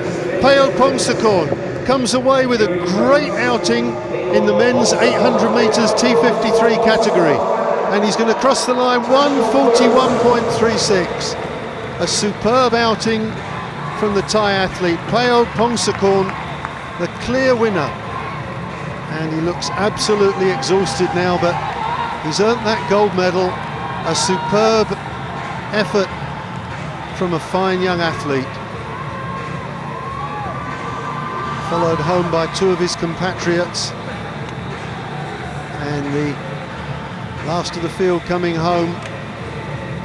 Well, a superb race from Pongsakorn. Nobody got close to catching him.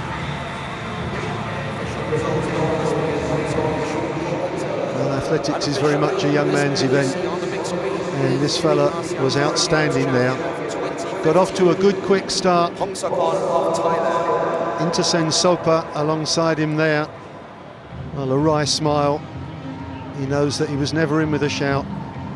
There's number 6, Jack Lai. Well, he found it hard going there.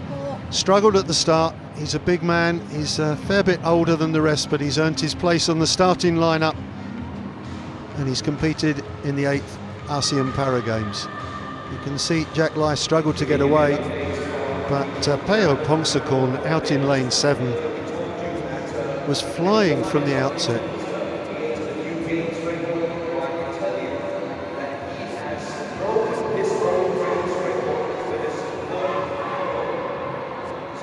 This was the end of the first lap.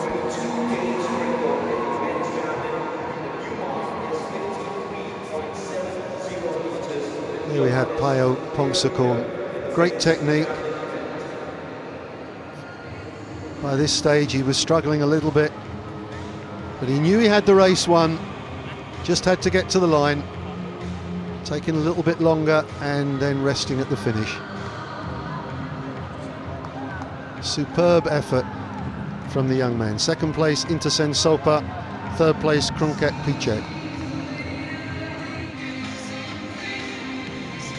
So their confirmation of the result from the men's 800 metres. Peo Pongsakorn, the winner, 1:41.26. Krungket Pichek was indeed second in 1:43.61, and Sopa Intersen 1:47.22.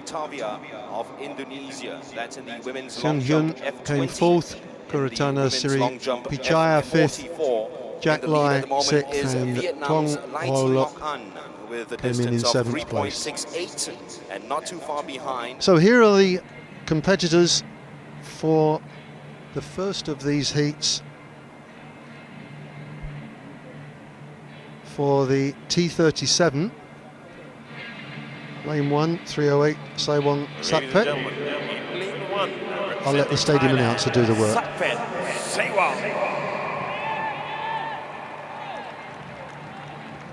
In lane 2, from Malaysia, Muhammad Farisan Jasna. In lane 3, from Brunei, Muhammad Hafizul Firdaus.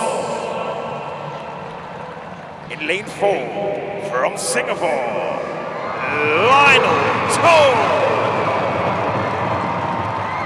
In lane 5, from Malaysia, Muhammad Khairi Ismail. And lane 6, representing Vietnam, Nguyen Hu Tin. Ladies and gentlemen, the athletes of Heat 1 and the men's 100 meters T37. Well, a big cheer there for the local hero, Lionel Toh, youngest competitor in the field, just 16 years of age. Big moment for him in lane 4. Certainly the times are likely to be slower than we've seen for the blind and the partially sighted athletes just now.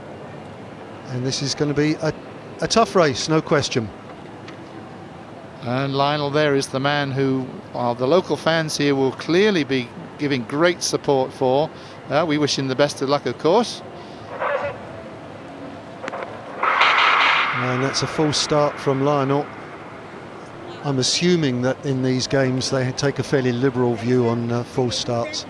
Of course, in the Olympic Games and so on nowadays, you don't get a second chance. If they move, don't need to fire. You just say. Easy to understand nerves on an occasion like this. People cheering. There goes the card, green card. He's still there anyway. And I think we heard the starter told that if someone's crossed the line, then there's no need to fire the gun, in which case it's not a false start, strictly speaking, anyway. So common sense has prevailed. Lane 1, Sewang Sakphet. Lane 2, Mohamed Farisan. Lane 3, Mohamed Hafizul Firdaus. Lane 4, Lionel To. Lane 5, Mohamed Khairi. And on the outside, Nguyen Hu Tin from Vietnam. Just lane 1 using blocks. And they're away, and it's in lane 2 at the moment. Mohamed Farisan, who's going well, but coming back at him is Sewang Sakphet. It's a tight race between the Thai and the Malaysian. Sakphet's not quite going to get up. Well, it looks like a dead heat. Maybe Sewang Sakphet just shaded it on the line from Mohamed Farisan Jasno. Well, there's a tough one for the technicians there. He might just have shaded it right at the end. We'll have to have a closer look. The judges will have to have a closer look at that one, I'm sure. Well, the stadium announcer has already given it to Sewang Sakphet. It really was a battle all the way down. They both got away pretty well and making up ground. And look at Lionel To in the middle there. He's having a good run.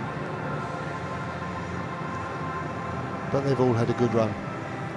He's pleased.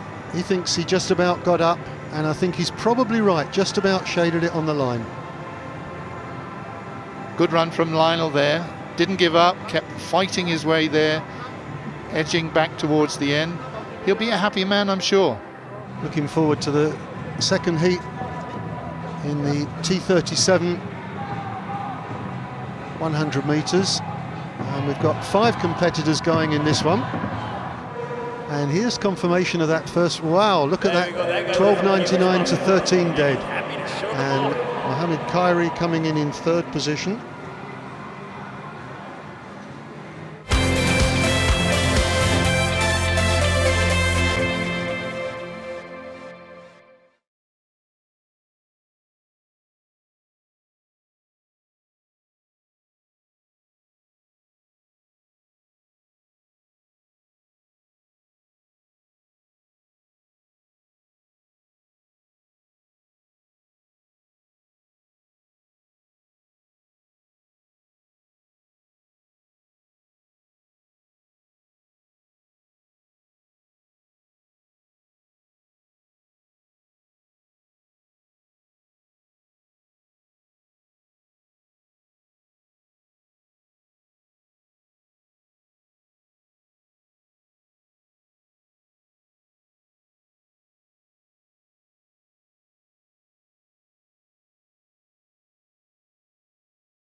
The issue of starting blocks is always an interesting one, because we haven't always used starting blocks, and there are stories from years and years ago in other competitions where you basically took it in turns on the same pair of starting blocks at the Olympics. And in one Olympics at Helsinki, somebody walked off, one of the officials walked off with the starting blocks before the next heat arrived. They had to run without. Well, there's confirmation of the starting lineup. Lane 1, Chairat Town, or Town Chairat.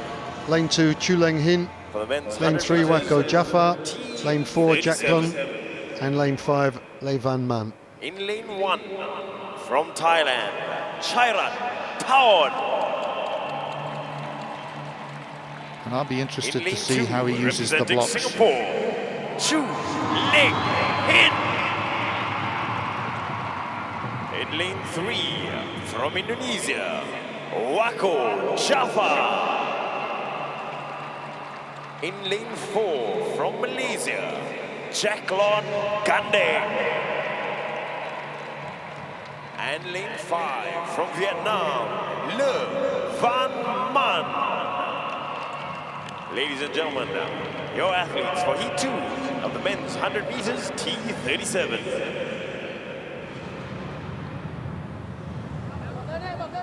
Taun Charet in the first lane there is the oldest competitor in the field, but he's 34. No great age for this kind of athletics. And so they're up to the mark. Taun Charet lane 1, Chu Leng Hin lane 2, Wako Jafar lane 3, Jacqueline lane 4, Le Van Man lane 5. It's the second heat of the T37 100 metres. Just the Vietnamese using a standing start and away. And it's in lane, well, it's very tight between lanes 1 to 4. In lane 4, Jacqueline, the youngster, is going well, but look at Le Van Man come at the finish. Le Van Man, who was left behind at the start, takes it on the line with second place, Taun Charet from Thailand. And there was an unfortunate stumble there about 2/3 of the way along. It looked as though he was going to win. There's this slight stumble, and then up came this man on the outside. I won't say he stole it. He looked well in control. Well, he was the slowest at the start. Look, he's very, very gradual getting off the mark, but once he gets in his stride, he's covering the ground very effectively. Wako Jafar losing the discipline there, and it's a great win from the Vietnamese. He was clearly in 5th position early in the race and then came through and took it on the line from Taun Charet from Thailand. One of the more remarkable finishes there. We would almost have given up any chance from the start, but great for him. Came through strongly at the end.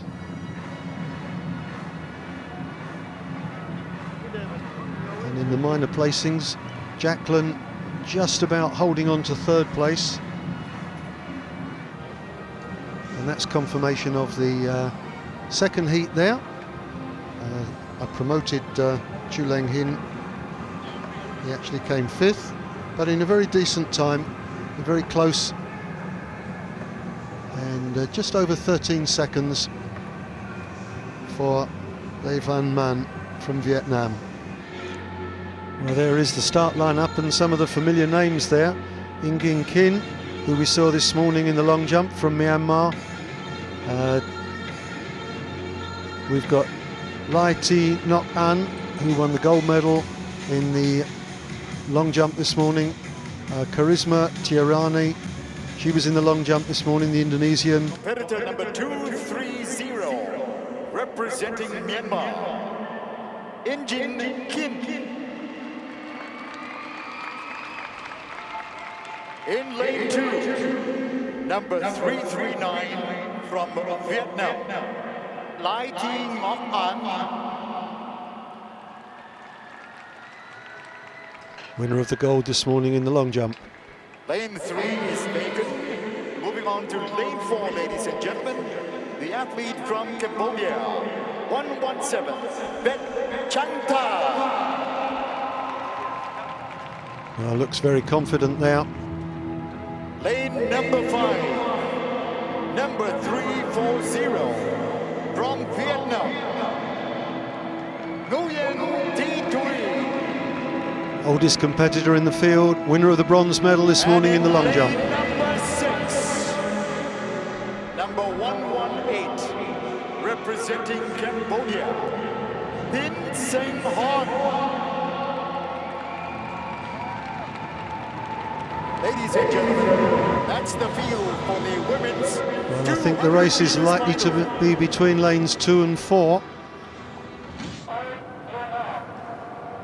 So on your marks, said in English, foreign language to all 5 of these girls. I have to say the 2 Cambodians are looking very sprightly indeed.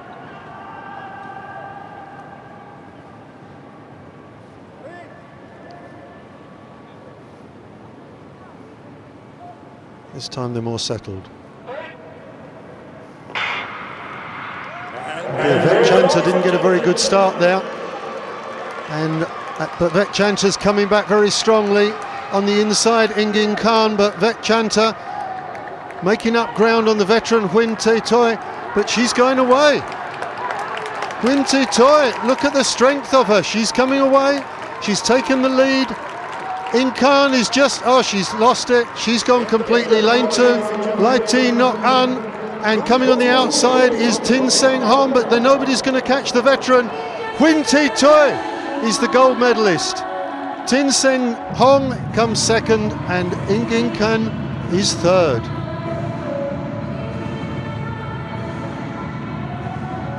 What a performance from the veteran. 51 years of age. Oh, she's absolutely exhausted. This is a prodigious effort for these ladies. What an effort. Well, a very uneven start. Ingin Kin on the inside got a good start, but you can see Huyn gets into a run and she's very strong. Good use of the arms as well. It's not just about the legs. On the inside, Ingin Kin suddenly lost it and then picked it up again. And in fact, it was Lai Thi Nok An who got the bronze medal in the end. My apologies for that. So Vietnamese first and third, split by the Cambodian Tin Seng Hong, and Vetchanta never really featuring in the medal positions. There are the results of the 200 metres. Huyn Te Toi from Vietnam in first place, Seng Hon Tin from Cambodia second, and Thi Nok An Lai taking the bronze for Vietnam. Chantavet in fourth, Ingin Kin in fifth, and Charisma didn't make it to the start line. Poor Ingin Kin, have to feel sorry for her, just lost it. The rhythm completely went. She was in contention and then suddenly it had gone. The other three top girls all covered by 0.64 of a second. So not strung out at all. So Pagirapon Gagun from Thailand, Nanda Lin from Myanmar, Nanda Sholiha from Indonesia, and Bunteng Srun from Cambodia. Gagun Pagirapon.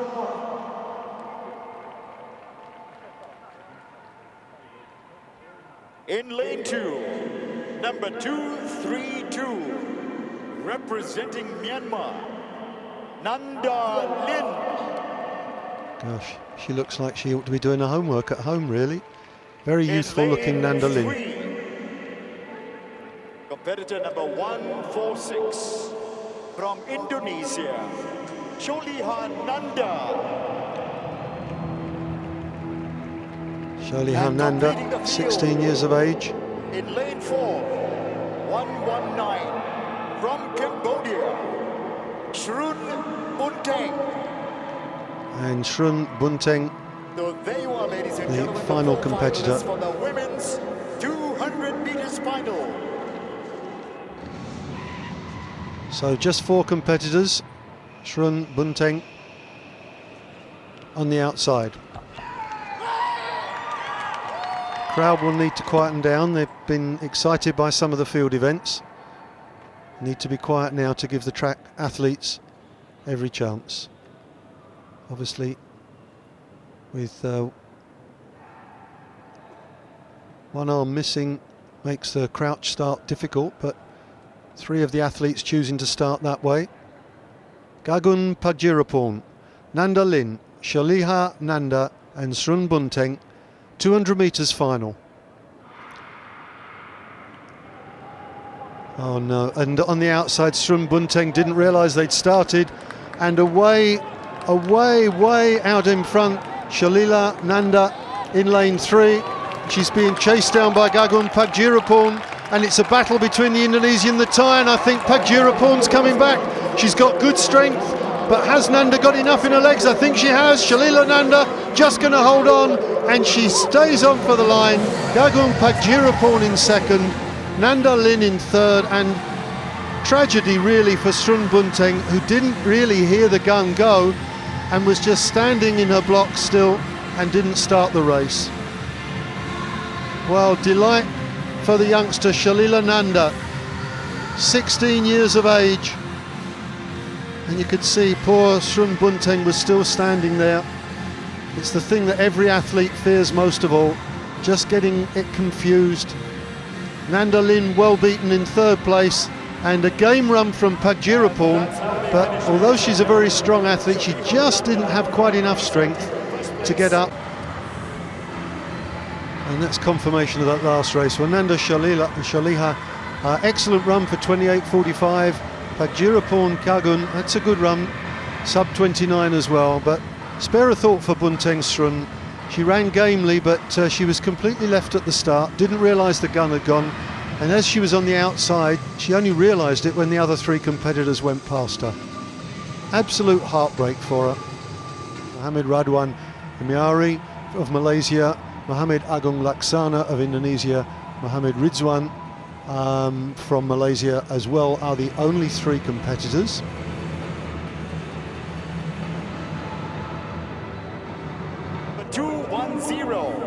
From Malaysia, Emiari Mohamed Radwan. In lane 2, number 162. From Indonesia, Laksana Mohamed Agung.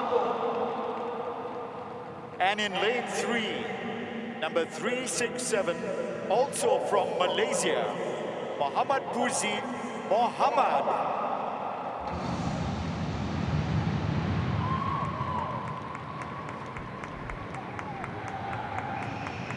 Well, Brian Richmond making a rather better effort with the pronunciations than I could ever manage.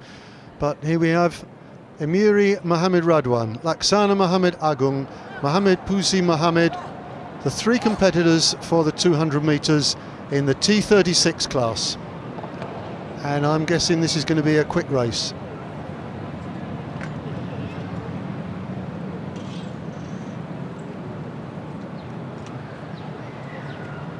They're going to be familiar with one another after these events are over. They'll compete over the 200, the 100 and the 400. And they're off. Oh, and in lane 1, Emiari is left behind. And Laksana has done a very good job closing up. But outside, Mohamed Puzi Mohamed beginning to get this stride going. And he's beginning to pull away a little bit. Mohamed Puzi Mohamed looking good as he comes down the straight. Have the other two got anything left? On the inside, Emiari trying to get into silver medal, but it's an easy win for Mohamed Puzi Mohamed. He takes gold. In silver, it's Laksana Mohamed Agung, and taking bronze, Emiari Mohamed Radwan.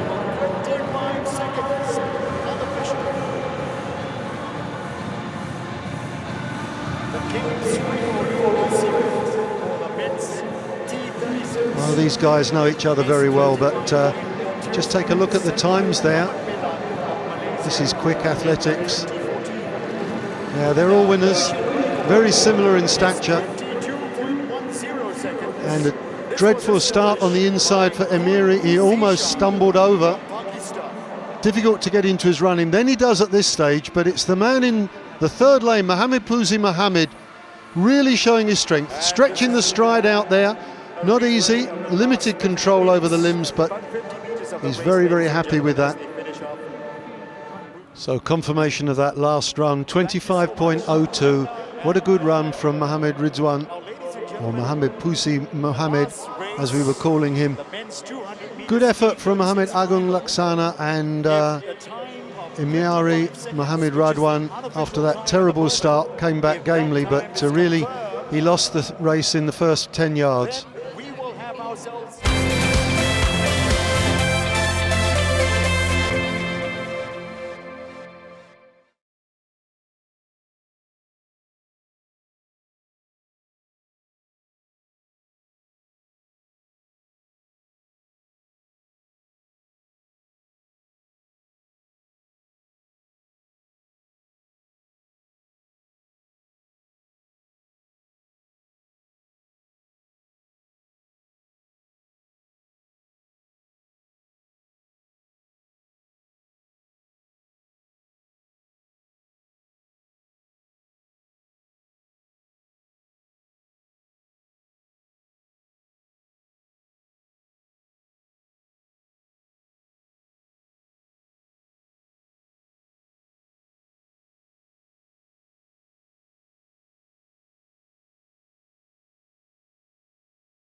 Kitsana Jorchoi were the two qualifiers from the first heat, and Puntong Jacket qualified from the second heat alongside Abdul Halim, Abdul Halim, who was I think the quickest of the qualifiers. He came in from the third heat.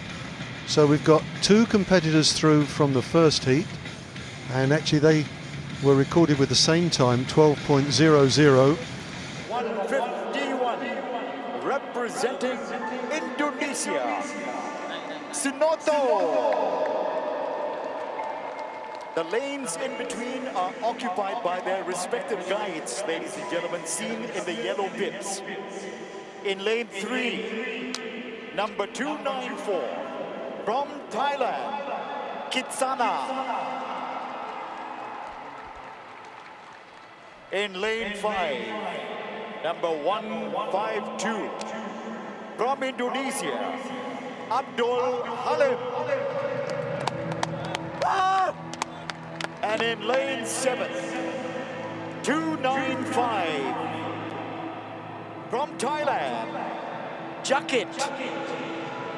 And that's the lineup for the men's 100 meters T11.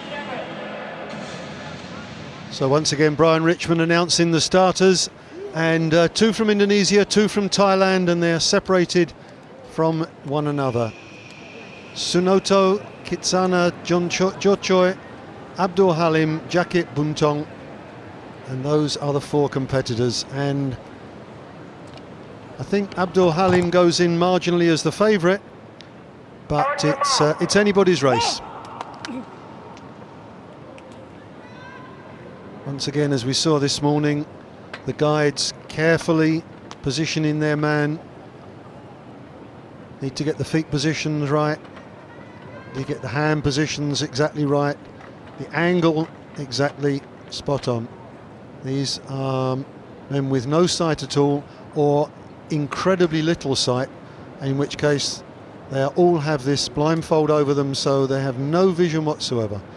Try and imagine it, running 100 metres as quickly as you can without actually being able to see where you're going. It's a remarkable achievement, and a remarkable achievement by the guides alongside. They're all winners. Let's see who comes out first in the race.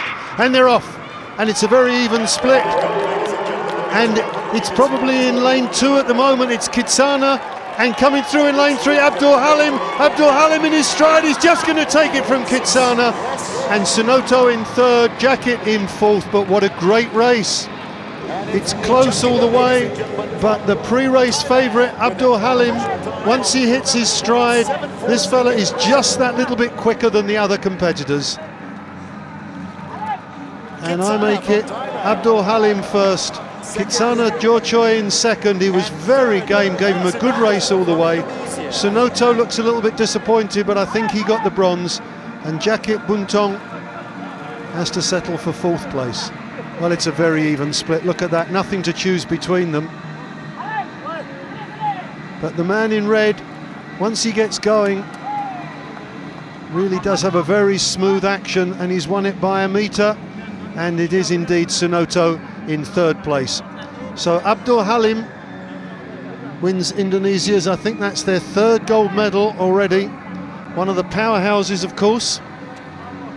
Confirmation that Abdul Halim won the earlier race, 11.78. Kitsana Jorchoi second, Sunoto third, and Jacket Buntong just out of the medals in fourth place. But a very competitive race, and I think the right guy won it, Abdul Halim. This is Somdek Chaya. In lane 3, number 195, from Malaysia, Ishak Muhammad Saifuddin. In lane 5, also from Malaysia, competitor number 199, Suhaimi Muhammad Faisal Aidil. And finally in lane 7, from Malaysia, number 200, Muhammad Ali Hanafia. So he's the man of mystery. He turned up this morning. Nobody knew anything about him. The stadium announcers didn't know his name. But he ran away with the heat. He was a comfortable winner over Somdek Chaya, and I think he goes in as favourite. It's going to be a good battle between Mohammed Faisal in lane 5 and Afiq, as he likes to be known, in lane 7 outside of him. But this is going to be a very competitive race. The record stands at 11.42. I think it might be in danger in this. This fella could be the one to break the record.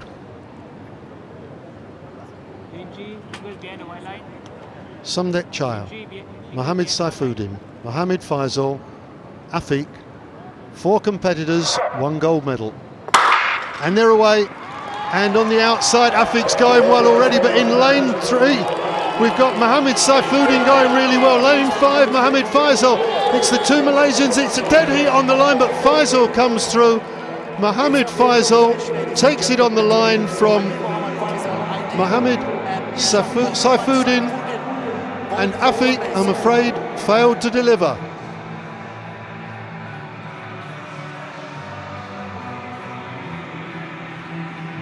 Well, very much the 3 Malaysian guys in contention with one another there. The time not particularly quick, 11.91. And here's a replay of that final. On the inside, Somdek Chaya just never really got on terms. The 3 Malaysians going really well. And such a battle between Mohammed Saifuddin and Mohammed Faisal.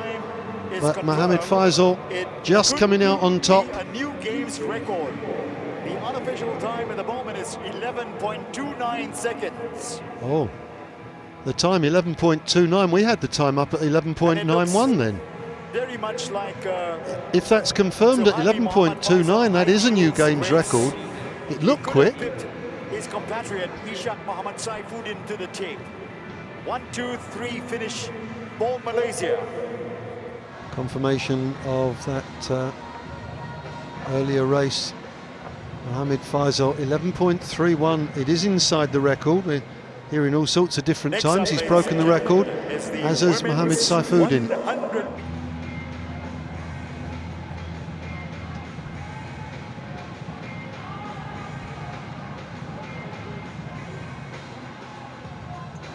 Confirmation that these girls have no vision at all, and Quinty Tan goes in lane 1, Kevlin goes in lane 2, Srivirat goes in lane 3, and Tongsing goes in lane 4, or that's 1, 3, 5 and 7. In lane 1, number 330 from Vietnam, Nguyen Thi Nan.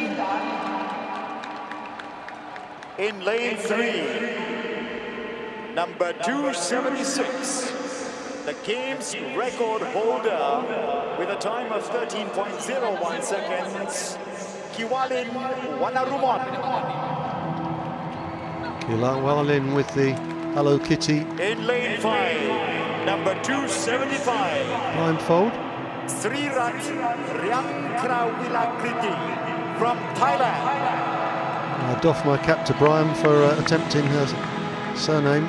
And in lane 7, number 279, also from Thailand, Tongsin Ranchanapan. The start of the women's 100 meters final.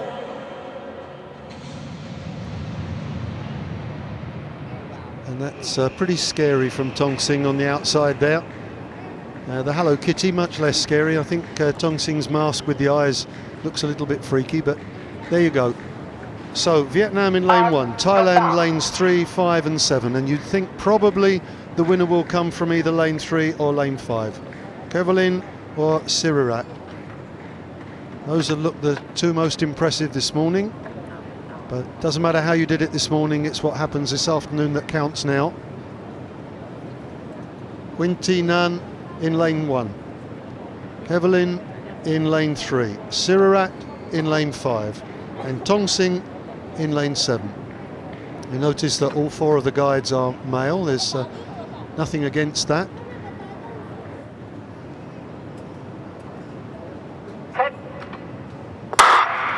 This time they're away, and Wynn's a bit slowly off in the inside lane.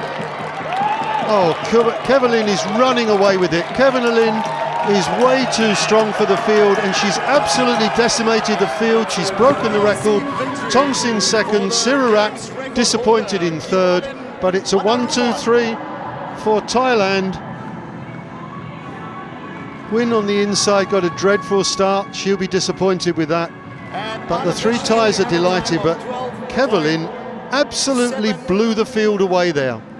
17 seconds, 12.17 seconds, ladies and gentlemen. And if that The is running confirmed, clock it's a brand shows that it's a brand new games record. Poor start on the inside. Quinn just stood up and started running, but Kevelyn got into her running so quickly. And look at that, nice high stride, her arms pumping, knee lift is good.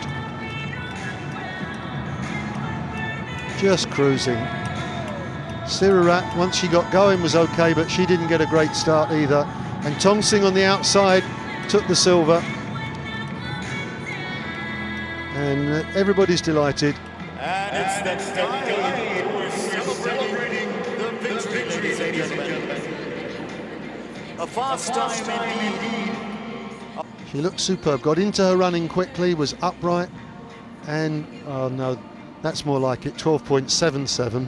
I thought 12.17 was a bit unlikely, but it's still broken the record by 0.24 of a second, which is a huge margin.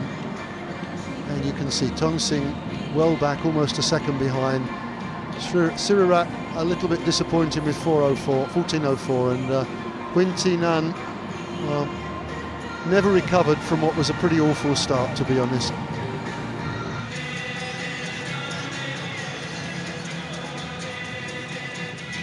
Lionel To from Singapore.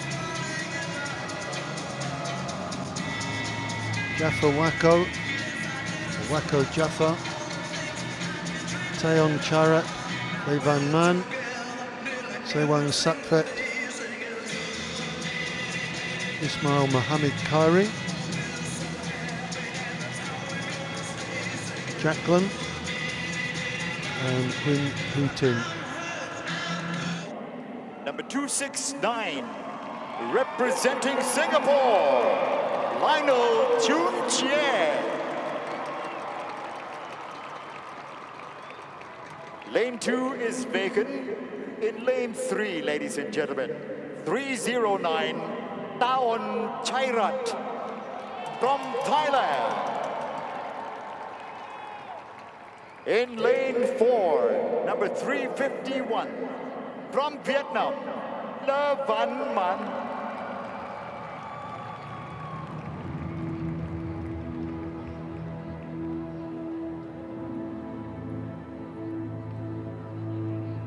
In lane 6, ladies and gentlemen, Saiwang Sakpet from Thailand.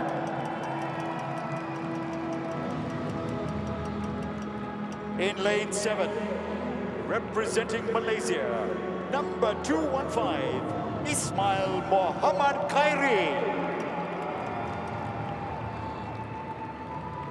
And in lane 8, also from Malaysia, number 214, Ganding Jacklon. And that's the field, ladies and gentlemen, for the men's 100 meters. I think Brian's missed out Huynh Also Hu Tin in the race, in ladies lane and 8. gentlemen, is Hu Tin from Vietnam. Brian spotted him now. Didn't want to miss him out, that's for sure. So the formal introduction's done. It's time to get down to business. And it's a brave man who'd pick a winner from this field. Le Van Man almost didn't start at all, but in his heat he came through so strongly in the second half. And these have problems with one side of their body, so it's a question of balance. So it's not, they can't go absolutely flat out.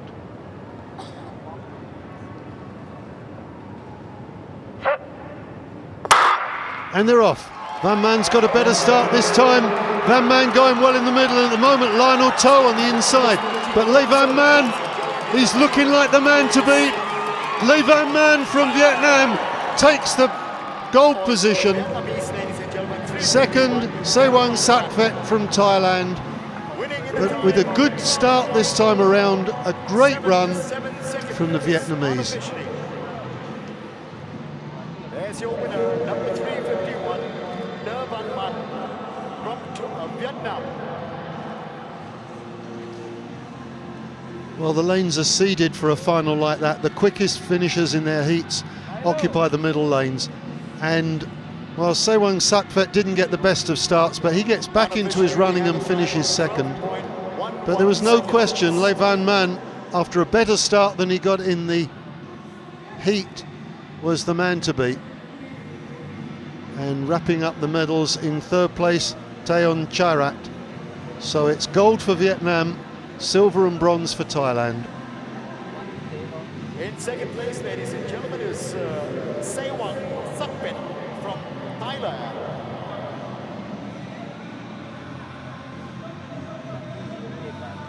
The prime. Comfortable margin of 0.24 there. So confirmation, Jacqueline Ganding getting fourth, was the best among the Malaysians. Good effort from Lionel To to finish fifth.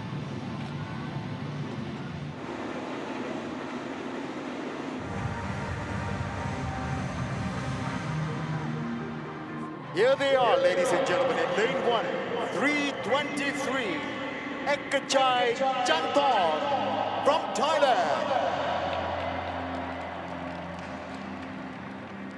Lane 2 has withdrawn. In lane 3, 178, from Indonesia, Yulianto Dodi.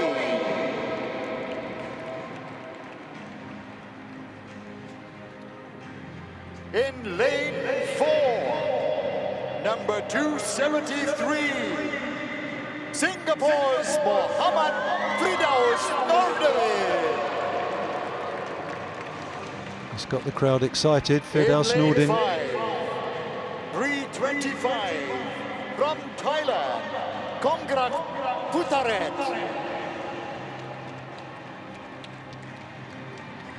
In lane 6, number 134, representing Cambodia, ladies and gentlemen, Foon. Lane 7, number 256, from the Philippines, please welcome Bernie. And in lane 8, number 326, the defending champion, ladies and gentlemen, from Thailand, Kongjen Saichon. Yes, indeed, it's going to be a battle royal here in the men's 100 meters for Team 54. And our final contestant, ladies and gentlemen,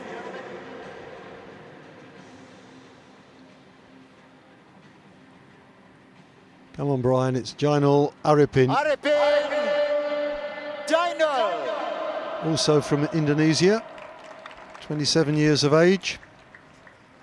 So we've got 8 competitors, and this is going to be so quick. Pointing in the right direction, you can't be a fraction of a degree off. Over so quickly.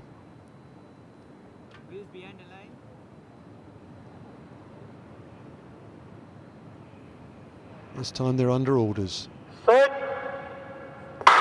And they're off. And at the moment it's in lane 1, it's Janthun who's doing well, and out in lane 8, Kongjen Saichon is just cruising it. And outside of him, Jainal Arifin, and I'm afraid Singapore's hopes were dashed there as Kongjen Saichon showed his true class by just running away with the game, with the race. Jainal Arifin outside of him.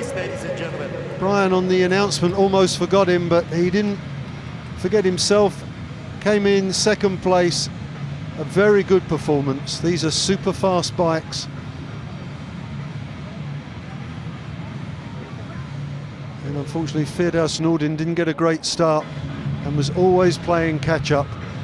Out in lane 8, just coming away with it, Konjen Saichon. Ladies and gentlemen, Konjen Saichon of Thailand, the defending champion, would have broken his existing games record And of I think Van Vun came in with the bronze medal from Cambodia. 40 seconds.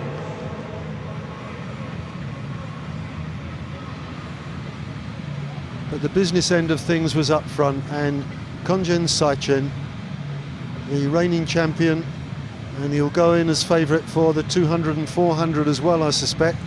Most of these competitors will be up against one another in all three of the races.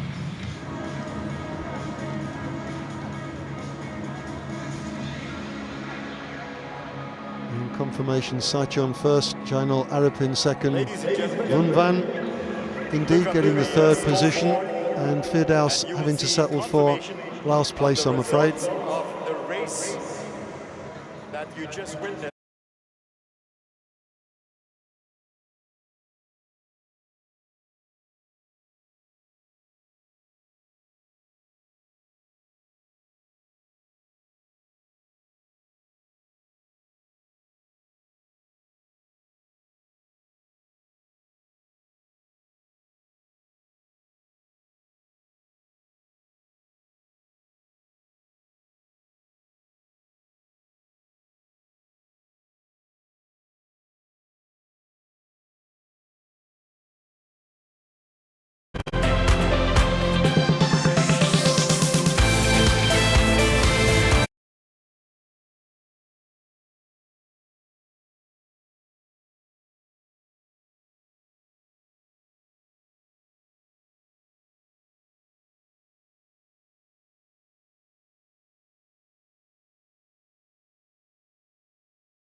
The Singapore Cerebral Palsy football team kicked off the 8th ASEAN Paragames competition with the opening match against Indonesia. And it was heartening to see fans of all ages come out in force at the National Stadium to support the Lions. At the 7th ASEAN Paragames in Naypyidaw 2 years ago, Singapore clinched silver in their debut attempt. Despite dominating possession, Singapore found it difficult to break through a tight Indonesian defence in the first half. Indonesian keeper Amin Rashid, in particular, was in inspired form and kept the Lions at bay time and time again. At the break, the score was 0-0, but the fans were clearly lapping up the great performance by both teams. In the second half, Singapore again kept good possession of the ball, but Indonesia's defence put in another solid display to shut the Lions out. But just before the final whistle, Singapore skipper Khairul Anwar let fly a brilliant long-range effort that found the back of the net for the winning goal.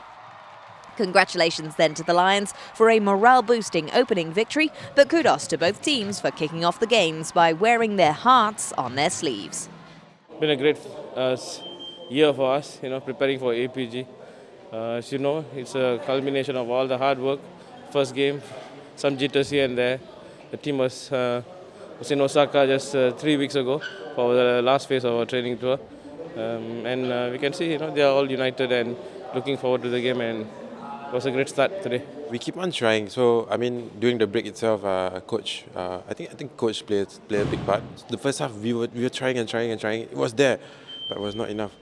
I believe coach really helped the whole team, and I'm glad to win the game. And of course, not to forget, I mean, the fans was fantastic. When the goal came in, it was I don't know how to explain how we all felt at the point of time. We were just excited.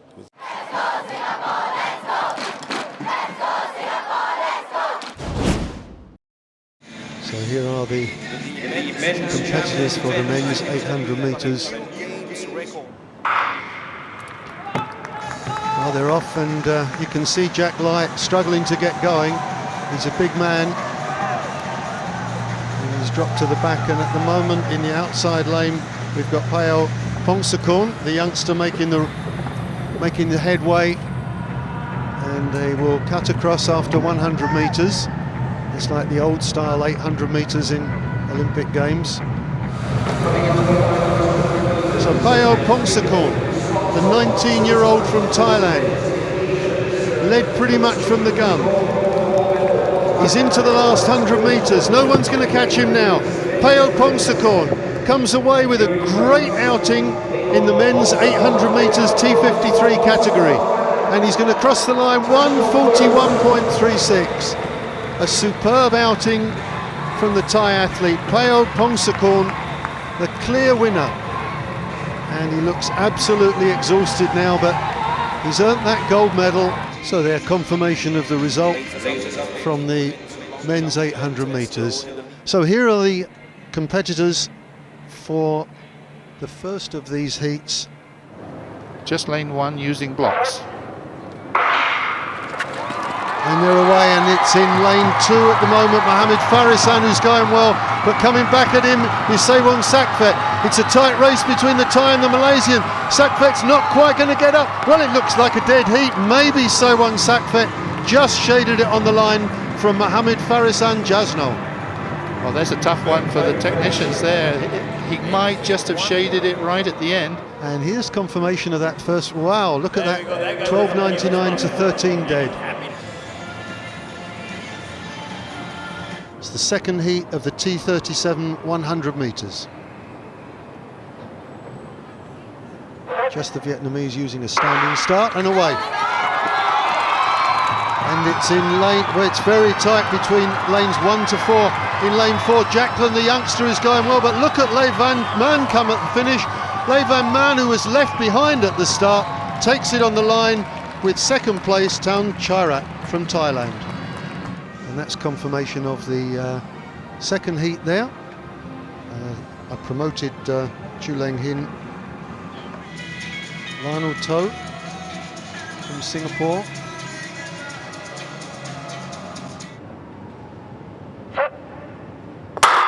And they're off. Van Man's got a better start this time. Van Man going well in the middle, and at the moment Lionel To on the inside. But Le Van Man, he's looking like the man to beat. Le Van Man from Vietnam takes the gold position. Second, Sewon Sakphet from Thailand. But with a good start this time around, a great run. Comfortable margin of 0.24 there.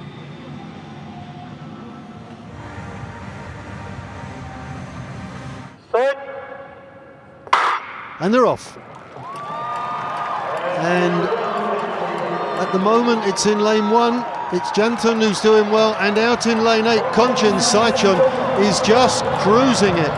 And outside of him, Jainal Aripin, and I'm afraid Singapore's hopes were dashed there as Konchen Saichon showed his true class by just running away with the game, with the race.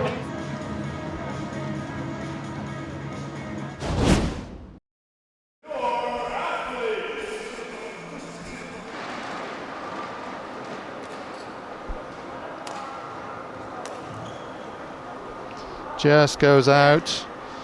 The win then for the Vietnamese player. Vietnam leading 1-0.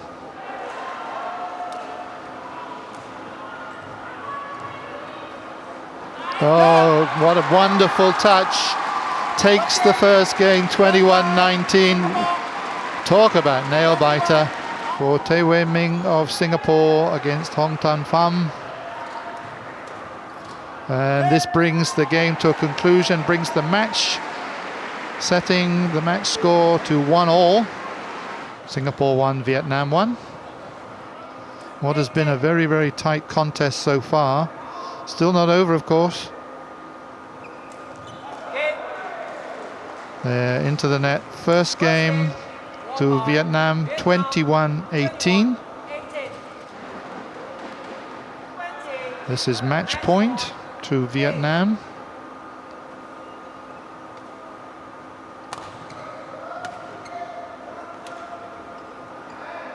There it is.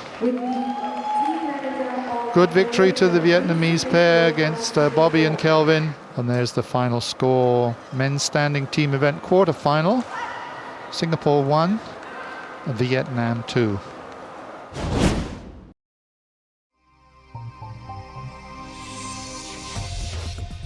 SH1 is for rifle shooters with a high degree of impairment affecting the trunk and legs, or the loss of lower limbs.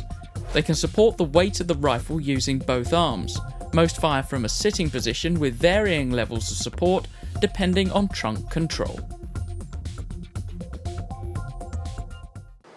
Yishun Safra Club is the venue for the shooting events of the 8th ASEAN Para Games in Singapore. This morning, the men's events got underway in the 10-metre air pistol and 10-metre air rifle standing events. The final of the R1 10-metre air rifle standing SH1 category featured 3 shooters from Singapore and 3 from Thailand.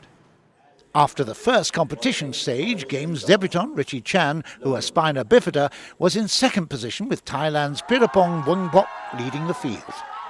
After Kumar Adiapatam and Kelvin Ike were eliminated midway through the 20-shot final, it was left to Chan to keep Singapore in the medal hunt. Chan eventually finished second with a total score of 178.1 to take silver. Thailand's Wengbok and Mala Siabandit took gold and bronze respectively. It's like I say, there's a lot of emotion. There's like fearing to shoot a bad shot, and you also want to win. So the two feeling clash, very hard to maintain. There's a clapping at the end, and it distracted me a little. So my concentration just break a little. Thailand continued their dominance in the final of the R1 10-metre air pistol SH1. Bordin Sonsiwachai, who competed at the Asian Para Games in Incheon, took the lead from the get-go and never looked back. Singapore's Logaraj Raju was the closest challenger, but he would have to settle for the silver with a total score of 187.5. Indonesia's Zulkifli took the bronze. Performance, I think it was good. I enjoyed myself throughout the whole entire event. So I think it was almost good performance. A milestone achieved. So there are many more to actually achieve and continue working harder. 2 silvers and 2 events for Team Singapore. The medal hunt continues tomorrow with the women taking centre stage. The first day of the 8th ASEAN Para Games 10-pin bowling competition at Temasek Club saw Team Singapore's para-athletes clinch a total of 4 medals. The morning session garnered 2 golds and 1 silver for Team Singapore, who had supporters cheering them on loudly. In the TPB3 category for athletes who are visually impaired, Mohammed Ismail scored a total of 1,137 pinfalls to clinch gold ahead of Malaysia, which took silver and bronze. There was more joy for Singapore in the TPB4 category for athletes with intellectual disabilities. Mohammed Raushan scored a total of 1,092 to clinch a second gold for Singapore. Compatriot Eric Fu finished second with a score of 1,079 to take silver. Myanmar's Ye Fon Wang took bronze.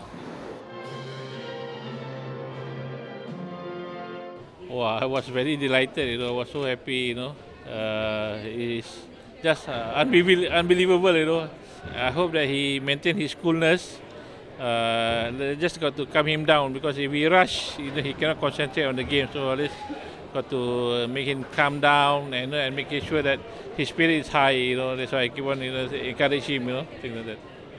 The afternoon's competition saw Singapore clinching a third gold in the TPB 8 category for wheelchair-bound bowlers. 53-year-old Anwar bin Said finished with a score of 838 to take top honours, ahead of Francisco Ramirez Ednaco and Jaime Bagitan Manginga of the Philippines. Excited myself, so I don't think I can get a medal. So because I work hard, I training hard. So this what I get for not only for me, for my team, for my Singaporean, for my supporter, my family also. They can support me, and my team manager, my president, and all my friends. Singapore's bowlers will be back in action again tomorrow in the mixed doubles events. Singapore is hosting the ASEAN Para Games for the first time. The Para Games gives a chance for people with disabilities to compete at the highest level. The Para in Para Games stands for parallel, and these games for athletes with disabilities is parallel to the games for able-bodied athletes. And at the ASEAN Para Games Carnival held at the Singapore Sports Hub, visitors can get a chance to experience some of the sports featured at these games. Well, I think the carnival has got several objectives. The first objective is to sort of educate Singaporeans and visitors to the ASEAN Para Games about parasport, some of the rules, and how do you understand what the athletes experience when they play those games. So some parts of the carnival have been designed for sports tryouts.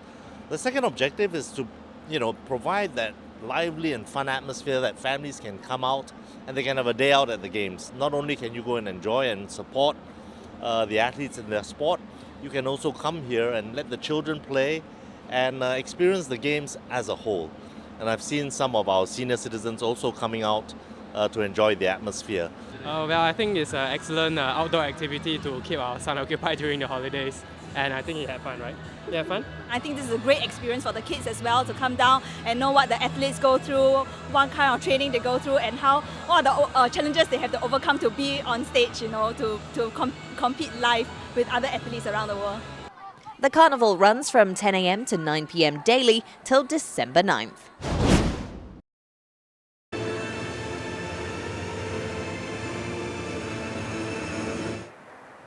It's 6:10. No mistakes now. There's a good point for 7. And acknowledged. Or is that the end? Okay. Well, that is in fact the end. It's 11-6 because of an error on the play right there. I thought it had come down there. They really have a very, very good camaraderie, these players, I have to say. Jindapon there was totally outclassing her opponent. Match point, but that cleared, I think. It did. Not much reaction there from Claire Toe, but you have to say she did well. 2-10, doubled her score. Come on, let's get another point. Oh, not there. An apology, but that's the game. That's the match. It's 11 points to 2 in the third. Almost an embarrassed smile for the way they're doing. They actually got a chance here. It's going to be Claire Toe will serve. Keep it in play. Don't go for... and that's too good. That is too good. 10-9, or 9-10 rather, because Singapore's still in service. So that is now... Yeah, they stayed where they were. It's still Claire Toe to serve. 9-10, it's game and match point here, and that's it. It's all over. It's 11-9 in the third. So Wajitra Jayon and Dararat Asayut will celebrate. They will shake hands, and that is the end of this particular match because it's the best of 5, first to reach 3, and that has been achieved by the team from Thailand. The Singapore Goalball men's team began their ASEAN Para Games campaign against Laos at the Marina Bay Sands Convention Centre. Singapore is competing in the event for the first time, and they did well to score 4 goals in the first half against a very experienced Laos team. By the end of the first half, Laos built up a 9-4 lead. In the second half, Singapore worked hard to reduce the deficit. But Laos proved too strong as they raced to a 14-4 lead. With rules stating that a match must be called off if the goal difference hits 10, the game ended with more than 5 minutes left on the clock. In their second match of the day, Singapore lost to Indonesia 13-3. Singapore's women's goalball team came up against Myanmar in their first match. Singapore took a 2-0 lead, but Myanmar led 5-3 by the end of the first half.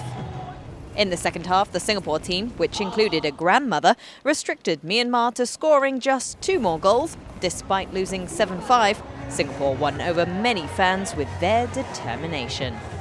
Because this is a very special game for the visually impaired. So I hope that those who don't take activities can come and consider join us, because this is something new and it's very safe. And Grace is actually going to be 60 next year. So I mean, why, if she can play, why not other younger athletes? So we're actually calling out to all you young athletes here who want to try something new, who want to get active. Goalball is a game, and it's a really fun and exhilarating game. Grace loves it. Grandma can play, all of you can. But I think at the end of the day is that is what we really want to achieve. But is that we hope that through sports we're able to build a more inclusive society, and as well as through sports empower people with special needs to build their confidence as well as build their independence. Team Singapore! Team Singapore! Here we go. And they're off, and it's a good start for Teresa Goh. She's well ahead, but Teresa Goh is well in front here. Coming up to the turn on those blocks. 50 metres away. Clearly in front, Teresa Goh. The crowd now getting excited in that final stretch. And it's a local favourite, Teresa Goh. It's a new record as well. It's an excellent start to the swimming for Team Singapore.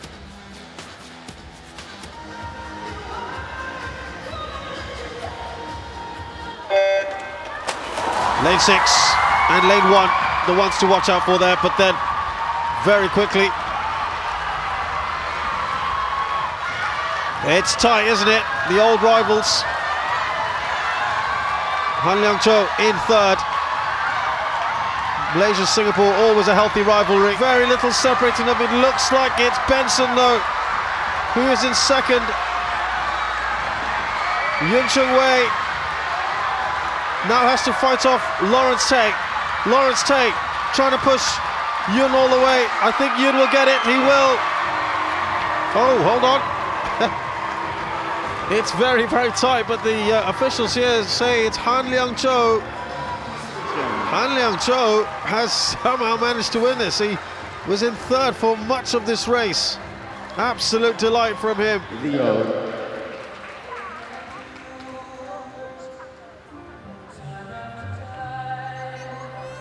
In lane 5.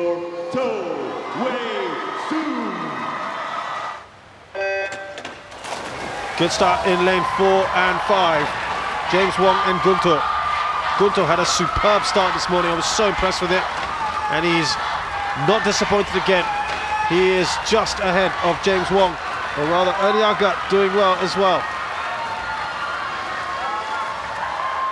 To Wei Sung in front. The crowd delighted with that. To Wei Sung just about holding him off. To Wei Sung gets there first. It's a new games record as well. Excellent work from To Wei Sung. There we got it, To Wei Sung. All our medalists will be from this time final. To Wei Sung, Ernie Gavilan and Guntur will take the medals. And Singapore's To Wei Sung with the gold medal plus a games record, to the delight of the local fans.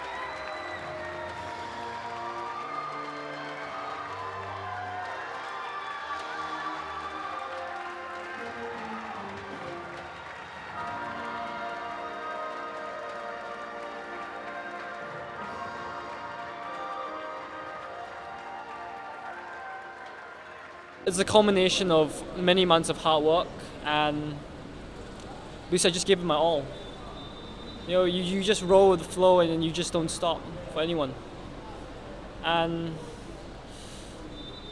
I guess I'm just really proud of myself today. And I owe it to my family, my friends, and my coaches, who've always been there to give me support. And without them, I just wouldn't be here. So, thanks, guys.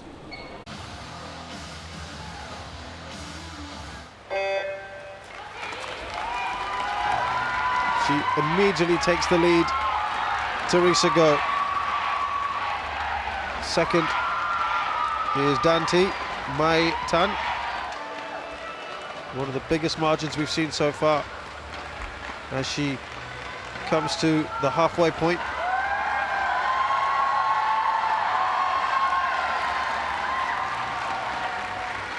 Doing very well here, Teresa Go. Trained so hard. It's little things like these that help me and the parasports community in Singapore grow. So she's been an excellent ambassador.